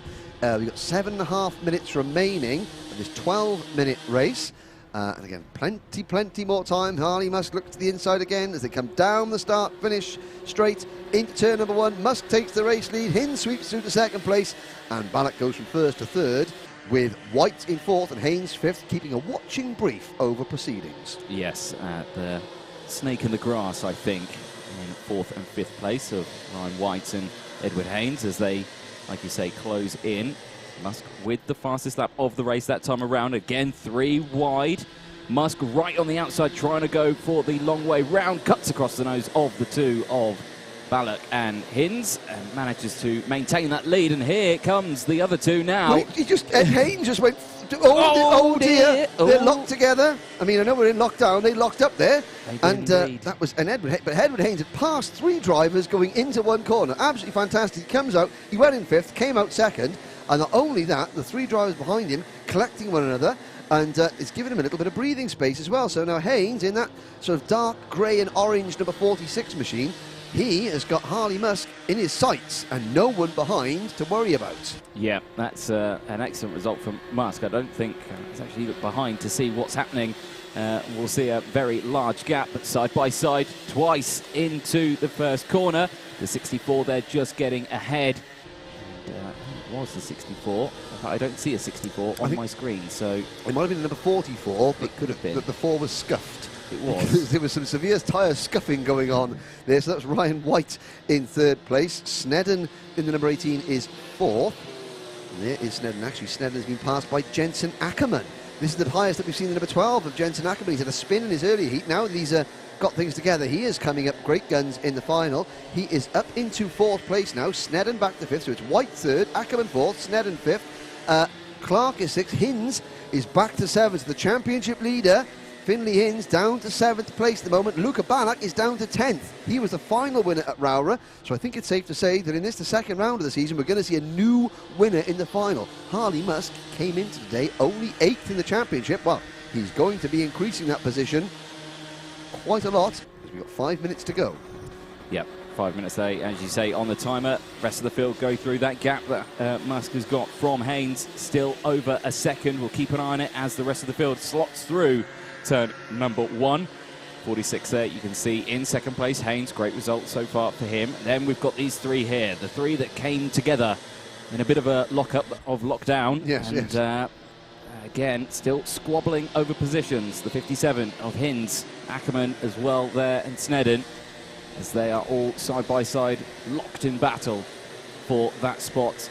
So yeah, 5th place. Yeah, Hinds actually passes both Ackerman and Snedden there, so that moves him back into P4. Ryan White is 3rd. Here comes the number 28 cart of Luca Holmes. Ballack tried to come back into contention as well. Now we've still got 4.5 minutes to go. Harley Musk, his lead is nearly a full second over Edward Haynes. So Haynes isn't in a position to challenge yet. Harley Musk doesn't have to defend yet. But I have to say, look at that. All 12 of the 14 drivers, all in the same camera shot, and we're on lap number 7. In fact, there's less than 7 seconds separating, as here comes Luca Holmes Ballack now, back into contention. He looks to the inside of, I think that's Max Gilman, and he now actually goes to the outside of Gilman. But they're your leaders, and Edward Haynes, well, a 106.5 last time around for Edward Haynes, a 106.7 for Harley Musk. So Haynes is quicker than the race leader at the moment. And look at that scrap there. There's Holmes Ballack. He's going to get 2 there. He's going to pass Snedden in the 18. He's going to pass Gilman in the 50 cart. All in one go, is he? Yes, because he gets the move. No, he only gets past Gilman. He doesn't get past Cooper Snedden. And they're closing in on Jensen Ackerman. So Ackerman in 5th place is falling back a little bit now. Oh, and they're nearly 3 or 4 wide out of that corner. Anthony Jordan shakes his head in disbelief. Yes, yeah, you are looking at that. Nearly 4 or 5 wide coming out of the corners. The Bambinos, they know no fear. They know no fear is, I think, a great way to put it, as they come through now into the dog leg. That gap now 7/10 of a second between Musk and Haynes. So that gap slowly closing down. The timer under 3 minutes now, but we're watching this little scuffle, as I say, a good little Bambino scuffle in the mid-pack a little further down. You can see Ballack there on the inside, the middle of it, of the 5 carts there, scrapping away as they now head down into the complex. The number 12 leading the group of Ackerman. They're coming up to lap Kennedy Rudman's number 15 cart. Yes. There's Kennedy. Now Kennedy can't get out of the way because the drivers that are chasing him are taking up the entire track. Yes. So she's just got to try and hold her line, let the quicker drivers go through. That's good stuff from Kennedy Rudman. Just hold your line, Kennedy, and let the other drivers go past, which they do. But now she's got this whole this gaggle coming up behind her. They come out of turn 4 now. There's 3 wide coming to try and lap the slower car. Oh, now there's 3 wide coming through the corridor. Didn't quite see what happened. Here's the battle for the lead coming out of that corner. It is number 21 Harley Musk, and it is a battle now because Edward Haynes has caught the number 21, and into dogleg they go. I'm looking back, and they all seem to come out of Hanger Bend okay, so this is good. Now on to the start-finish straight. There Haynes goes to the inside. No, that's not the race lead, sorry, that's the 44 and the 67. That's Ryan White, and sorry, the 57 and Finley Hinds. So Finley Hinds back to 3rd position. They all managed to get past Kennedy Rudman, and now side by side for the race lead once again. Haynes has it. Haynes down the inside. It's a good overtake. Musk is going to want to try and get back at this ASAP as they exit out onto Mini Straight towards turn 4. The rest of the pack following behind here. 3rd and 4th place of Hinds and White as they go through. Less than just over a minute left on the timer as they head through turn number 4. Nice and clean, staying out of each other's way as they go through. That gap between Musk and Haynes, 0.3 of a second now, so Haynes seems to have pulled a gap. There is the gap now on your screen. Well, it doesn't look like 0.3 of a second to me. The timing screen may have been there, but right behind now is Musk, looking to the inside here at the final corner. It's a great run out of the Hanger Bend. Can't quite get alongside, though, So stays behind as they exit now onto the start-finish straight. They will see that timer with the 46 seconds left, so that means last lap board will be out this time. And into turn number 1, into Pitts Bend we go. And now Musk gets the inside coming out of there. There's a great shot there. We're side by side for the race lead. Now, Haynes has the inside line for the run into the complex. Out through the left-hand part, now the right-hand part, now the second right. Out onto Mini straight. Musk on the inside, Haynes with momentum on the outside. Who's last of the late breakers into turn number 4? It is Harley Musk in kart number 21. He retakes the lead. 10 seconds left on the race clock, so it'll be the penultimate lap. Oh, Musk runs a little bit wide coming out of turn number 5. Haynes got a better run. They come through the corridor now and down towards Hanger Bend. Musk defends into Hanger Bend, so Haynes is going to get a good run out. He gets a good run out. He gets alongside. Can he get completely alongside before we get to the dogleg? No. He falls back into line and just sits in the slipstream coming into dogleg, and now out at the final corner to start lap number 12, which will be the final lap of the race. Haynes to the inside, Musk to the outside, going into turn number 1. Haynes has the lead. Can Musk get the crossover move? It's not over yet. No, not over yet by a long shot as we come into the complex now. Again, looked like it was side by side. Not quite this time around. Musk stays behind, tries to get the optimal line as they exit now. They tried to get that switchback move here earlier on, couldn't quite get it done. Is it going to get it done this time around? Again, looks to the outside. Haynes goes defensive as they go into the braking zone of turn number 4. Comes back across and tries to hold that line. Can't quite do it. So again, still Haynes leading from Musk as we enter sector number 3. Yeah, out of turn number 5. Now through turn number 6 here. And now they head down through the corridor. Hinds in 3rd. Ryan White 4th. Holmes Ballack is 5th. 6th is Max Gilman. And then Henry Clark in 7th. But now, it's now or never for Harley Musk out of Hanger Bend. He's right on the slipstream, and in Bambinos there is an opportunity to drag race out of the final corner into dogleg. Haynes leads the moment. Musk will try to dive to the inside. He'll go to the outside actually. Checkered flag waves. It is Haynes by less than 0.2 of a second. Fist pump in the air. Edward Haynes takes the win from Harley Musk. Finley Hinds comes home in 3rd place. Ryan White finishes 4th. Luca Holmes Ballack rounds out the top 5. And in 6th position, it is Max Gilman. 7th, Henry Clark. 8th for Liam Welsh. Cooper Snedden fell to 9th at the end there, with Harry Neeson rounding out the top 10. Jensen Ackerman came home in 11th place, followed by Blair Smith in 12th. Ethan Lucas was 13th, and Kennedy Rudman, she gets the finish of her first time out in the British Bambino Championship. First time out for Kennedy Rudman, and she finishes the final in there. She is kart number 15, just going through behind the results screen there. Whew.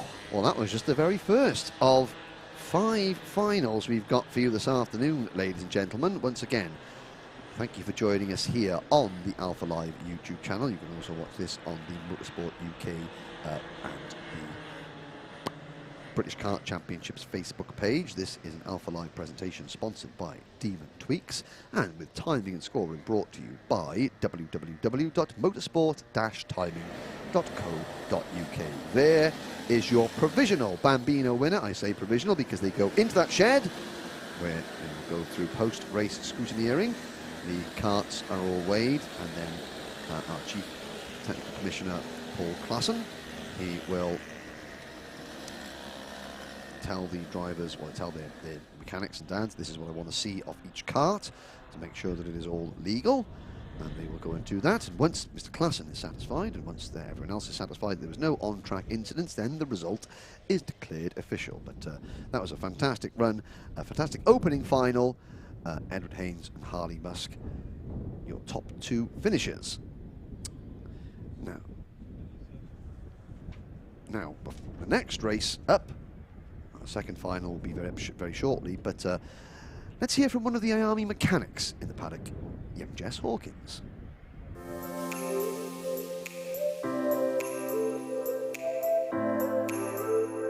My name's Jessica Hawkins. My main role is a mechanic to number 55 Roman Canmiab with Infusion Motorsport.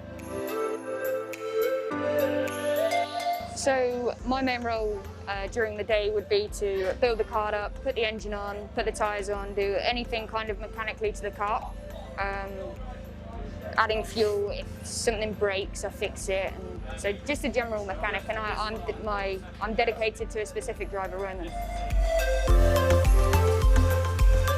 I guess because the competition is so fierce and there's only a few tenths throughout the whole grid. That's testament to IAME, I think, building engines that are so close, and this is the highest level of motorsport, highest karting level of motorsport for these young kids. So it allows us, I'd say, to give more time and attention to concentrating on drivers' lines and their racecraft and bits like that. So yeah, great testament to IAME engines, actually. Firstly, I'd say if you wanted to get into the sport is to take the first step and just have a go, I guess. There's loads of different tracks throughout the UK and all over the world that you can just, arrive and drive to begin with, and that's actually where I started. I did my first season in arrive and drive, and it was only later on in my career where we moved to kind of this level. So yeah, I'd say if you fancy a go, definitely have a go, and you never know where it might lead.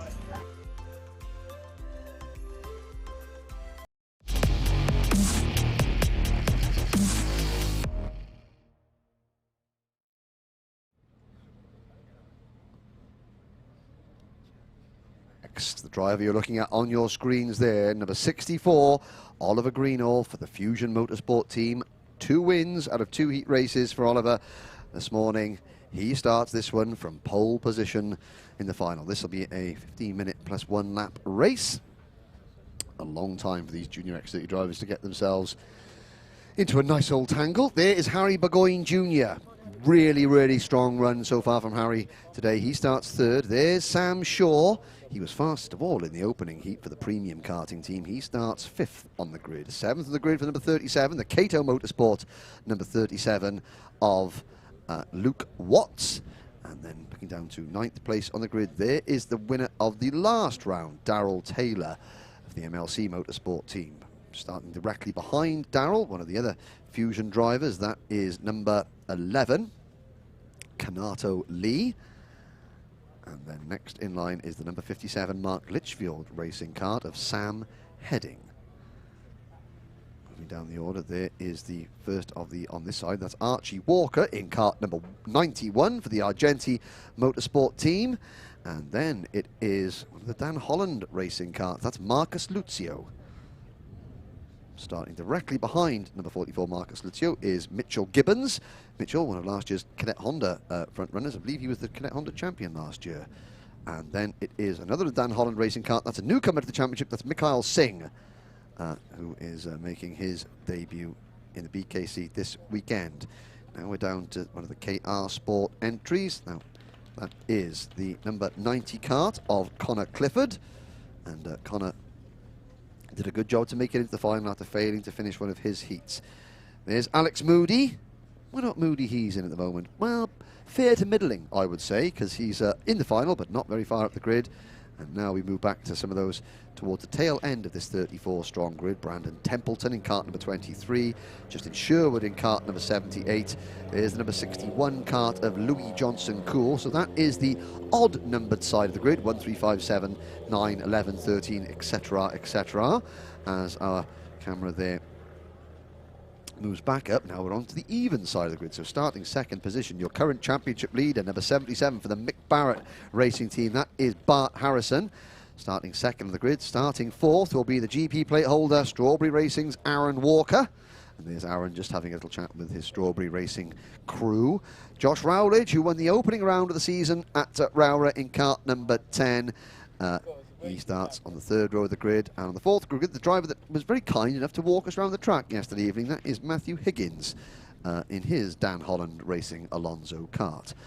Then it is first of the KR Sport karts on this side of the grid. That's Alicia Barrett in kart number 22. Just chatting away to her mechanic Ollie Walker right by there. And then we're into the Litchfield Motorsport team. That is the Litchfield Motorsport number 73 of Lewis Mackey, and the number 17 of Oliver Stewart for the Birrell Art Jade Racing team. And his mechanic seems quite happy to see us as well. Thank you very much. That's always good to see. There is Connor Zilish, American Connor Zilish, who has made the move over from Italy to race in this round of the championship for the KR Sport team. And his teammate, behind him, there is, I think that was Kian Shields, possibly. There is the Fusion Motorsport number 47 of Jessica Edgar. And now the number 71 kart, that's Mark Litchfield Racing's Harvey Ryby. Rashan Chigarimbo starts number 92 kart from, I think, about the 10th row of the grid. And he's had a tough day for Fusion Motorsport. And there is Brandon Carr. So Brandon Carr with his old Ollie Rowland Motorsport cadet race suit, but he is on a Cosmic chassis in that number 25 kart.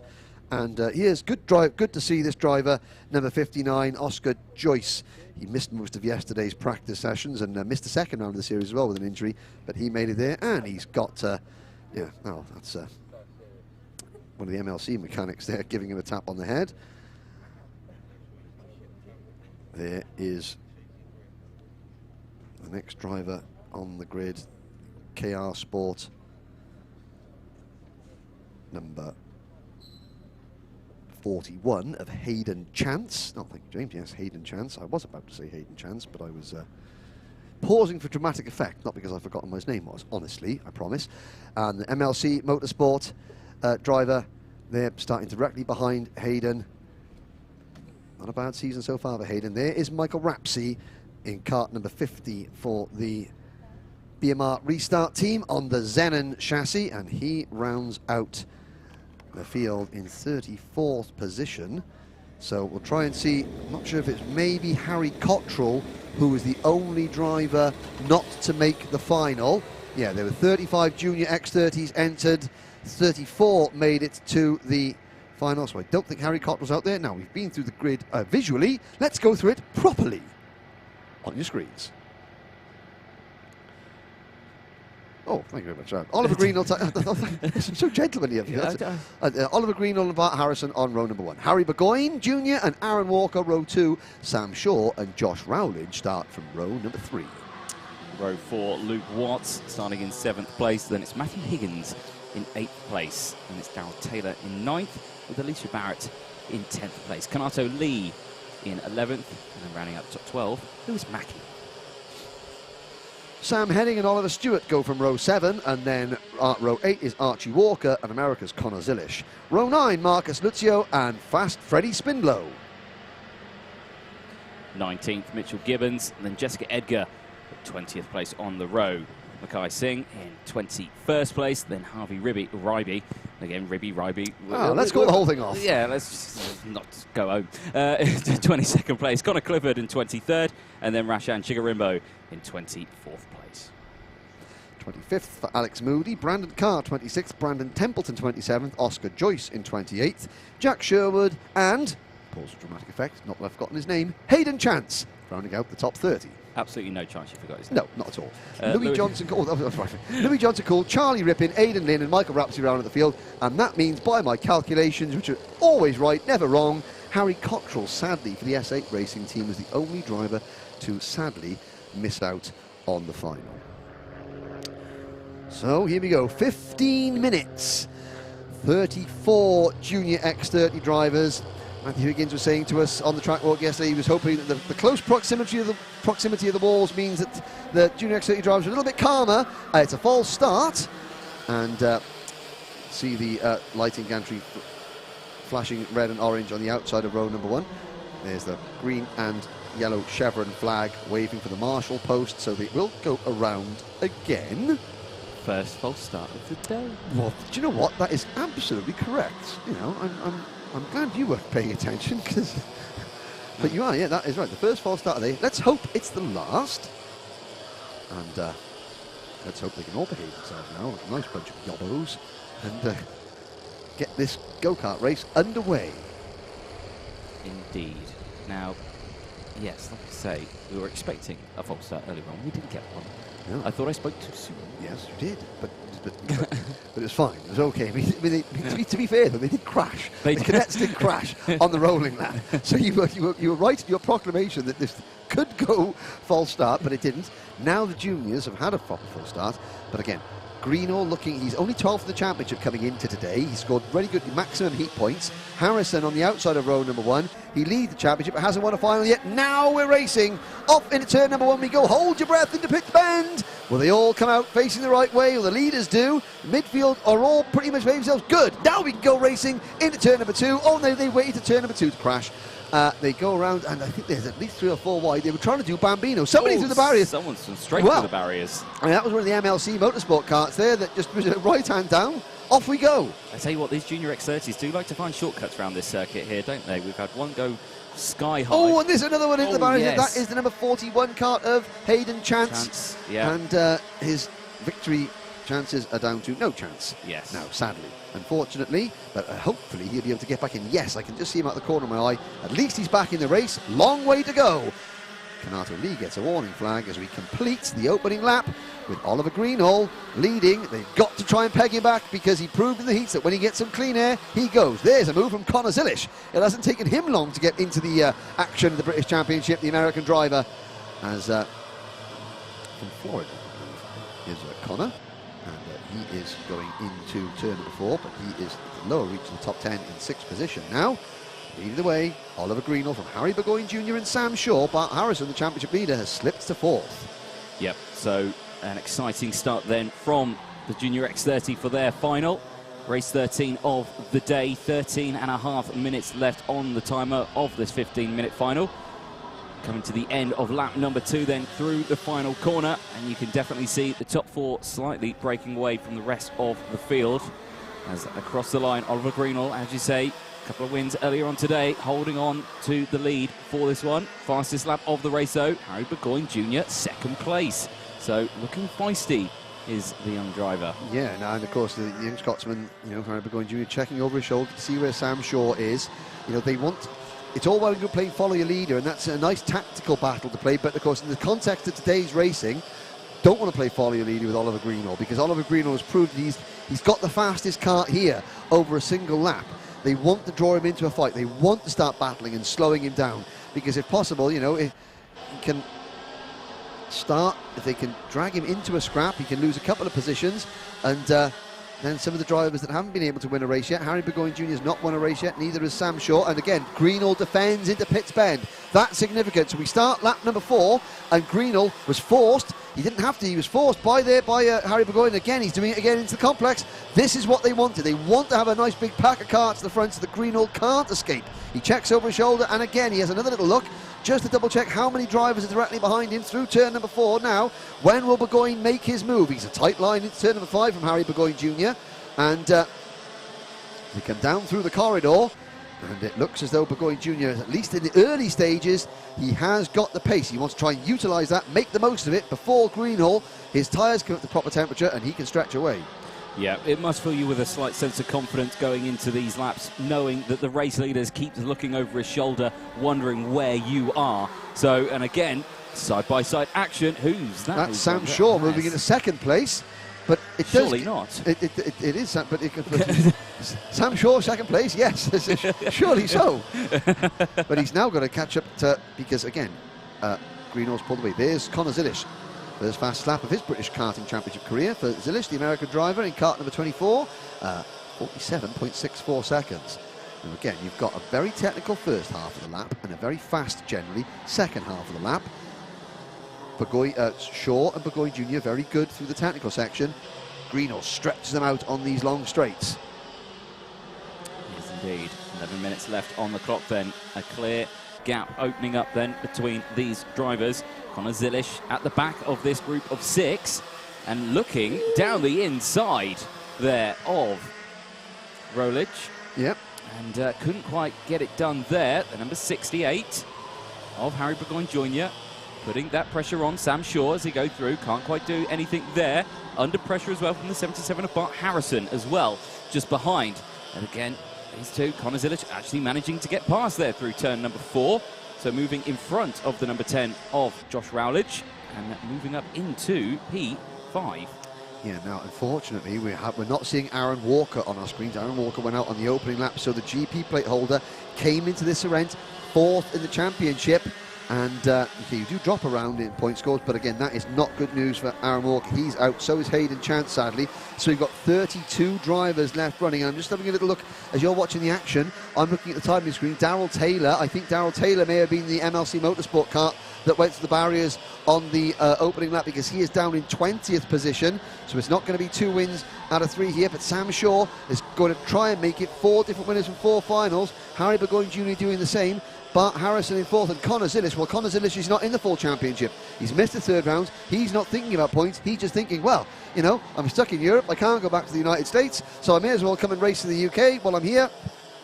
Just go for that win. And of course, he's never been here before. He probably never heard of Dunkeswell before this weekend, and here he is. That's why he races in the CIK events in Europe, the FIA events as well. He's a top talent, is Connor Zilisch, as are all these drivers. But Zilisch really showing his class here now, and he's closing in on the top 4. Yep, Greenall last time around set a new fastest lap of the race. Again, still looking over his shoulder to see where that gap is. But you can see they're slightly opening up. 0.3 of a second now is the gap between Greenall and Shaw as they head through turn number 4 now, round the fast sweeper of turn number 5. Everyone doing that little bit of the follow the leader. Those tyres definitely are back up to temperature then for the front runner for Fusion Motorsport as they head round penultimate corner onto the back straight. Yep, and Sam Shaw in 2nd place. I was chatting to Sam Shaw's dad this morning and saying that Sam's always really good in the heat races, but he's just never managed to get it together all the way through and score that big win in the final. This could be his best chance yet.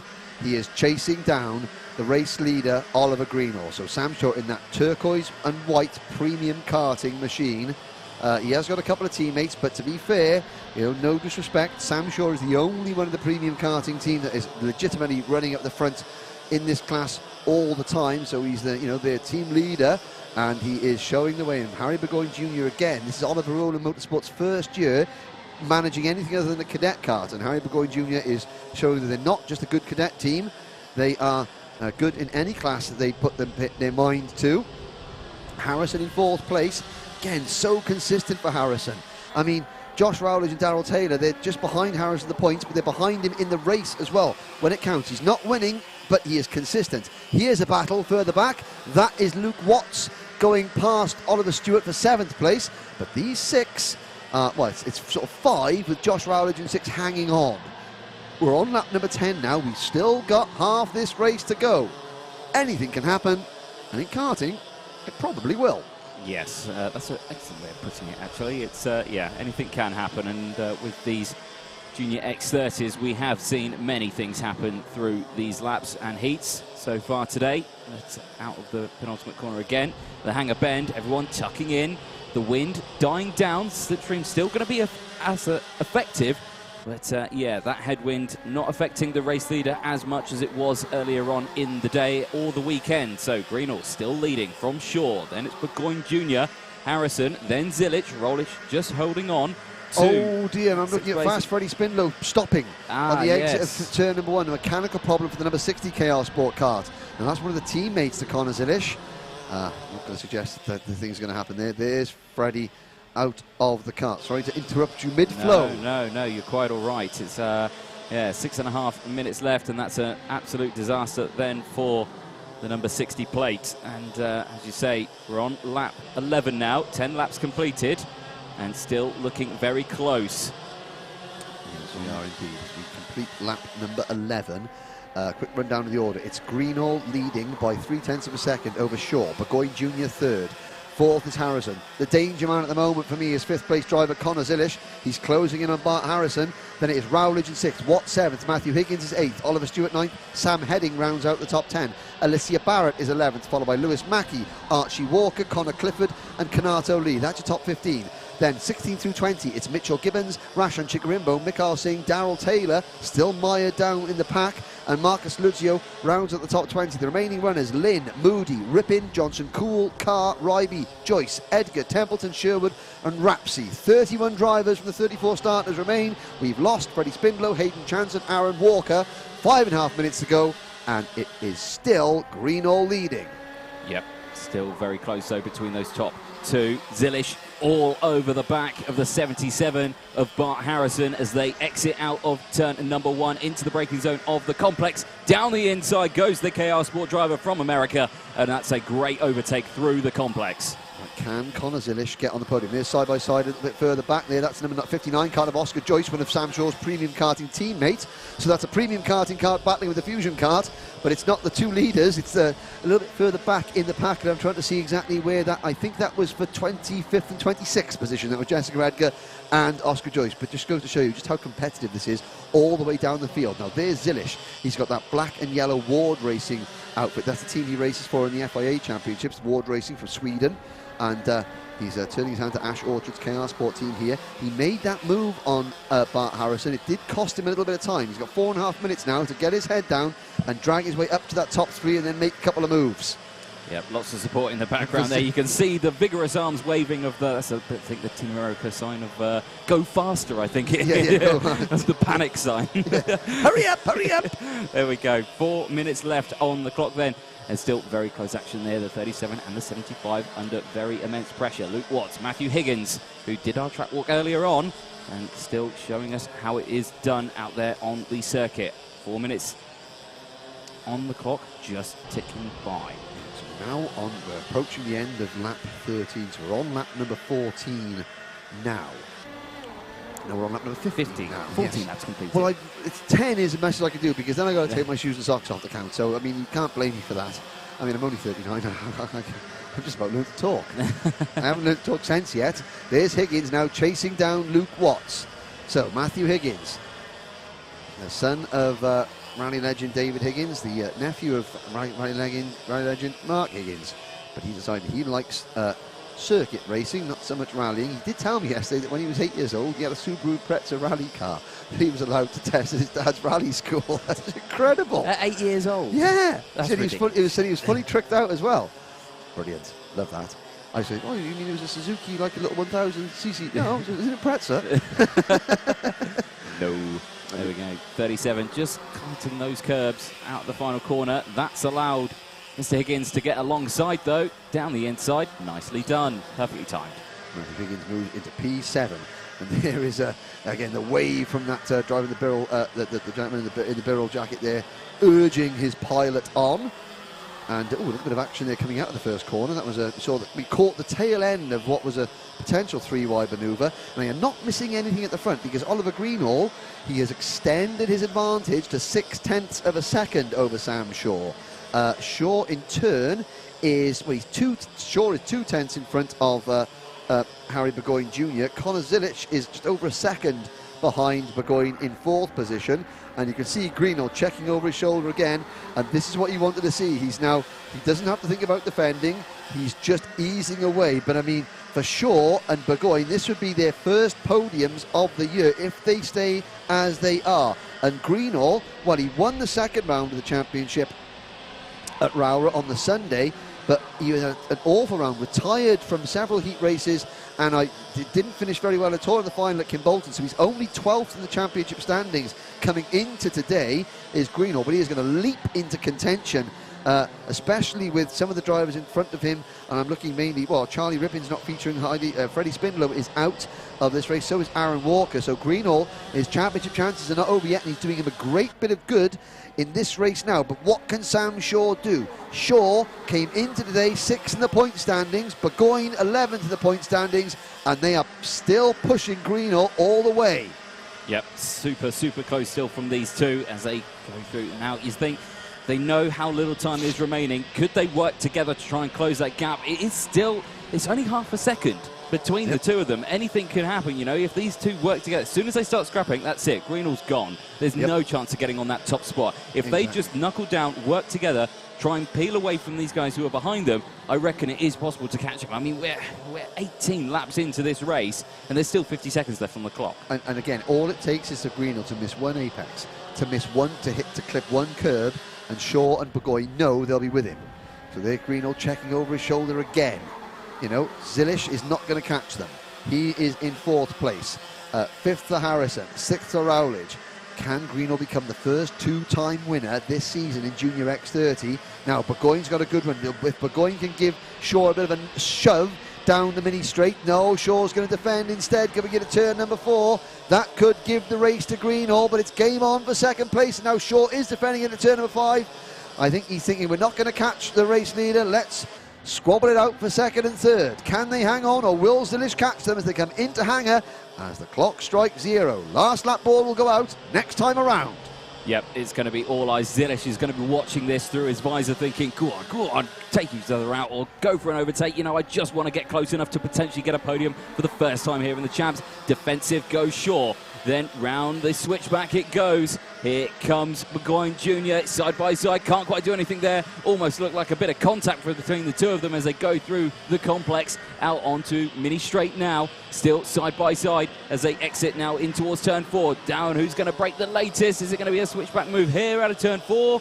Not quite again, but still scrapping away, and that's allowing Greenall to just break away. Yep, and Burgoyne's got a couple of opportunities left. Coming into the corridor now. Shaw defends the inside line into hangar. Burgoyne's going to push him at the straight. He's got dog leg and then the run to the flag. Oliver Greenall looks like he is going to take the win here at Mansell Raceway. He's been undefeated in Dunkeswell for Greenall. He takes the win. Shaw holds on to second. That's his best result. And Burgoyne a fantastic third for the cadet graduate. Zilish, the American driver. Well, if he hadn't heard of Dunkeswell before this weekend, he's heard of it now, and he's come home in a very strong 4th place. And look at that, battles going on all the way down through the field. 30 drivers still running, and pretty much all of them still fighting over something as they come across the line. There is a driver in 30th, number 50, Michael Rapsey. But that's the first time I think Michael has qualified for the final this year. He finishes in 30th place. Brandon Carr, Freddie Spindlow, Hayden Chance and Aaron Walker sadly failed to finish. There is your result. By 1.02 seconds, your provisional Junior X30 winner, Oliver Greenall. Sam Shaw takes second. Harry Burgoyne Jr. finishes third. Connor Zilish is fourth. Bart Harrison, is that enough? I think that should be enough to hang on to his points lead for him. Darrell Taylor only 16th, so not a great result for the Anglo-Filipino driver in 16th position. Further down, Mikai Singh on his British Championship debut this season. He finishes in 20th place. And there is a look at Burgoyne Jr. as they get out of the car. Good battle there, and good big sort of high five, fist pump, good sportsmanship there between the top 3. That's what is good to see. You know, it was a hard-fought race, and that goes to show that race, that every single one of those top 3 drivers were at flat-out attack from the moment of the start to the moment they finished. Not a lot of overtaking between them, but they were pushing each other every single step of the way, and they go into post-race scrutineering. And we look there on the right-hand side of your screen. That is the aircraft hangars here at the Dunkeswell Aerodrome. There's a flight school next by. And look at the paddock here. And again, everybody wearing their masks, doing a good job of maintaining social distancing. And I believe that Anthony Jordan will be down to get a brief chat with our provisional race winner, Oliver Greenall,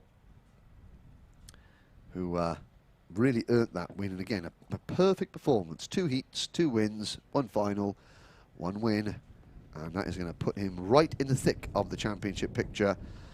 The next time we will see the Junior X30s, it will be at PF International for their final 2 rounds of the season later on in the year. This season, of course, this truncated season, you know, which started in August, finished in November. It's flashing past very quickly, but don't take it from me. Let's hear from Oliver Greenall himself.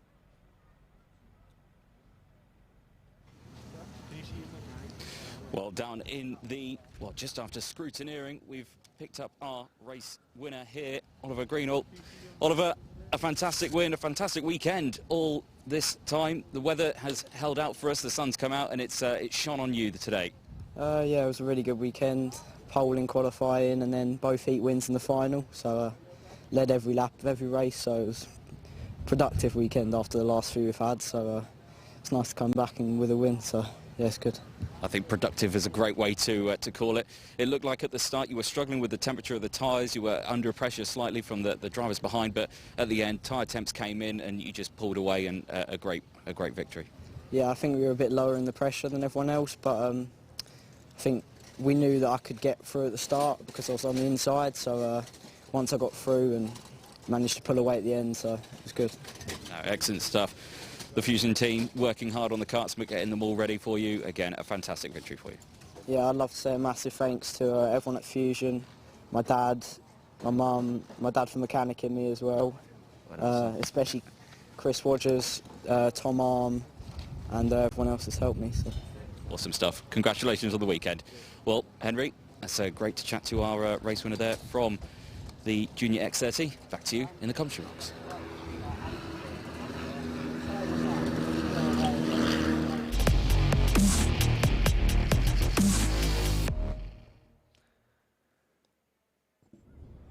Well, thank you, Anthony, and thank you to Oliver Greenall for his thoughts there.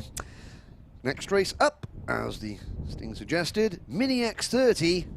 Now, we've had our first double winner of the season in Junior X30. Will we get our first winner in Mini X30 whose name isn't Vinnie Phillips in the next 15 minutes? 3 wins out of 3 so far for the driver of the number 87 Fusion Motorsport kart. And to top it all off, he won both heat races this morning. But Leo Robinson, I can see, I think will be starting from pole position. So I'm not quite sure what happened there or why we've got that situation, but I mean, it's an all-Fusion front row. There is a view of turn number 2, the complex here at Mansell Raceway, and you can just see there the height of the curbs. They're flat-topped, but very high indeed, and there is a look at Leo Roberts. You can see the Algerian flag on his kart, so his dad's English, his mum's Algerian. He's been in touch with the Algerian Motorsport Association, who are taking a great interest in this young man, as well they should. He is there on the inside of row 1, so pole position, I think, for Leo Robinson. Starting third will be the GP plate holder, new team, Mark Litchfield Racing, for Ethan Simmons this week. And again, Ethan, Fluoro Comp Kart chassis. Starting third. 5th on the grid there is Jack Hobson, privateer driver for the Mad Croc team. Oh no, he's actually one of the Croc promotion drivers. He's looking up there because there's an aircraft flying overhead. There's a flight school here, and so they say a flight school. There's a skydiving training centre here, so they've been launching people out of planes all morning. And there is another one of the Fusion drivers. That is the number 28 kart of Ella Stevens. Ella, who's 4th in the championship. A little bit further back here is one of the MLC karts. That is the MLC Motorsport kart of Joe Rippin, and Joseph Rippin is battling with Hayden Eldridge in the championship for the honour of being top rookie. Just 7 points separated them at the start of today. And there is Lewis Bird in kart number 44. Now, Lewis had an off in his first heat race at the end of Hanger Bend, and decided to investigate the barriers earlier on at the back of the inside row of the grid, driving for Fusion Motorsport. That would be Wesley Swain in kart number 92. Now we move over to the outside row of the grid, as this is James, our cameraman, having a good lesson in running backwards, holding expensive camera equipment. There's your championship leader. 3 wins out of 3 for Vinnie Phillips so far. Big grin from Vincent. Good to see. Now, can he make it 4 out of 4? And his win at Kim Bolton was especially good for him because his old mechanic Danny Porter was back in the paddock after a brief layoff. Very fast driver is Danny Porter. I've read the newspaper reports. Then it is Gabriel Stilp in the number 10 Croc promotion kart. Gabriel still looking for that first win, as are everyone else this season, but he's been an ever-present threat on the podium in that number 10 kart. Now there, Rylan Eschberg. Same Mad Croc kart, but he's a privateer driver. Looking down, focused, doesn't want to say hi to the camera. He's just deep in thought. I had a thought once, Anthony. Don't do that, that's dangerous. Only once. There's Hayden Eldridge. He drives the number 41 kart for the BMR team on the Zenon chassis. He's the leading rookie in the championship at the moment. And there is number 66, Freddie Allen for Cato Motorsport, another of our rookies. Further back there's Charlie Webb, precision racing driver for Precision Racing standards, you know, on the Xspirit chassis.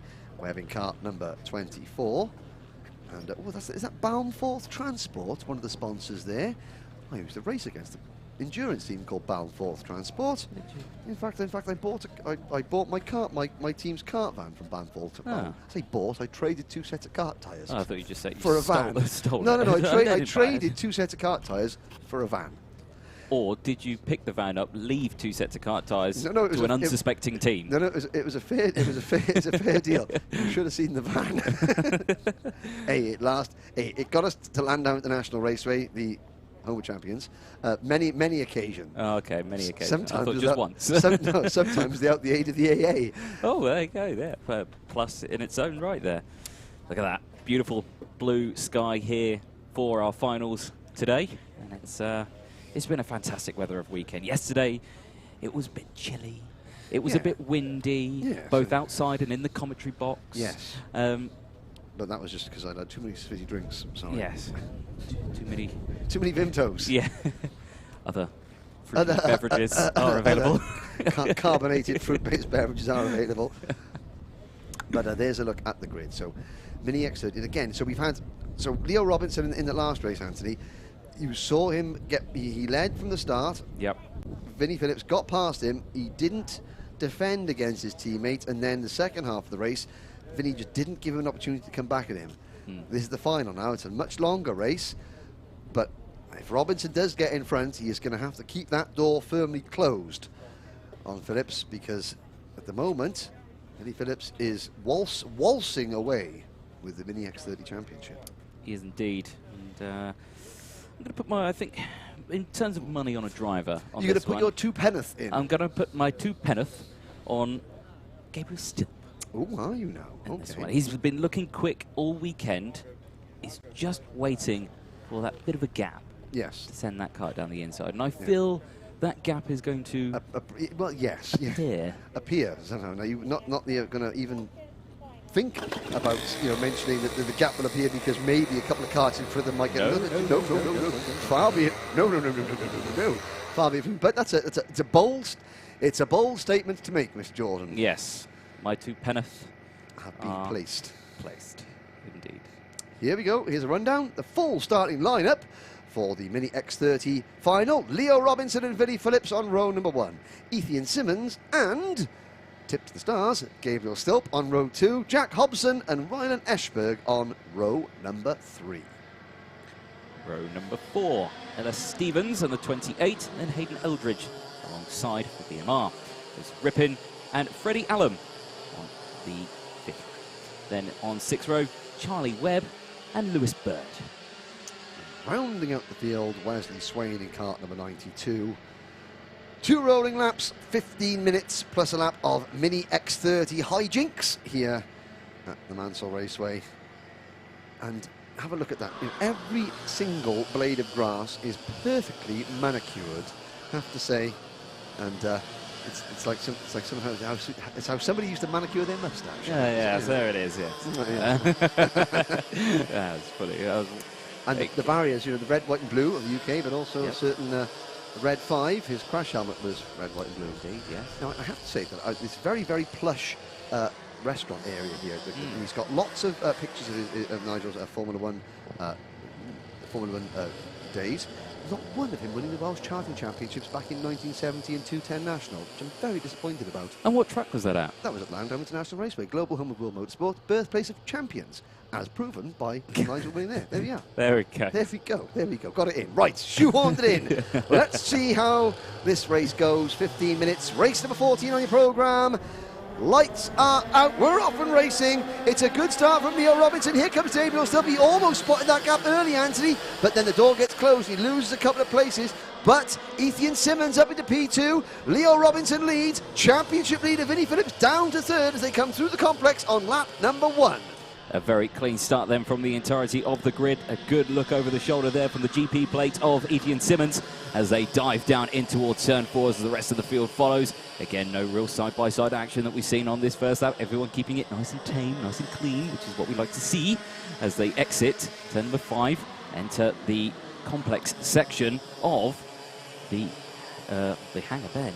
Yeah, and so Ethan Simmons, he went off, he went off well in the second heat, but then had an issue halfway around the first lap. But I mean, he was on that start like a tramp on chips, was Ethan Simmons. He's up the second. Here comes Gabriel Stubb now recovering. He passes Ella Stevens for 4th place. Already the top 3 are clear. But now Vinnie Phillips, he looks to the inside of Simmons, and he gets he gets one of the 2 obstacles in front of him out of the way early. Can Simmons fight back? Robinson was going to try and make hay while the sun shined there. While Phillips wasn't directly behind him, Robinson was going to try and pull away. Now Phillips is there in P2. And I'm just a commentator. I'm just here to try and talk about it. But if I was Leo Robinson now, I would think to myself, I don't care if there's 40 to 13 and a half minutes to go. I am going to have to defend. Mr. Phillips, thou shalt not pass. Yes, good reference. As they head through then the final corner. Dog's Leg, a very tricky, fast chicane. Again, watching those curbs. We've seen some of the drivers hitting them, but not these. They staying very well clear, as we can see. Still under pressure from Stevens as they go through, but eyes on the top 3. And then this next big group of karts all filtering through the complex onto the mini straight then. Into the braking zone of turn number 4. Robinson still leading from Phillips. And of course, the more that Robinson sort of half defends and sort of keeps the pace a little bit slower than he could, that means that Ethan Simmons isn't going to get dropped. Ethan Simmons is going to still be there, and he can then interject himself into proceedings. Because if Robinson and Phillips go, then Simmons, to be fair to him, he's been quick at the start, but over a race distance, Ethan hasn't been able to match the 2 Fusion drivers for pace over the course of a full race. And this is an even longer race, 15 minutes plus a lap. You were very astute in your observations in the last one, Anthony, when you're saying that Oliver Greenall he set the pressures lower, which means he was under pressure at the start of the race, but he knew the tyres would come on as the race progressed, and he confirmed that when he spoke to you. I wonder if there's the same difference in tyre pressures between the 2 Fusion drivers. Still now trying to pull away from Ella Stevens. Jack Hobson is the second of those sort of grey, white and red Madcroc chassis in 5th position. So I make that, yeah, 5th position. Eschberg is next, Swain, Eldridge, Rippin, Wed, Bird and Allen.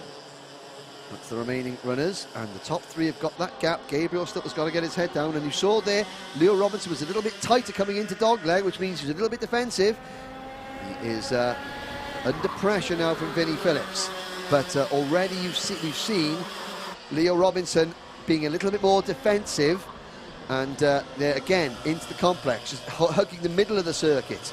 Now Phillips is going to get a good crossover run, but I think we're going to see Robinson just move to the inside a little bit going into turn number 4. So Phillips, there is an earlier turn in for Robinson, so that Phillips can't think about making a lunge, and that is keeping Ethan Simmons within striking distance.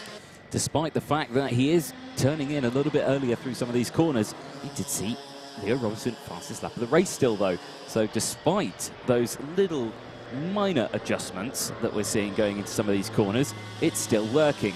It's still getting those quick times in, still keeping that pace up, as you can see there, dipping his head, just trying to get that momentum, not that head punch forward would, there we go, bobbing the head forward. Bobbing the head down, so they want to try and get the helmet behind the NASA panel, just to get that little bit of airflow. You can see they've got the new style NASA panels on these karts, which has got sort of like a drain pipe sort of shape up the middle behind the number, so the air goes up there, and if they duck down, the air then goes off the top of their crash helmet. It might give them 1,000th of a second, but hey, every 1,000th counts. Yes, every little helps.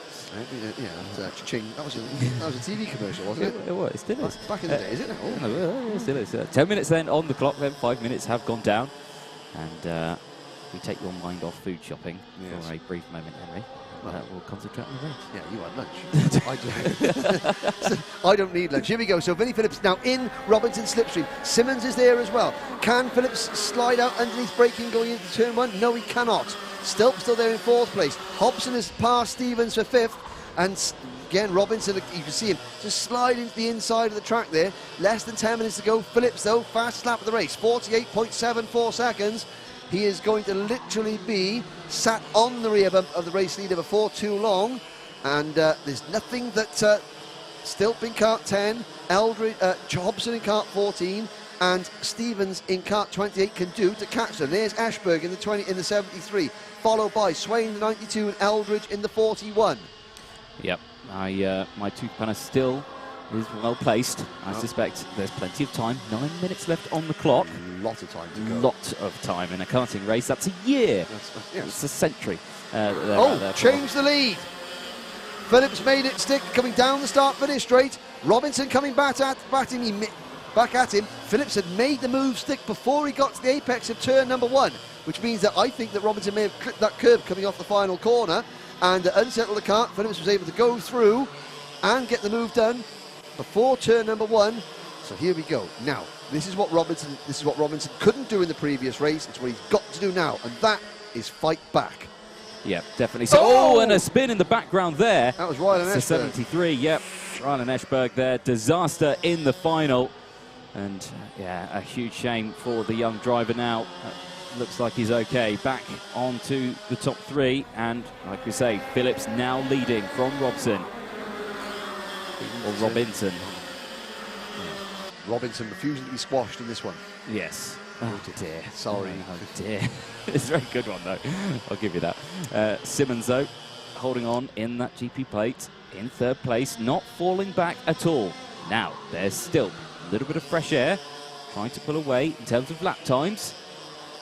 Fraction off the pace of what the top 3 are doing, but only a fraction.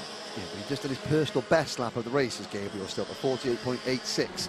So his kart is the best it's been all race, but it's only a fraction quicker than the 3 leaders. Now, can Robinson fight back? It's the 87 of Phillips with the predominantly white crash helmet with orange flecks on it. Robinson behind him with the predominantly orange crash helmet. Can he look to the inside? No. Simmons is right there as well. Yeah, you could see that Phillips hit the curb on the exit of the final corner, and he thought, like you say, that looked like it was going to be a lunge down the inside of turn 1. We didn't see it though, and is that because Simmons is right there in 3rd place and these two are trying to pull away and they just can't? Well, I mean, if Robinson had gone for a move to the inside going into turn number 1 and got alongside Phillips, then Simmons is so close, he could have squeezed Phillips a little bit out wide and Phillips might have lost 2 places.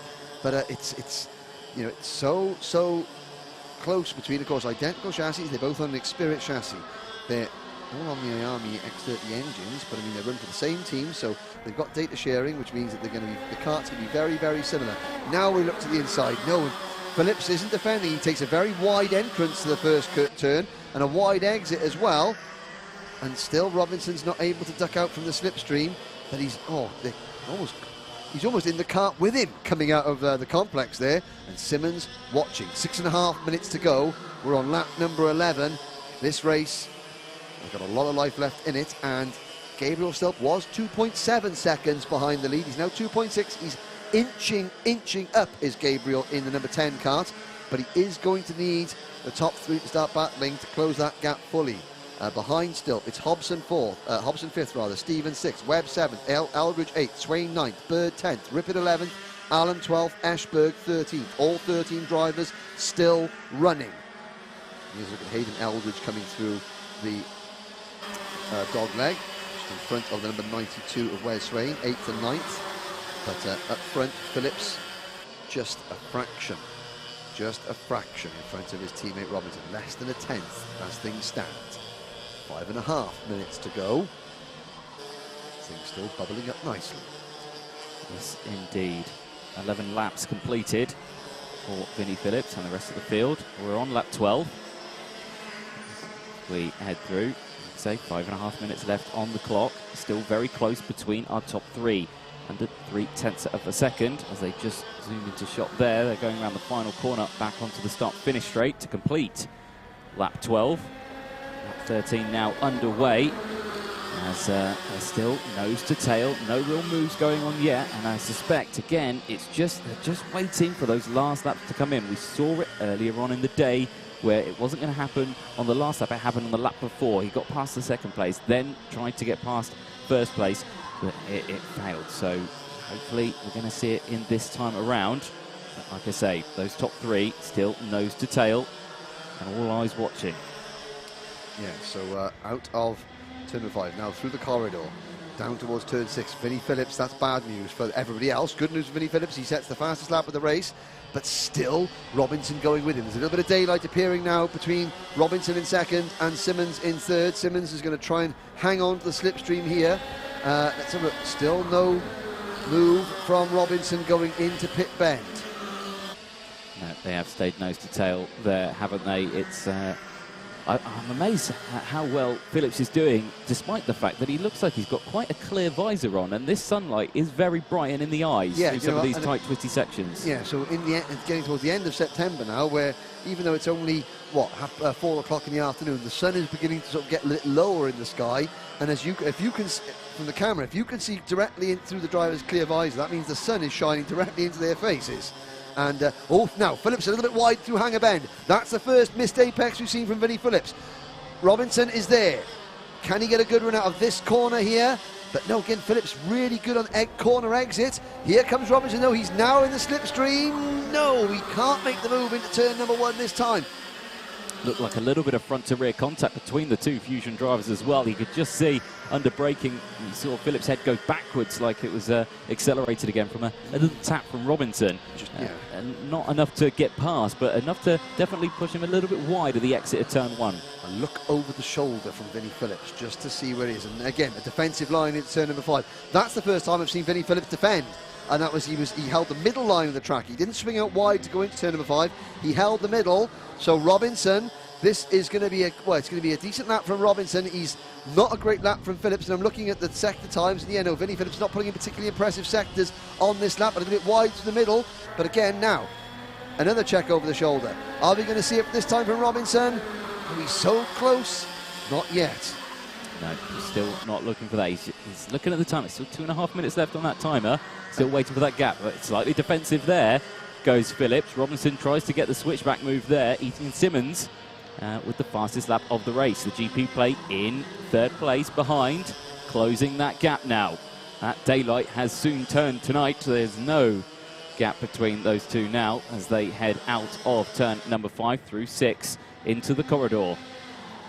Again, no moves down the inside. We've not seen any moves here, apart from the two potential ones that we may have seen missed earlier on. But 2 minutes left on the timer into the final corner now. Again, everyone just looking like nose to tail.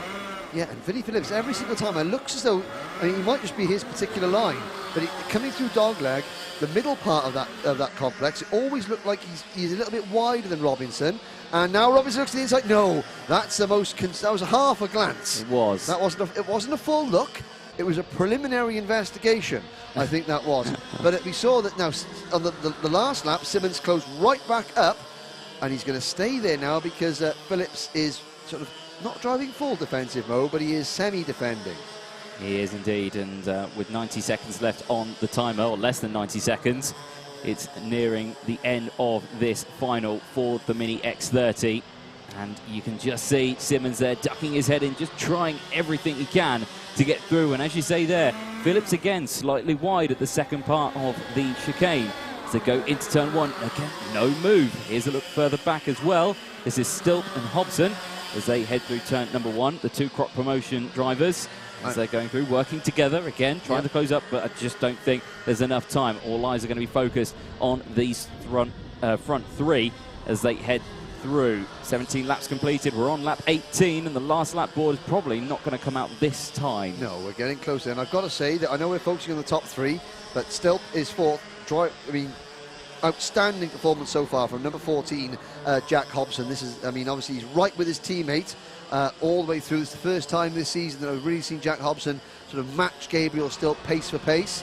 And up at the front, top 3 go through. There is Stilp in 4th and Hobson in 5th. Hobson following his teammate. Great job there. Oh, and there was a real defensive move there from Philip. Robinson had a half glance. So if that was a preliminary investigation, he certainly knocked the door twice there, just to say I'm there and I'm going to be coming through shortly if you'll let me. And Simmons is right there in 3rd place. But so for the first time, the clock strikes 0. Now Phillips defends, and it's full-on defensive mode now. White line city for Vinnie Phillips. going into turn number 5. Simmons is going to get a good run. A little bit of bumping and boring going out there as they sort of trip over each other under braking. But Robinson is stating his claim with a certain degree of conviction now. Yep, and this is, well, again, you've seen it there. There was a little bit of squabbling between Phillips and Roberts first time. Then that caused Simmons to then close up. And now Simmons and Robinson are starting to squabble, and that's allowing Phillips to break away. Again, Phillips goes defensive. Simmons taking the optimal line again as well behind Robinson as they go through. And again, just all eyes on these three. It's just hard to tell who's going to come out on top on this one. It is final lap, though. Yep, up mini straight, into turn number 4. And Phillips has got a gap there, so he's safe through turn number 4. Robinson is going to have to do something pretty special now. Phillips again defends into turn number 5. That's not going to be a great exit speed for Robinson. In fact, I think that might have given Vinnie Phillips the gap he needs to take the victory through the corridor. Phillips has got a 3 or 4 kart length lead, and Robinson there runs a little bit wide as Ethan Simmons makes his move, under braking for Hanger. Great, that's the first really clean move we've seen at that corner. But Vinnie Phillips comes out to the final turn. 4 wins, 4 races for Vinnie Phillips. Ethan Simmons takes second, Leo Robinson third, but Anthony, he had a real go at the end of that one. Did Leo Robinson, he gave Vinnie Phillips all he could handle, but Vinnie Phillips, as he's done all season, had all the answers. He did indeed. Well, I'm going to take this headset off and I'm going to run down and chat to our winning drivers, so I'll leave the commentary box with your capable hands. Right, well, that's a dangerous thing to do. So while Anthony goes down to get himself ready to speak to the victorious Vinnie Phillips, it gives me a chance to run through the full list of results from the provisional results from the Mini X30 final. And it was Vinnie Phillips winning by 0.4 of a second over Ethan Simmons. Leo Robinson takes 3rd place. Gabriel Stilt finishes 4th. Jack Hobson, great result for Jack, in 5th. Ella Stevens takes home 6th position. Charlie Webb in 7th, Wes Swain in 8th, Hayden Eldridge in 9th, and Lewis Bird completing the top 10. Joseph Rippin, Rylan Ashberg and Freddie Allen are your remaining finishers, and there into scrutineering go the number 86 kart of Vinnie Phillips, and behind Leo Robinson, and so Ethan Simmons, that's his best result of the season, of the British Championship for the GP plate holder. As there is Vinnie Phillips, a big smiley face. Oh, he looks worn out of that one. He said he can't shake hands. That's the instinct of every driver. They give his mechanic a high five, but you know, sadly, rules don't allow it. But you know, Vinnie Phillips, he was normally you see a big grin from Vinnie at the end of a race, but I think the fact that he didn't means the fact that he worked very hard in that one. He's probably a little bit tuckered out at the moment. So. An excellent fall, and of course that there, the corner you're looking at there, that's where Simmons sort of eased Leo Robinson a little bit wide on the final lap and took 2nd position. And so Robinson, well, you know, in the second heat he finished 2nd, but didn't try and pass. Well, he didn't try and pass. He didn't sort of have a real go at the race leader. Then he finished 3rd, but he really did. He asked a lot of questions from Vinnie Phillips and made a couple of really concerted efforts, but it just wasn't meant to be this time for Leo Robinson. 4 wins out of 4 for his Fusion Motorsport teammate, Vinnie Phillips. And before long, I think we're going to hear from Vinnie Phillips down at the end of pit lane. We've got about 10 minutes to go before the start of the next final, which will be for Cadet Honda. And while we wait for Vinnie and Anthony Jordan to organise themselves, just gives me a big opportunity once again to say that you're watching the Motorsport UK British Kart Championships presentation courtesy of Alpha Live and Demon Tweeks. Without further ado, Anthony Jordan, are you got a winning Mini X30 driver down there?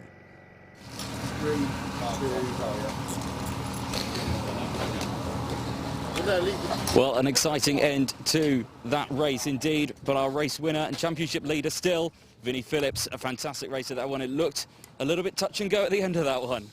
Yeah, it was a hard race. Everyone works well in the team. Yeah, we worked well with Leo. Managed to get away. The top three went away. Me, Leo, and Ethan. Yeah, it was a good race. No, it was fantastic. I say at the start, it looked like you were breaking away or, you know, piling on the pressure to Leo. But he gave you a good run back, didn't he? Working well as a team together, and of course I'm sure the relationship's good in the tent as well. Yeah, the relationship's good in the tent. We're just working on the points at the moment. We don't have to win every race, but obviously we have so far. And I'd like to thank Joe for getting the kart ready and make sure it's getting the win and stuff. And I'd like to thank T4 to getting the data ready. And yeah, Whole of Fusion for the support. Excellent stuff. Well, again, congratulations on the race win on this one. I do want to have a quick chat, though, with Leo Robinson, because it was the best attempt that we saw from him, an overtake on Vinny. Leo, again, a very close race. You were leading for most of it at the start, and, of course, at the end there, you really tried your best to get past Vinny. Just talk us through your mindset at the end of that one. Yeah. Well, at the end, when Vinny got past, it was really annoying because we didn't really have the bottom, so it was quite hard to catch off the bottom. Yeah, and I say with that, we saw in the previous race, it was saying tyre pressures were a key factor with the Fusion team. Have you done anything different with the tyre pressures going into this final? I don't think so. You don't think so? Well, you need to ask your mechanic, don't you? You need to see, he's there working on the car. So, yeah, no, but a fantastic win, you know, second place in that one. Fantastic effort from you. Yeah. Spot on. Cheers. Well, Henry, back to you. Ah, thank you, Anthony. So, both Fusion drivers there giving their thoughts at the end of that one, first and third. Before we get up to the next race, here's a couple of words from our sponsors. Don't touch that dial.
The karting industry in this country needs to have a revolution. We need to fully embrace the indoor karting industry, which represents the touch point for most people, their first taste of motorsport. Team Sport are really excited to be partnering with Motorsport UK in launching the first ever British Indoor Karting Championships in 2020. Indoor karting is the most accessible form of motorsport, so literally anybody can enter. It's going to be a fantastic championships run exclusively at Team Sport tracks across the whole of the UK.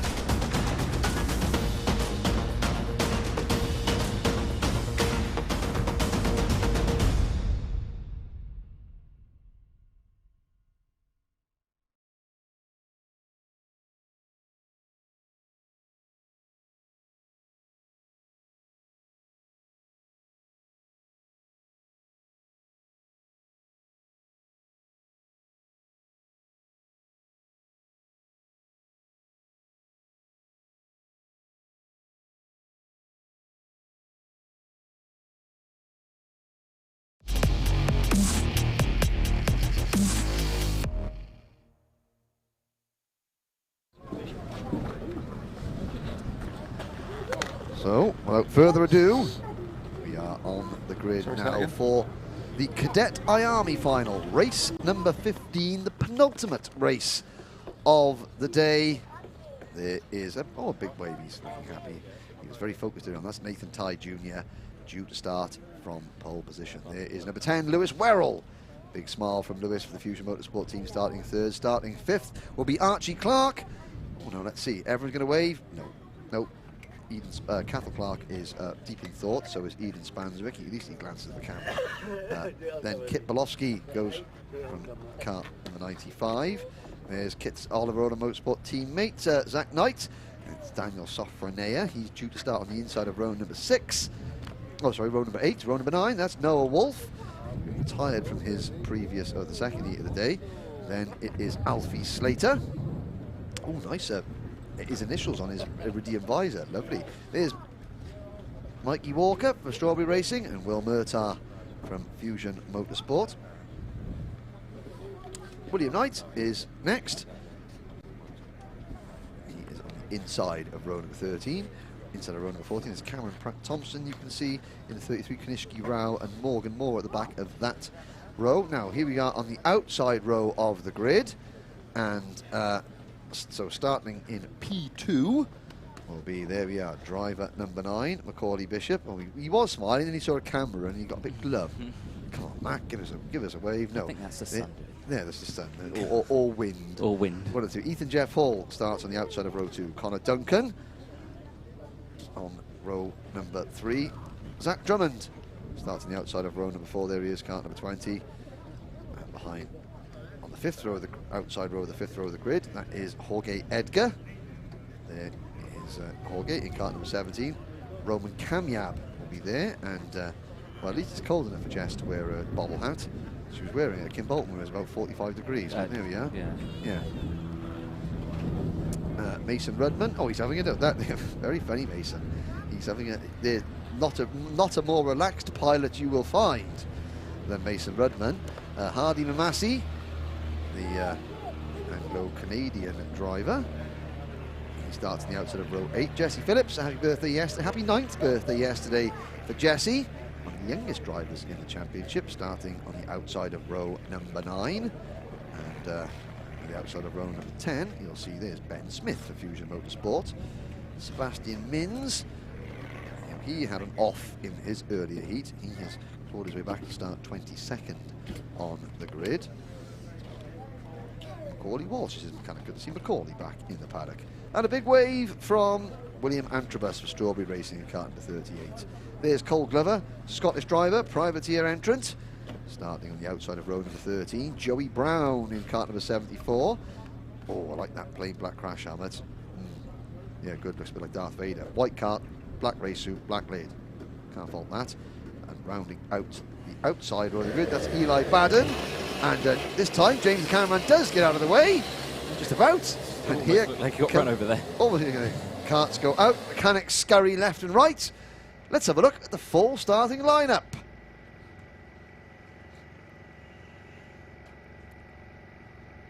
There it is then. Nathan Tye starting on the front row alongside Macaulay Bishop in the number 9. Then it's Lewis Rowell and then Ethan Jeff Hall on the second row. Archie Clark and then Connor Duncan rounding out row number 3. Row number 4, Cathal Clark and Zach Drummond. Eden Spanswick and Jorge Edgar are on row 5. Kit Bolofsky and Roman Kamyab are on row number 6. Row 7, Zachary Knight in the 36th, and it's Mason Rudman alongside Daniel Sofranea and Hardy Mamasi in 16th place, Noah Wolf, and then Jesse Phillips in 18th. Noah Wolf, who is still on the dummy grid. The kart is running, but he's going to join the back of the field and only do one rolling lap. Alfie Slater and Ben Smith are on row 10. Row 11 is Michael Walker and Sebastian Mins. Row 12, Will Murtagh and William Antrobus. And I'm just looking down there, and now, yes, Noah Wolf does join the field. William Knight in 25th place, then it's Cole Glover, and then Cameron Pratt-Thompson, and Joey Brown, Kanishki Rao, and then Eli Baden in 30th place. Rounding up the field is Morgan Moore, our Irish friend. Will Irish eyes be smiling on Morgan in these next 15 minutes? Now, said that Jesse Phillips has had a birthday. Well, I don't know, his Uncle John's been on. You know Uncle John, don't you? Not particularly. Well, you don't know Uncle John? Uncle John McDowell? Well, he said happy birthday to his nephew Jesse. Oh, well, there you go. I can't believe it. Uncle John. I'm sorry, Uncle John. Yeah, exactly. Please forgive me. Yeah, please, yes. Please take pity on the poor lad. Right. Here we go then. Right, all 31 drivers, that's what we want to see. coming down the straight towards the dog leg.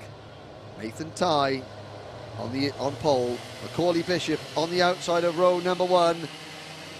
Into the tram lines. Lights are green, away we go. Oh my, well, Macaulay Bishop tried to come across on Nathan Tye there, and there's been a collision into the barriers, go 3 or 4 karts. Well, we're going to have to piece together that one. There's number 30 kart of Connor Duncan had spun around. Now, Nathan Tye, he moved across to counteract Macaulay Bishop's dive to the inside, and it cost both of them. Macaulay Bishop is so lucky to avoid getting taken out by the collision that happened behind them. But I think it is possibly the Oliver Roller Motorsport kart. I think it's an Oliver Roller Motorsport kart at the front as Tye managed to retain his lead. We'll see now, but there's a couple of karts. No, it is the number 36 of Zach Knight.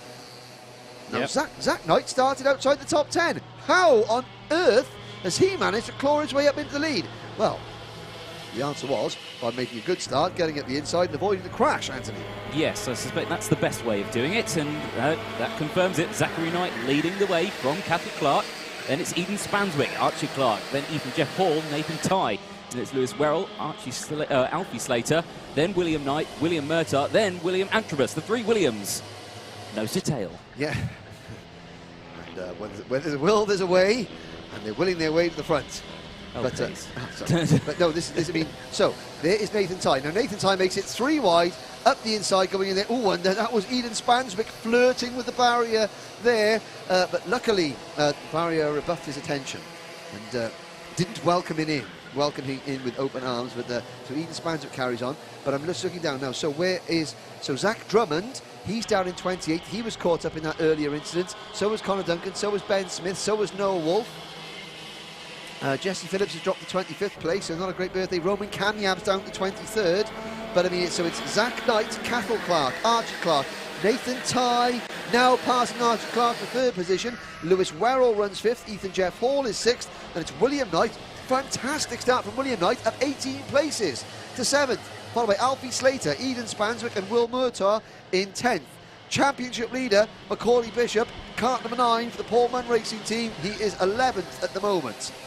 Yeah, it's been an interesting start to this cadet final here at Mansell Raceway. It's not something that usually happens, but a massive shake-up of the order. Like you say, Zachary Knight at 12 positions now in P1, but after, under some big pressure from Cathal Clark in 2nd place. Archie Clark as well in 3rd place as well, up 2 positions. So Nathan Tye of the top 4 in the championship now, even though Zach Drummond has won a round, he currently runs 4th in the championship. Connor Duncan runs 3rd. He is currently back in 27th place. Points leader, Macaulay Bishop, well, he was 11th. He's now back up to 9th. So of our top 4 in the championship, because Zach Drummond is also down at the back of the pack. Nathan Tye is the best placed, but he is 3rd at the moment. Zach Knight, he's 5th in the points table at the minute. He's leading the race. So could we see another new winner here in Cadet IAME, and could we see another driver stake their claim for a potential championship as well? Cathal Clark in kart number 11 is 9th in the point standings. Not out of it yet by a long shot. And then the number 8 kart running in 4th at the moment, Archie Clark. Well, he's in kart 8 and he is 8th in the points at the minute. But there's, oh goodness me, that is Zach Knight over the over the curb coming in there, and that did unsettle the kart, and that allows Cathal Clark to take the race lead. So Nathan Tye sort of signaling to his teammate, come on, we'll work together, let's go. And Zach Knight is straight back at the inside of Cathal Clark. Nathan Tye follows him through. Yep, very nicely recovered through there. I'd like to get a slow-mo camera looking at that curb there when these cadets go round, because I suspect we'll get some cracking shots. But here we go, just over 10 minutes left on the clock. There's the number 11 diving down the inside again, under pressure from Archie Clark just behind, so holding on to that 3rd place spot. And now Nathan Tye retakes the lead. He does, yes. So the GP plate back up into the lead. 36, Zachary Knight holding on to 2nd place, just tucking in. Now, of course, while we're looking at the race leaders, and I'll look at the timing screen for him, so Macaulay Bishop has regained several places. He's there in kart number 9. You can see him coming into number 1. Now, he's 7th, so there's the championship leader going through the screen briefly. behind him, some of the other drivers have got caught up. Well, Roman Kamyab is already back up in the 16th position. He was down in 23rd place. Morgan Moore, we wondered if Irish eyes were going to be smiling. He's gone from 31st in the grid up into 18th place at the moment. Zach Drummond, he's recovered to 20th place. Connor Duncan is still mired back in 25th, but we've still got all 31 karts still running. So any mechanical issue for one of the championship leaders, it's going to be literally down. They're going to be finishing last because all 31 drivers are still running. So Nathan Tye has sort of clawed his way back into contention. The next one of our championship runners is Macaulay Bishop. He's now moving into 6th position. But I think Connor Duncan and Zach Drummond, they are sort of trying to salvage a top 10 position at best at this stage of the race. A long way to go, 9.5 minutes remaining. Tye still leads from his teammate, Zach Knight, but critically, the two Oliver Rowland karts are working together and they are putting some daylight between themselves and the number 8 of Archie Clark, who runs 3rd. Yep, it's been a disastrous last couple of laps for Cathal Clark and the number 11 dropping several positions. And so you can just see there behind now the number 5 of Ethan Jeff Hall, as again contact between the drivers as they go through. 3 of the Fusion karts battling together here, and a couple of the other teams just mixed in between the way as well. Yeah, you can see that Lewis Werrell was trying to make a move on Macaulay Bishop there, and Bishop was defending, and Werrell sort of clipped his rear bumper, and that unsettled Werrell's kart. Now that is Bishop trying to look at the inside, coming out of hangar, and I think Macaulay Bishop there moves past Cathal Clark possibly, or has it moved? Did he move past Ethan Jeff Hall? Now he moved past Ethan Jeff Hall, so he's still in the rear bumper of Cathal Clark. Cathal Clark, who was battling for the lead, now trying to hold off Bishop for 4th. Here comes Bishop to the inside, going into turn number 1, and Macaulay Bishop does make the move stick. But you can see there's the gap up to the top 3. Archie Clark is a second in front of number 9, Macaulay Bishop, as things stand on lap number 8, 8 minutes to go. Yep, so as you can see going through, some of those drivers really struggling on that final chicane with hitting those curbs. You saw a couple of laps ago, Harding and Massey taking to the skies as well off that curb. Now, drivers are really having to watch out for that one because, 1, it can massively unsettle the kart. 2, it could potentially damage it and end your final straight away there, which we have seen in previous races. And drivers definitely don't want that, so they really need to try and avoid it. And we saw as well on the last lap, that's how, again, Archie Clark lost that position, or Cathal Clark, I should say, lost that position to Macaulay Bishop, was hitting the exit curb out of that final chicane. So drivers have got to really pay close attention to that one. So here's a look back at some of the tail enders. There goes Joey Brown through the screen. There is the driver in 31st place. That is Eli Baden. And he's got a great sort of like red claw marks down the side of his crash helmet there. That's a really good design there for the Cadet Motorsport number 35. Now here is Macaulay Bishop, and you can see on the as Macaulay sits in the kart, his right-hand side pod, not the left one there that you're looking at on the screen now, but his right-hand side pod is all scuffed up, and that is from the wheel-to-wheel contact made with Nathan Tye on the opening, the run down to the first corner on the opening lap. So as Bishop tried to cut across to get the inside, Tye was coming across to take the outside line, and you can see where Tye's left rear tyre planted into the side pod of Bishop's kart. And new graphics kit on order for the Pullman Racing Department, I feel. But up at the front, Nathan Tyres now. He's got his rear gunner. He's got the number 36 kart of Zach Knight as a rear gunner. And they are 1.2 seconds in front of Archie Clark. And Zach Knight, we saw them talking at the end of the second heat, Nathan Tye and Zach Knight, about the tactics. So again, thumbs up from Nathan Tye. They are working together. Bishop passes Archie Clark into P3. So we've now got Oliver Rowland Motorsport drivers running 1 and 2. The Pullman Racing Development Team in 3rd. And then Strawberry Racing drivers 4th and 5th. Fusion Racing drivers 6th and 7th. The leading privateer, Hardy Mamasi, all on his own in 8th place. Ahead of Alfie Slater and Sebastian Mins, another pair of Fusion Motorsport brethren. Indeed. Just under 6 minutes left on the timer then. Plenty of action still left to go. Plenty of time still left to go for the IAME Cadets for their final. Race 15 of the day. And temperature heating up in the commentary box and also heating up on track as well between these drivers. Nathan Tye in the GP still leading, pulling his teammate along, Zachary Knight, who of course up 11 places. This is great for him. It must be a massive confidence boost to be at the sharp end of the stick here. And, you know, by pulling away from the likes of Macaulay Bishop, Archie Clark, Ethan Jeff Hall as well, it's great to see. But those three working together. You've got the two Strawberry Racing Team drivers working together as well. So still plenty of action still out there. Yes, no, far be it from me to try and burst the Oliver Rowland Motorsport bubble. However, Macaulay Bishop on the last lap did a 54.92 second lap, and he was 1.6 seconds behind the two leaders at the end of lap number 10. He's on his own. He's pulling away from the two Strawberry Racing drivers. He's just did another lap. He did a 54.9, a 0.2 of a second quicker than Ty and Knight. The gap is now 1.3 seconds. I mean, Bishop has got his head down and is closing, even though the two drivers in front of him, Ty and Knight, are doing perfect team formation driving, working with each other. That man there on your screen now, he is trying to close that gap, and he doesn't need help from behind. He's got Ethan Jeff Hall and Archie Clark behind him. Then he's got Cathal Clark and Lewis Werrell, Hardy Massey, Alfie Slater and Zach Drummond. That's your top 10. Wait, sorry, Zach Drummond into 10th place. At the end of lap number 1, Zach Drummond was 28th. Storming drive from Zach. Cool blimey, Governor. But he a fantastic recovery drive from Drummond. He's got a bit of work to catch Alfie Slater. At the end of that lap, there's a little move on Werrell passing Cathal Clark for 6th position. Roman Kanyab is up into 13th place. He's recovered well after getting caught up in that incident. Morgan Moore still hanging on to P18. Great stuff from the young Irishman. That'll make quarantine for the next 2 weeks a bit more bearable if he's come away with a top 20 finish. As it actually looked like Lewis Werrell and Cathal Clark were having a slight conversation as they were on the stuff. No, please, after you. No, I insist. It's a Sunday after all. Yeah, of course. As they go through. 3 minutes left on the clock then. Nathan Tighe still leading the way in the DP plate. Behind is Zachary Knight holding off. What's that gap though? Macaulay Bishop. It's still just over a second. Actually, it's just gone under a second. Well, it was 1.6 seconds a couple of laps ago, so Bishop, he's going to try and do this one on his own, and I think he's probably looking at Nathan Tighe, and that's given him a little bit of extra motivation, you know. But I mean, Nathan was doing, you know, he had the pole, he had the right to make the move. He was the kart in front. Just one of those things.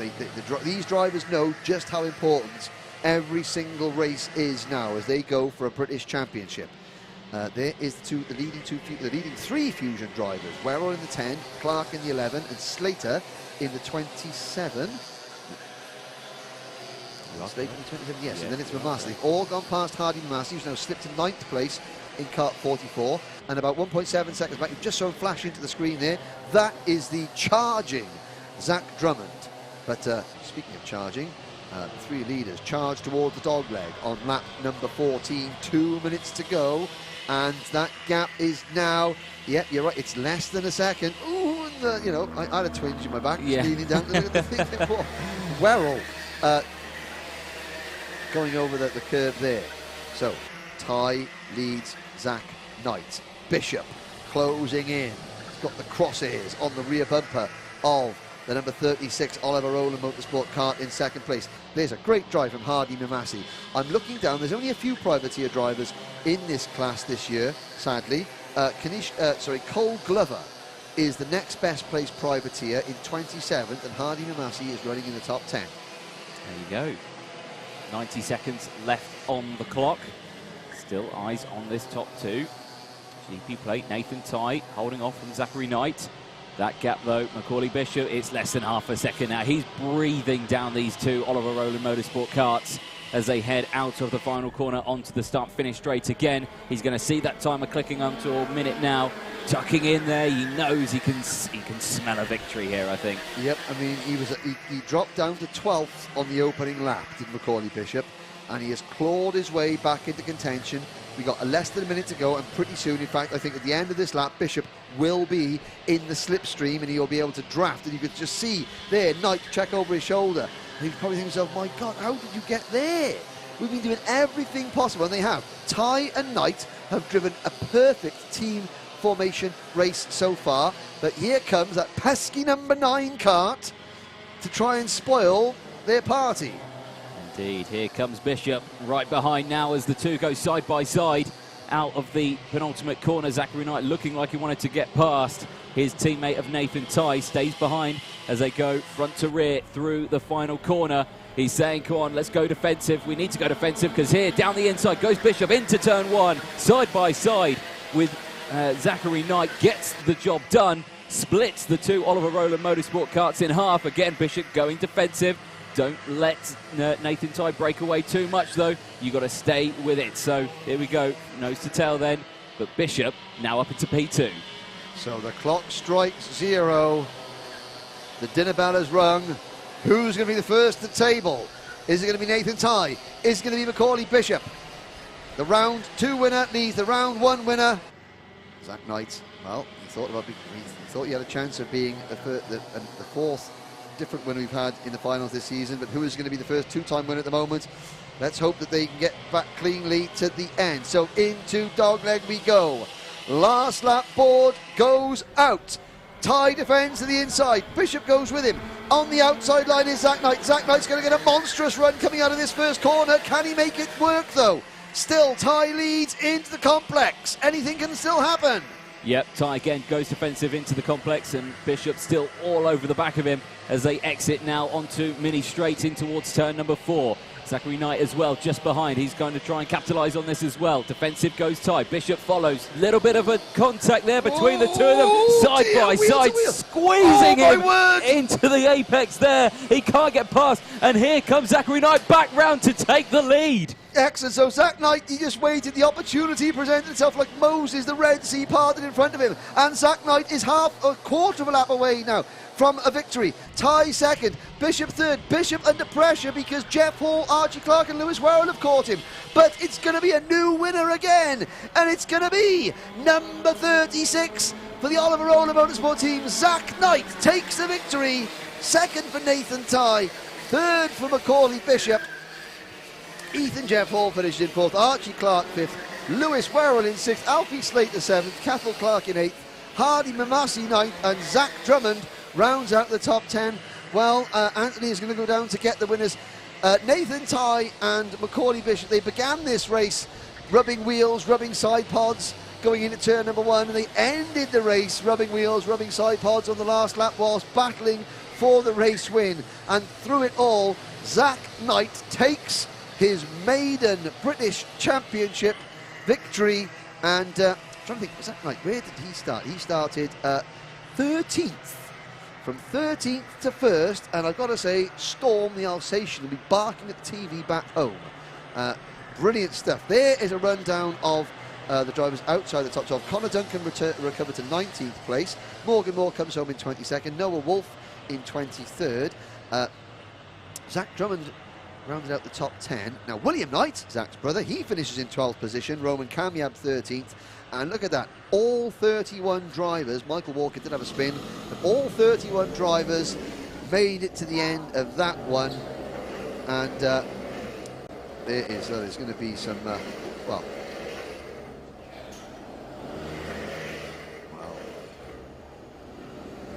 very businesslike coming into Parc Fermé. There they go over the weighbridge, and that is going to be Zach Knight. Well, he came into today 5th in the championship. He's now a British Kart Championship winner. And he just waited for the cards to fall his way. I have to say that both he and Nathan Tighe drove superbly in team formation there. But I mean, to come back from 12th and have a chance of the victory on the last lap, Macaulay Bishop, another stunning drive there from the number 9 kart. Again, a great effort from all the top 3. And that's 4 rounds, 4 winners, and, well, more than 4 potential champions still as this fantastic Cadet IAME Championship continues. Oof, well, I'm glad Anthony's going to have a chat with the winner, because I need to go and have a tablet, I think, and sit down. That was one of those races that it was a gift that just kept on giving, shall we say. And I'm sure there's going to be, emotions can run high in Cadet IAME racing, but to cool them all down, Anthony Jordan is down in the pit speaking to our latest race winner. Well, in the winner's paddock here, Zachary Knight. Zachary, what a race that was. You started P13 on the grid. There was a huge coming together at the first corner, and you just managed to slip through, didn't you? Yeah, it was really lucky actually. I just went on the inside because obviously my row's on the inside, right on the inside next to the curb, and everyone just made a passage for me. It's quite lucky actually. It did look very lucky from that one, and you know, racing with your teammate at the front, the GP plate, you know, just that confidence booster that you've got from a race win today, that must be a fantastic feeling. Yeah, really good. And to race against Nathan, who's like really good, one of the best, it's good. Well, he's got some pressure now, hasn't he? You've got a race win under your belt now. You've nose to tail with him. It's a good start. It's a good rest of the season. Yeah. Excellent stuff. Well, enjoy your victory, and I'm sure you want to celebrate it over with the team. But again, fantastic race. Very well done. Thank you. Spot on there. Great chat with Zachary Knight there. 13th row on the grid, Henry, but back to you.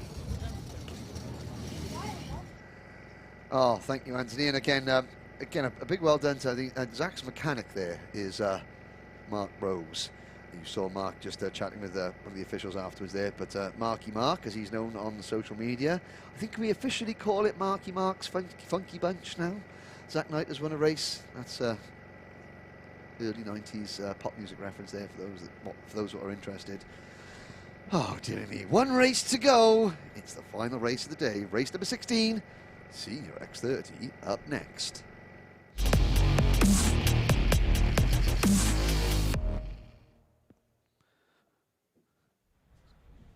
So, have we saved the best till last? Well, I have to say that the Senior X30 drivers are going to have to go some to,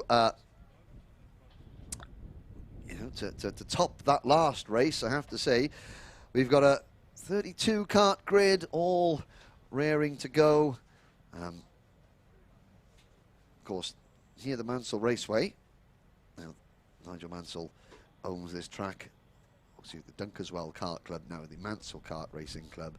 But Dunkeswell has been a fixture on this karting scene for, well, over 50 years. 1967, we started racing here. Well, I didn't. I wasn't even a thought back in 1967, but over the years, there's been a really big, passionate local club here. But it's not a track that a lot of drivers here race at regularly. So for these British Championship contenders, I've heard a lot of people saying that they've only been here once before, or they've only been here two or three times before. Some of them, it's their first ever time here. But their experience counts for a lot in karting, and nobody has more experience than that man there. The driver's going to start from pole position. 2017 World Karting Champion, defending British Champion Danny Curl for the Jade Racing team on the Birrell ART chassis. He starts first. Starting third will be Clayton Ravenscroft for the KR Sport team, driver number 17, Clayton Ravenscroft. Starting fifth will be his teammate, Sean Butcher. You can see the white stars and the background of the Australian flag on his kart. So he starts on the third of the grid. On the fourth of the grid, number 42, the Mad Croc Promotions entry of Caden McQueen. And we saw a good result for the Mad Croc team in the Mini X30 race, a fourth and a fifth. There is Thomas Fleming for the Dan Holland Racing team. Thomas has had a good round so far. Just looking down the championship, he is sixth in the points down at the moment, is Thomas Fleming. Sam Hawthorne for Argenti Motorsport. Sam is having a good run here, and he's got the Black Lives Matter thing on his side pods. Good to see that as well. Casper Scusa, owner of the cutest puppy dog in the paddock, a 5-month-old beagle called Toby, who will be, he's probably having a nap now, I'd imagine. Casper, that's his best start of the season on the inside of row number 7. Gary Edwards, good to see Gary up at the sharp end, the Mark Litchfield Racing number 87 from Ireland, on the Comp Kart chassis. So Gary having some struggles to get into the finals at Rowra, but he's moved up the order there. There's Matt Armstrong in the number 9 kart for the MLC Motorsport team. He has had an incident earlier on, and he's been recovering from that all day. Ben Hodge for the Mark Litchfield Racing team will be next. There's look at Ben with that great already. Oh, you can see James, our cameraman, in his visor. So James does get on the live stream, even though he's behind the camera. Behind Ben, that is the number 65 Dan Holland kart of Caleb Marshall. And great shots here, just how intricate these crash helmet designs are. A lot of effort goes into their design. Sadly, I don't want to say this to the drivers, but they all look a bit similar when they're flashing around there. They've got to be distinctive, guys and girls. There's Ewan Wilson for the S8 racing team. He starts from the inside of row 12. Thomas Wood for the ST racing team. See lots of blues, lots of whites, lots of oranges, lots of, like, you know, chrome or what have you. All very nice to look at, very, very good to look at. I'm not dissing them, but when they're on the commentary, you need that something to really stand out. Like a pink crash helmet, for example. That's Eduardo Cosateng from the Philippines. Welcome back to the British Championship, Eduardo. He's raced in the IAME X30 Euro Series and various other events in the UK as well. Oscar Hoole for the Argenti Motorsport team on that Kart Republic chassis. In kart number 58. Now, there's Keane Shields, the Flying Scotsman. Keane Shields, well, Keane, he's going to have to do some flying, you know, figuratively, not literally, please. From the back of the pack, there is mechanic Alex Gill, just giving his kart the once over. He retired to Keane Shields from his second heat, which is why he's down at the back of the pack. Now James will leg it up to the outside row of the grid, where we should find, starting from P2, the number 5 driver, Rory Hudson. Rory the racer, he starts the number 5 Dan Holland racing kart. There is the British Open champion, last year's British Championship runner-up, kart number 2, Thomas Turner for the Mark Litchfield racing team. Harry Platten. Well, we saw Harry pull off some stunning moves at Kimbolton to finish on the podium. Gus Lawrence from the PF International team. He starts number 4 kart from the outside of row 4. His teammate, Bradley Pennell, will be just behind him. That very imposing orange, black and white livery of Paul Fletcher's team. Alessandro Saranetti. Well, there's a crash helmet that stands out. Plain white. Here we are. Save a bit of money. Put it into your budget to go faster on the track. Tyler Reid, kart number 37 for Argenti Motorsport, will be next up. And then we've got, from the People's Republic of Thailand, it's Joseph Taylor, the gold and white starred crash helmet. Jamie Rogers from kart number 69. He is one of the best placed rookies in the championship. He starts from the outside of row 8. Dan McEwen for the Jade Racing team on row 10. And then it's Tom Nippers, Newport's own Tom Nippers, with the Welsh colours on his crash helmet. On the outside of row 11, Archie Tillett, the 3rd member of the PF International team. Quiet round for Archie so far. He goes off 24th in the grid. Chris Bingham from the S8 racing team. Very distinctive karts here, the Fullerton chassis. And Matthew Rees, the premium karting entry. Morgan Porter, good to see Morgan back there. He's had a bit of a rough day, a bit of an injured driver as well. And Oliver Greetham rounding out the grid order. And yeah, there's a check. Oh, we can just check to see that Oliver Greetham's race suit is also still in homologation. So that race suit's valid till 2025 because it says so on the back there. So lights, the signal is given. The green flag waves on the dummy grid. Engines are fired. Oh, Dan McEwen's kart hasn't got going. The number 75 kart. And a couple of people looking at that, and you can see a comp kart mechanic there, and Morgan Porter also going out. Now, it's one mechanic on the grid for each of these drivers. Oh, now, there doesn't seem to be a massive flurry of activity to get that kart going. Maybe they're just having a think about it. Now somebody's gone over to get the starter motor, so they go into their first of 2 rolling laps. And here is a full rundown of the starting lineup. Danny Curl and Rory Hudson on row 1, Clayton Ravenscroft and Thomas Turner on row 2, Sean Butcher and Harry Platten on row 3. Caden McQueen and Gus Lawrence are going to take row 4 from Thomas Fleming and Brad Pennell on row number 5. Samuel Hawthorne and Alessandro Saranetti on row number 6. Row 7, Casper Scusa and Tyler Reid. Row 8, Gary Edwards and Joseph Taylor. Row 9, Matt Armstrong and Jamie Rogers. Row number 10, Ben Hodge. Then it's Dan McEwen and Caleb Marshall and Tom Nippers on row 11. Row 12, Ewan Wilson and Archie Tillett. Danny Kuhn's kart has got going and he has joined the field. So we're going to have a full complement of the drivers. Thomas Wood and Chris Bingham on row 13, Eduardo Cosseteng and Matthew Rees row 14, Oscar Houle and Morgan Porter row 15, and Cian Shields and Oliver Greetham starting shotgun on the field in row number 16. Well, while you were down there getting having a chat with Zach Knight, who spoke very, very well there, and he was very good words there from Zach. I did say that right, have we saved the best till last? But be honest, I mean, the senior XC guys, they're going to have to put on one of the best races we've ever seen to beat that last cadet race. They are indeed, but the senior X30s do sometimes never disappoint, and hopefully they don't disappoint this time. Revs raised, the smoke comes out, and it's a false start. Oh, look at that. We were getting all, we had girded our loins, and it was ready to gone to battle, and yes, after you built them up, and they let you down, Anthony. They let you down. I get let down a lot. Oh, enough of your personal life. No, let's go. And good to see Alan Dove watching there. And again, nice to see a bit of support there for my crash helmet stance. I love looking at them close up, but when they're blurring by, they all tend to just blend into one another. Yeah, they all tend to look the same, don't they? Yes. But, gone are the days when you used to look at the BBC Formula 1 grid and you had all the different really distinctive crash helmets that, PK, Prost, Senna, Mansell, Boots, and, there's a couple of names, Berger, Johansson, Yeah. Got it all retro there. Right, come on. Ryan Shields is giving family member Cian Shields a bit of the hurry up from the back of the grid. There goes Cian in kart number 71.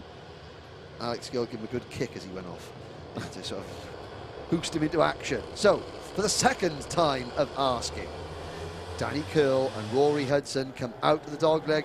This looks good. Lights are out. We're off and racing.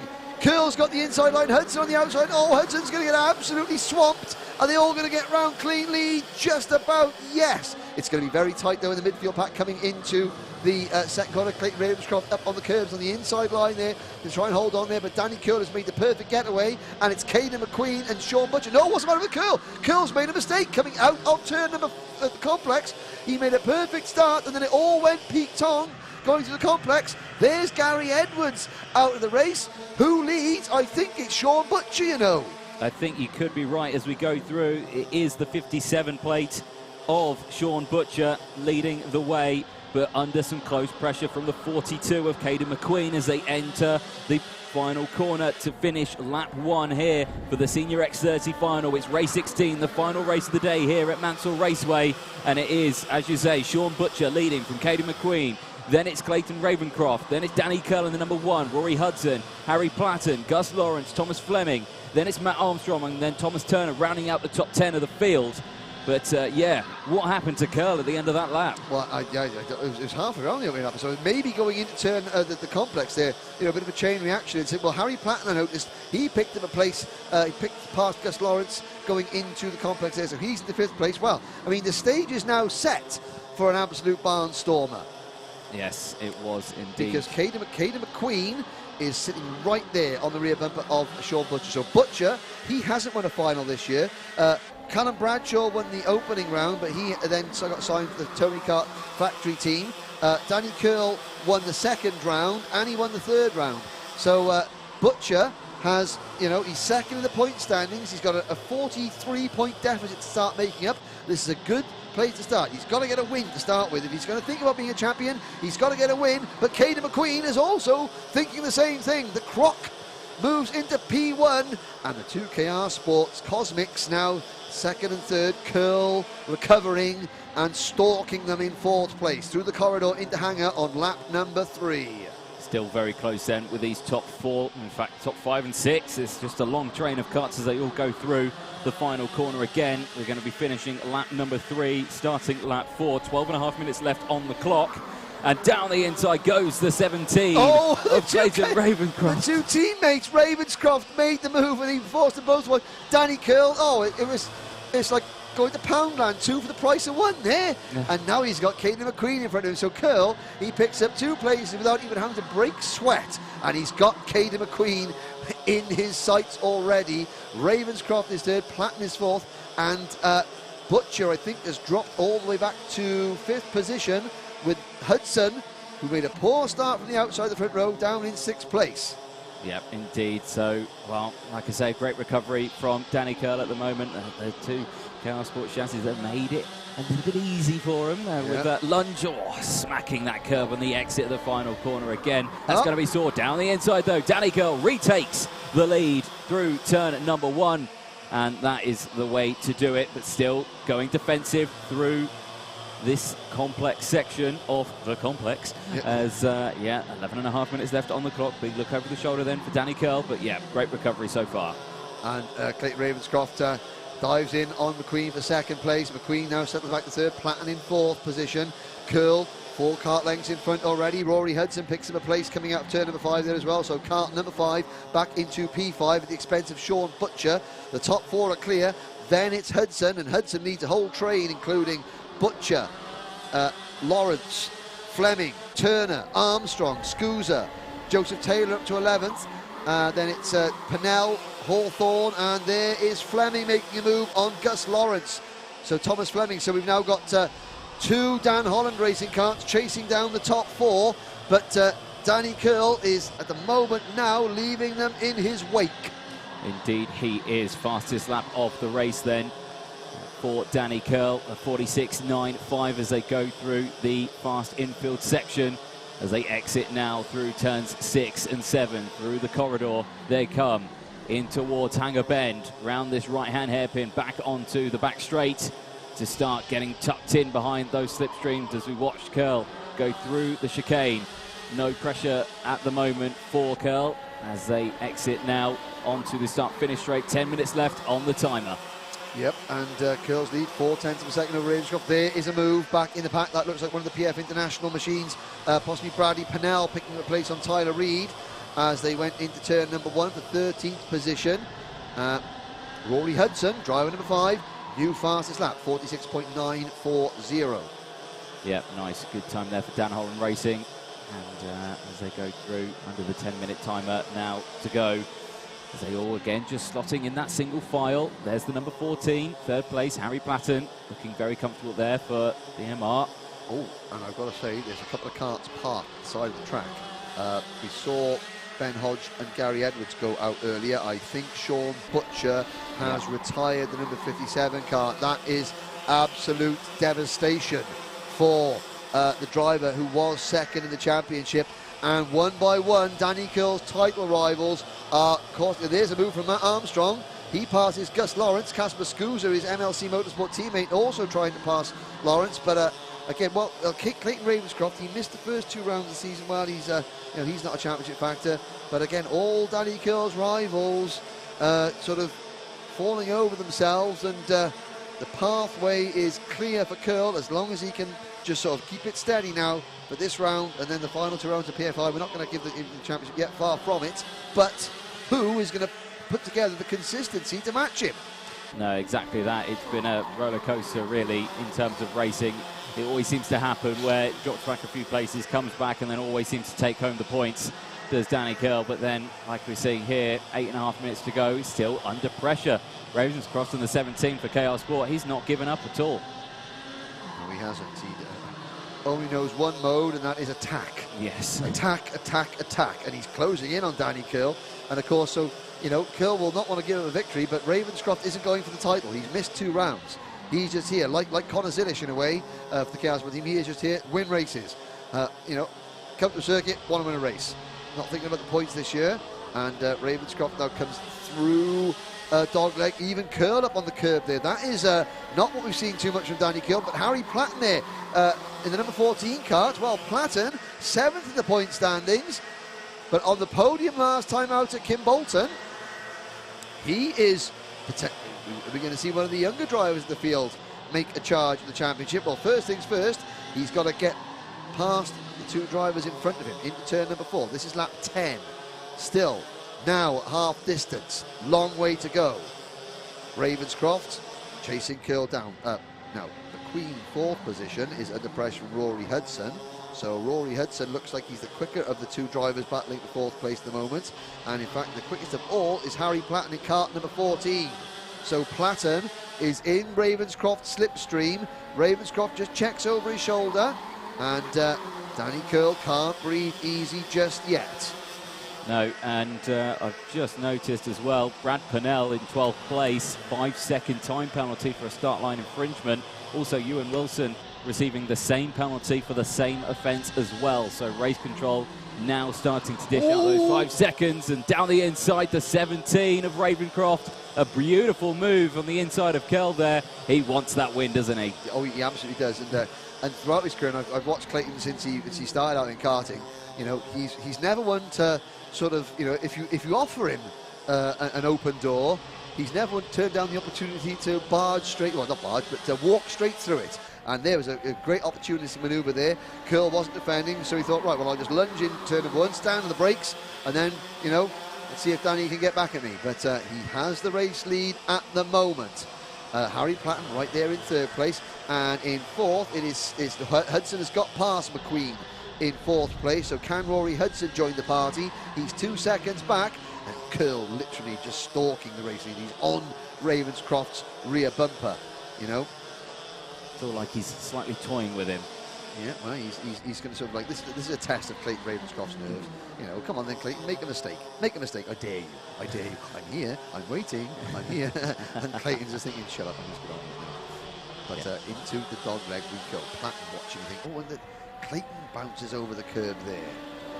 Quite a few of them are doing it, aren't they? I want to have a look at that curve at the end of today. I suspect it's covered in tyre marks, as drivers have been absolutely clouting it. And been, just going through there. It can't be comfortable for the drivers. No, anything but comfortable. No, you know, no suspension on the car. I mean, okay, the good thing is they've all got rib techs on, and that is what is saving their rib cages as we speak. Into turn number 5 we go, the top 3, nose to tail. And again, like here's Hudson in 4th, McQueen 5th, Fleming is 6th, Turner 7th, Armstrong is 8th, Lawrence down to 9th, Casper Scusa, a really good drive from Casper Scusa in kart number 11 up into P10. Reed is 11th, Hawthorne is 12th, Tillett 13th, McEwen is 14th, Serenetti is 15th, Morgan Porter from 30th to 16th, and that's with an injured hand. Yeah, exactly that. So fantastic effort for that driver, and 4.5 minutes left on the clock. We'll keep an eye on these top 3 as they're still nose to tail. It's Curl who's going to lose out the most here. You know, he needs the points to keep hold of that. Like you're saying, the 14 of Harry Platten there, 7th in the points. So any points here or race win will massively benefit to gain those positions for the championship. But with those 4 minutes left on the timer, these 2 scrabbling away, or these 3 scrabbling away, it's still all to play for. Yes, indeed. So, since Ravenscroft has got through, you know, Curl hasn't made a move yet. Ravenscroft hasn't been defending, but now, look, Curl dives to the inside going to pit bend. Ravenscroft, so he doesn't let him go, but he's going to go for the crossover move, and now it's wheel to wheel. Oh, Curl, they just give each other enough racing room, just inches apart there. Great stuff. Platten's going to get a good run at Mini straight here, but Ravenscroft, no, this is where Ravenscroft made his move earlier on, and it's where he makes his move again. So that is obviously a favoured place for Clayton Ravenscroft. 3.5 minutes ago, Harry Platten's thinking, now the last race, the driver in 3rd position going into the last lap came out winning the race. That would be quite nice if it happened again. It would, wouldn't it? I think if it happened twice in 2 races, that'd be quite nice, wouldn't it, for that driver. 3 minutes left on the clock then, and like I say, Curl, I think under the most pressure here, I'd say, because like you say, Ravenscroft, he's missed the first 2 rounds. He's just after that win. It doesn't matter if, you know, he drops down. I mean, yeah, it would be nice for a race win, but he's not focused on the points. Curl needs the points to keep that lead in the championship. And, you know, because he's going so nose to tail now, and under pressure here from Platten as well. It tries to go down the inside of turn 4, gets denied as Curl closes the door in the entry. Stays behind as they go through turn 5, so can't quite do anything here. That number 5, though, of Rory Hudson is gaining ever so closer. Yeah, and there you go. So Curl didn't defend from Clayton Ravenscroft, but he does defend from the driver that he is competing against in the points. So he's obviously aware that, look, I can lose points to Clayton, it doesn't matter, but I want to keep Platten behind me. And Rory Hudson is closing in, and we saw Thomas Fleming in the number 73 Dan Holland racing kart moving to 5th place in the last lap. Thomas Turner moving into 6th, Caden McQueen slipping back to 7th place. Rory Hudson, 2 minutes to go. Well, if Curl does get to Ravenscroft and starts defending, that's going to slow the top three down, and it's going to bring Rory Hudson to play. Hudson's having, after a poor start, and Rory will be absolutely kicking himself from that start. He just stayed out really, really wide, lost a couple of places, but then couldn't get back in. He was caught wide, and he lost 7 or 8 places from the start. He's fought back well, however, into P4. There's the 5th, 6th, 7th and 8th place battle, with the number 9 of Matt Armstrong in 8th place and looking good, with Lawrence 9th and Casper Scusa rounding out the top 10. On to lap number 18 we go, 90 seconds remain. Yep, we're at the end of this race now, only a couple of laps to go.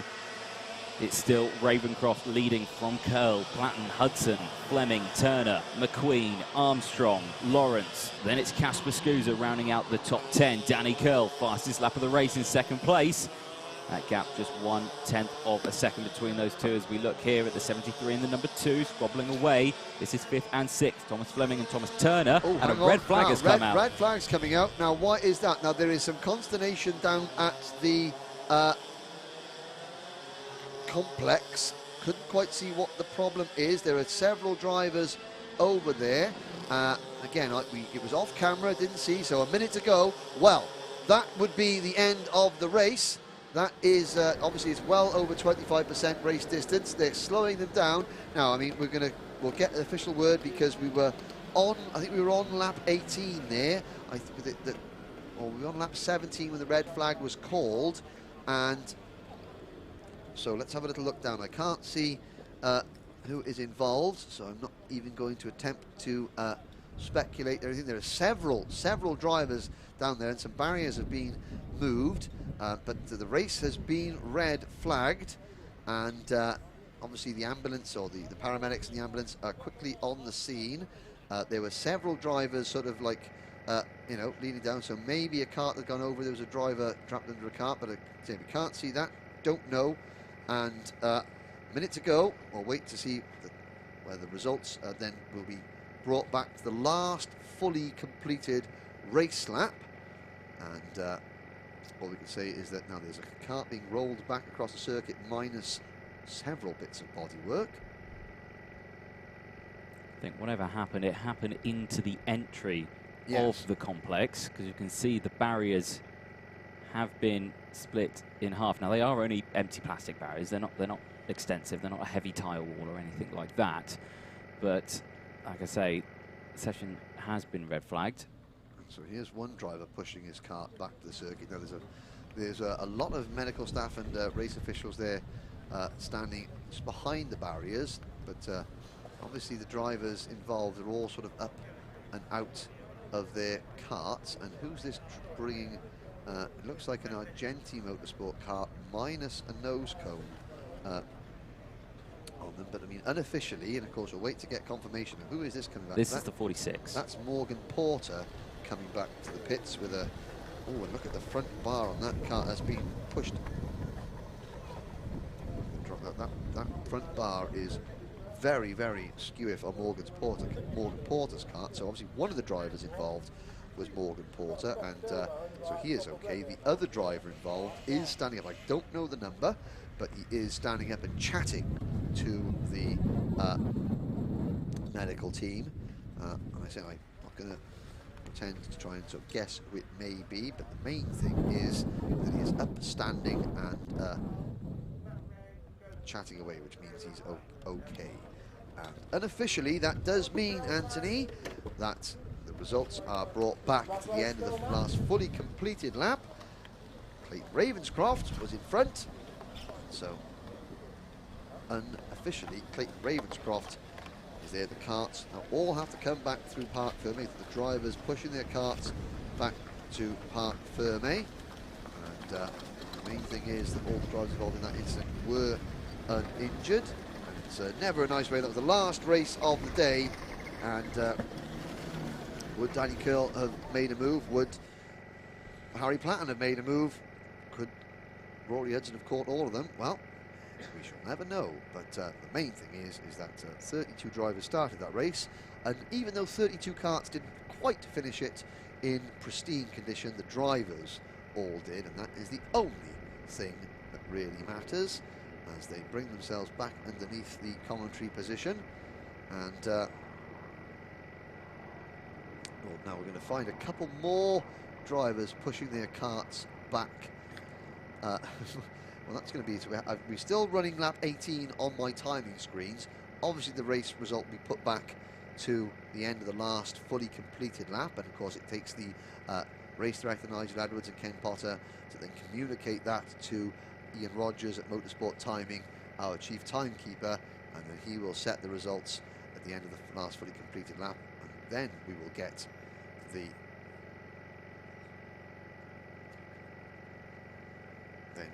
then he will, you know, who's that? That's Nick Reed running across the circuit, so maybe Tyler Reed was one of those drivers involved. Now, we're not going to have a restart. There was only 1 minute left on the race clock. Fantastic day of racing. Obviously, you know, not ending quite the way we wanted to. Just looking at some of the drivers coming back. Well, there's Sean Butcher being pushed back to the paddock. He had gone out earlier on and, you know, was out of the race. Now there is a PF International kart coming back, and I can see that the rear axle on that PF International kart is not looking very clever at all. That's the number 6 of Archie Tillett. So Tillett and Porter were two of the drivers involved. There is Mark Litchfield Racing kart being put onto its trolley as well. So one of the Mark Litchfield Racing karts coming back to the paddock, and again with one of the Clarks, that looks like Alan Bryant, bringing that driver back. He did lose a Mark Litchfield Racing kart earlier on in the race. So the end of the 4th round of the Motorsport UK British Kart Championship. Anthony Jordan will be speaking to our unofficial race winner, Clayton Ravenscroft, very shortly, but Anthony will close out the show. All it just leaves me to say is thank you very much for everyone for joining us. Thank you very much for everyone for joining us here at Mansell Raceway in Dunkeswell. Fine facility. It's been a great welcome from the local club. A big thank you to the marshals and the medical team. As you can see there, they are there whenever they're called upon to deal with any incidents and accidents. So a big thank you to the marshals, the most important people in all of racing. A big thank you to our timekeeping team at motorsporttiming.co.uk. A big thank you to our Alpha Live for bringing you the live stream here today. A big thank you to Demon Tweeks for their sponsorship. And a big thank you to all the drivers and all their families. It's been a very strange weekend here in the south of England, with various parts of the country going back into a local lockdown, but I have to say that the drivers, their families, and the teams have all been very good at respecting the strict mask policy, and in the paddock, you know, everyone has been having to wear masks, ourselves included. So we are very grateful for all your support on that. Nobody likes wearing a mask, but hey, a mask is inconvenient. Death from COVID, slightly more inconvenient, let's say. So that is good to say, and we want to continue this championship, even though various parts of the UK, including my hometown in Barry, have now gone into a local lockdown. Hopefully they'll let me back in, but before, I'll say goodbye now, but Anthony Jordan has got one more interview to give you. Thank you very much for joining us. Anthony, take it away.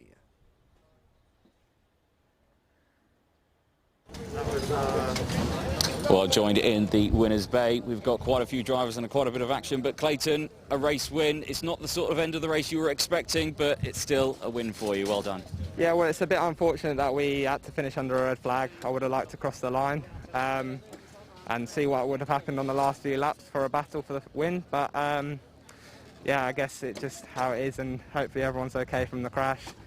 And yeah, it was just a really fun race to be a part of.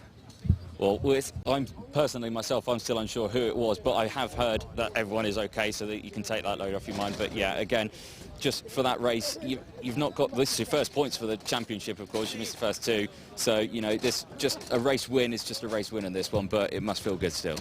Yeah, it was really good. I was obviously missed Raura, but we came back at Kimbolton, had a good podium finish, so we were looking forward to pushing on and being able to kind of push our way into a winning position. And we came here and the pace was really good from the start. And yeah, it just worked out really well. Had a really good battle with Danny all the way through. And it was just, like I say, a really fun race. It did look like a good fun scrap. Me and Henry were enjoying it all the way through on that one, but yeah, must be pleased with that one. Great end to the weekend. Yeah, thank you so much. Spot on. Excellent stuff. Well, again, a dramatic end to the end of the racing here today. The first red flag and the only red flag of the day, but glad to hear that all the drivers are okay out on circuit as well. It's been a fantastic day of racing. We've seen plenty of wins all the way through the paddock as some of the teams emptying out the radiators out there. But again, congratulations to all the winners through the weekend today. A huge thanks to Demon Tweeks for, of course, sponsoring the championship all the way through. Huge thanks to Henry in the commentary box as well.